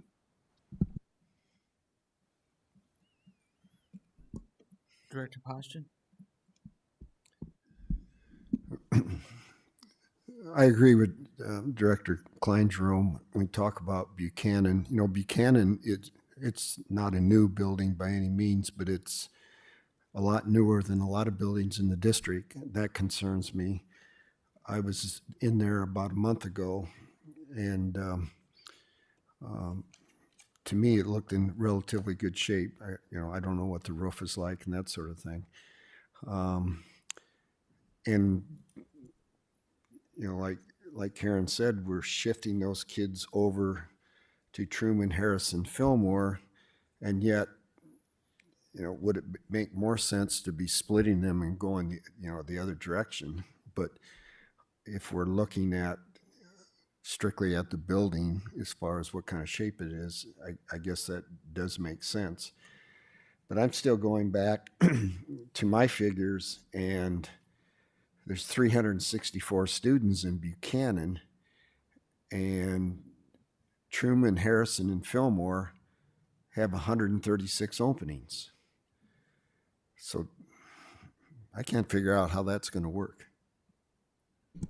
I will make sure to get the numbers that our architects are working off of, because they're well within range is what is being reported to us. And I've got an action down for myself, is that we need to begin to plot out what it would look like. Jamie has the number of staff members that it would take. Courtney's beginning to look at the special education, interventionist, Title I, all those things. So we're beginning to look at what that looks like. So that's a next step that I've heard, is now is time to get into the weeds with some of that stuff.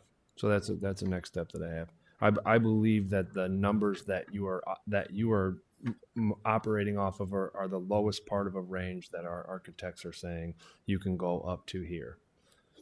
So, but you got to think about allowing enough room for your reading interventionist, your special ed kids and classrooms.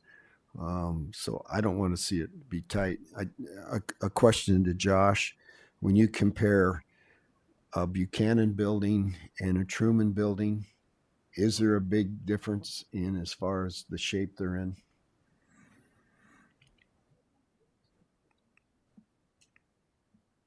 I mean, probably. I can't tell you exactly what the difference is. I know Truman's had millions of dollars in updates done to it. I believe Buchanan's had 500,000-ish done to it in recent years. So that those numbers are quite dramatically different. Some of the HVAC at Truman's been upgraded, whereas I don't believe Buchanan has. So those costs of each one of those pieces of equipment, I don't know what they are off the top of my head, but some of that stuff would have to be done. Truman, sorry. I was just going to say there is a separate gym cafeteria component. So to add a gym or cafeteria on the Buchanan would have to be considered in that conversation as well. Truman and Fillmore, I believe, are the two most recently completely inside remodeled buildings. And they did complete inside remodels of them. I believe, Joe, I'm looking at you back there. Is that accurate, Joe? That's accurate. Okay.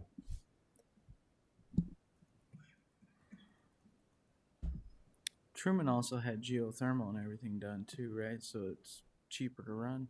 We have a number of buildings with that. Yeah. I mean, out of comparison of the two. It should be, yes. It should be cheaper to run it. Yeah. Director Klein Jerome. And this comes from being one of the older people in the district, having gone through these schools, both as a student and a teacher. I taught at Fillmore when boundary changes were going to go on. And if the Americana Park, Goose Creek area, went to McKinley, and the shift was going to be to Harrison and Fillmore. Long story short, the parents of McKinley said, don't take these kids out of our school. We have made arrangements for fun night. We send a bus out there, bring them in for all of these activities. They really reached out to that community and brought them to the school. I would hate to see Buchanan, Monroe, and Washington get put into buildings and people just think, well, you're just one of our buildings now, because they aren't to start with. and that, you know, maybe we're going to have to spend a little more on transportation to, you know, go to the Buchanan area to take the kids to wherever their fun night is, or parent-teacher conferences or something. We can't just assume, just put them in, they'll be fine. Yes, they'll be fine, but we're going to have to do more. And so I always think of that, wow, those parents really, you know, fought for that community and set up things to make it successful for them to go to McKinley.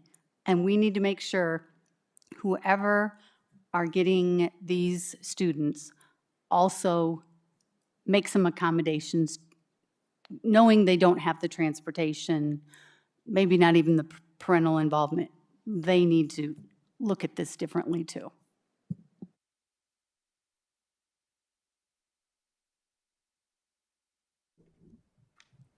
You got anything? Nothing, huh? All right. Nope. Superintendent, go right ahead. Yep, I'm fine.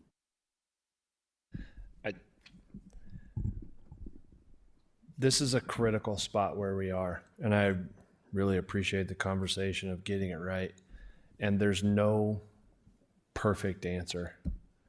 I mean, we talk about this neighborhood and their bus and they should walk. Well, if it's not this one, it's the next one.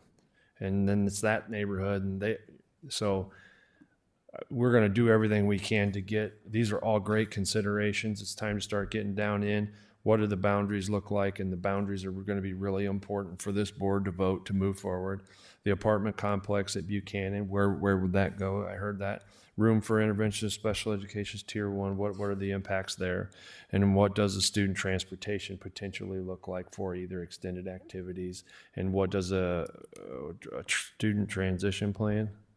Was that what you would call that? Kind of a welcoming, kind of a creating community look like in each one of the schools? Okay.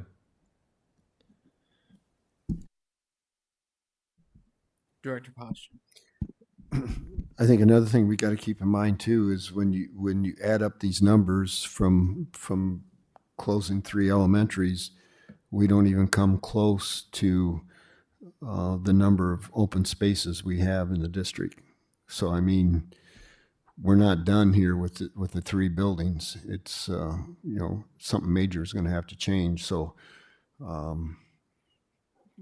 we're probably only a third of the way there.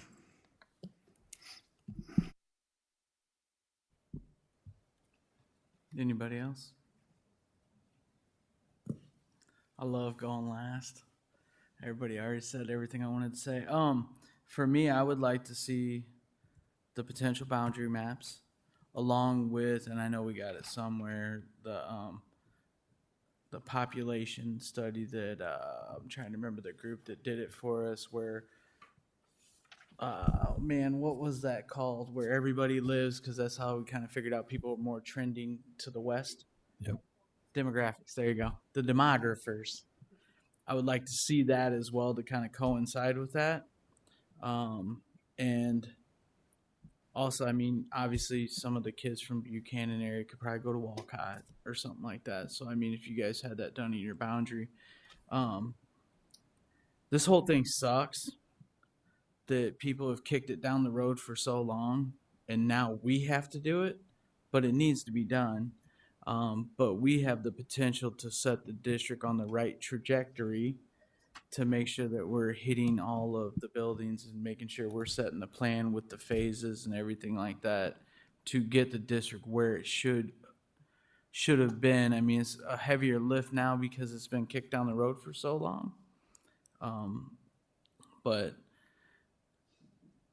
And I was actually in 5th grade when they moved the 6th graders to junior high, so it was the year before me. And yes, Director Klein-Jerome did teach at Fillmore when I went there. That's why she mentioned it. She wanted me to say that. But the worst part about this whole thing, it pits every school against each other. My school's better than your school. My neighborhood's better than your neighborhood. This is the bad neighborhood. This is why. I mean, we've heard people come and specifically point things out like that, and it's terrible. It just pits everybody against everybody, and it's going to be a hard thing, you know, but we're going to have to do what we need to do to get it right and take all those things into account. You know, and it might cost us more on busing and stuff. And I really appreciated Director Klein-Jerome's perspective on the sixth graders. And just because we did things the way we did before, clearly they didn't work, because that's why we're where we are now, right? And we do have to make sure that when we're doing these things, we're doing it and we got the right supports in place to do it and implement it. And stuff like that. And I feel so bad for all of you, because you get charged with doing this. I mean, we can sit here and say we want all of this, but you all have to put that work in to get that done. But granted, you all get paid for it, and we're telling you this, and I mean, we're getting paid overtime tonight. We've been here for quite a while, but yeah, it's a terrible spot to be in, but we have to do it to get it done, because we need to get to the point where we're not spending so much money on overhead that we're able to implement, you know, programs that directly affect the kids and stuff like that. And where if we can cost save and do things like that, I mean, like your geothermal and solar panels, that actually can save our general fund money to where we're able to afford to do certain things. And that, so it's going to be a hard deal and hard process to get through. But I mean, once we have the phases out, I think that's going to help a lot. And having these conversations like this, it lets everyone know where everyone stands and kind of what they're looking for, and making sure we are getting, you know, all the input needed. I greatly appreciate, you know, the community giving the feedback on the survey and things like that, because it helps us, you know, because then anyone who says that they weren't a part of it, then they didn't fill out that survey, and that's on them. I can't do nothing about that. I mean, I was very disappointed that we only got like 11% back, but they did tell us going into that, and I really thought we'd have way more than that. But you know, it's nice for the people that do get involved to kind of help us out with this, so you know it's not just on us, and we're taking that feedback and all of that. And I believe now you kind of have your marching orders and all your things in. Does anyone have anything else as far as information, anything else you'd like to see? I imagine we're going to have like another meeting before you bring, on this. Okay. At every meeting, if not special call sessions. Okay. And I think every director's kind of stated some things they wanted to see. So again, it's been a great discussion and everything like that. If you all don't have anything else onto this, I will move on to the administrative reports. None at this time. Board requests.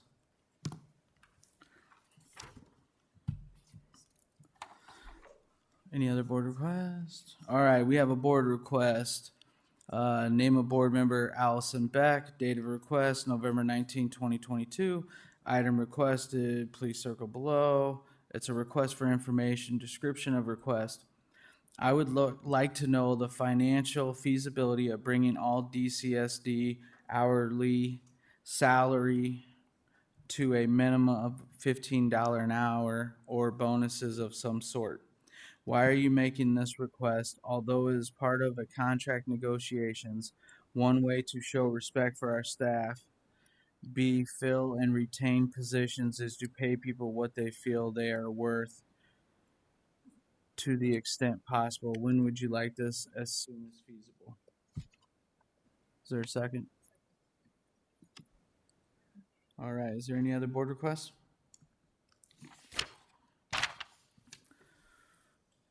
All right. We will move on to board reflections.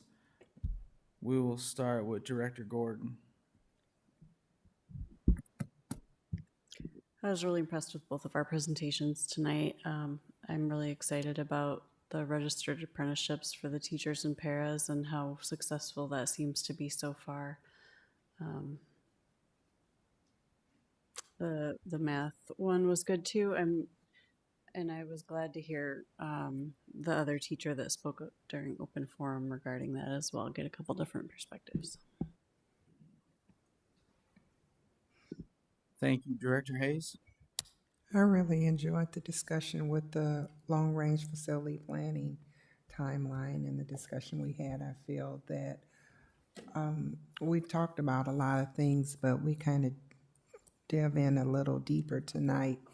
And I saw Superintendent Sneckloff doing a lot of writing, so it was a very good conversation with that, and the presentations were good as well. Thank you, Director Kleindrum. The apprenticeship program fills a need that we definitely have. I really did appreciate the teacher from SMART coming in, because what we're always going to be presented is the positive of it, and it's not always that way, so it's nice to hear somebody else out there. I also, and I appreciate that Fillmore brought 2 teachers, because being in the classroom makes a whole lot of difference than the innovators side of it.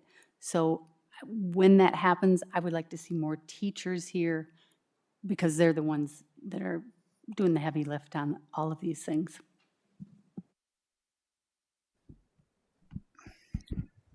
Director Poston. Yeah, I'm excited about the apprenticeship program, and I agree with Karen as far as having the teachers here from Fillmore. That means so much when you get the feedback from the teachers, the ones that are actually implementing the plan in the classroom. Thank you. I missed thanking Director Kleindrum. Thank you, Director Poston and Director Beck. Yeah, I think the apprenticeship program is super exciting. That's, we've had various success with grow your own programs, but the funding always seems to run out. So that's one concern, but I love the fact that this is backed by the state. So it's not just an us thing. I appreciate the fact that we're collaborating with other groups on that, other districts on that.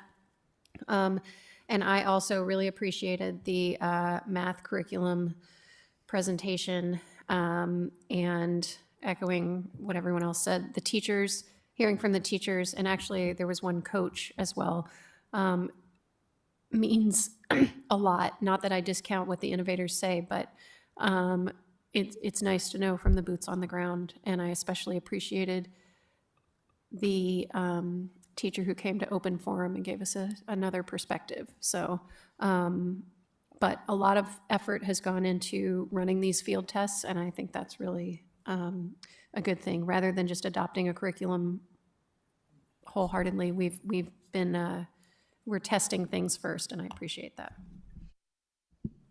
Thank you. Landon, you're up. First off, the presentations, I was very glad to get to witness.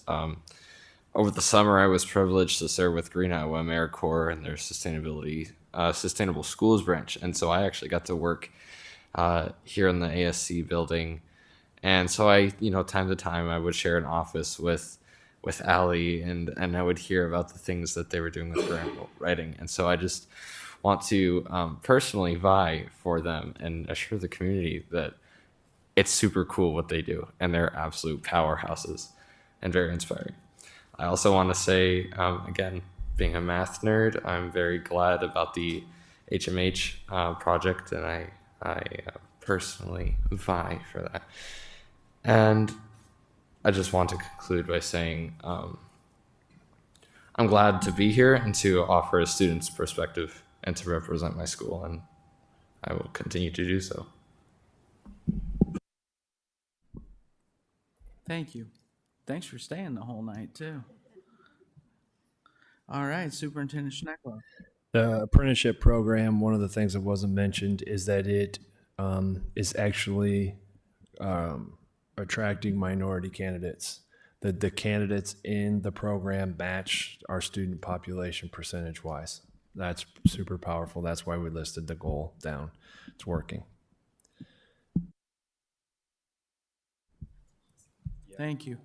Everyone else kind of hit the other stuff, but I really appreciate the HMH, is that what it was? HMH, the math program.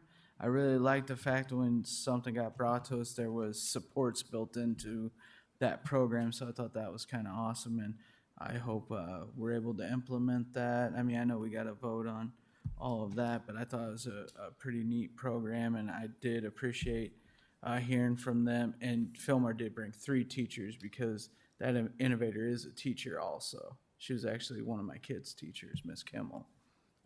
I think it was Alex's 5th grade teacher. But right. She's What? teaching at Williams. Yeah. Or was. Yeah, she was teaching at Williams. That's where you heard her say she was doing this at Williams. But I always love when Fillmore comes because I am a flyer, and all of my kids are too. So, with that, I would entertain a motion to adjourn. Is there a second? Second. All those in favor say aye.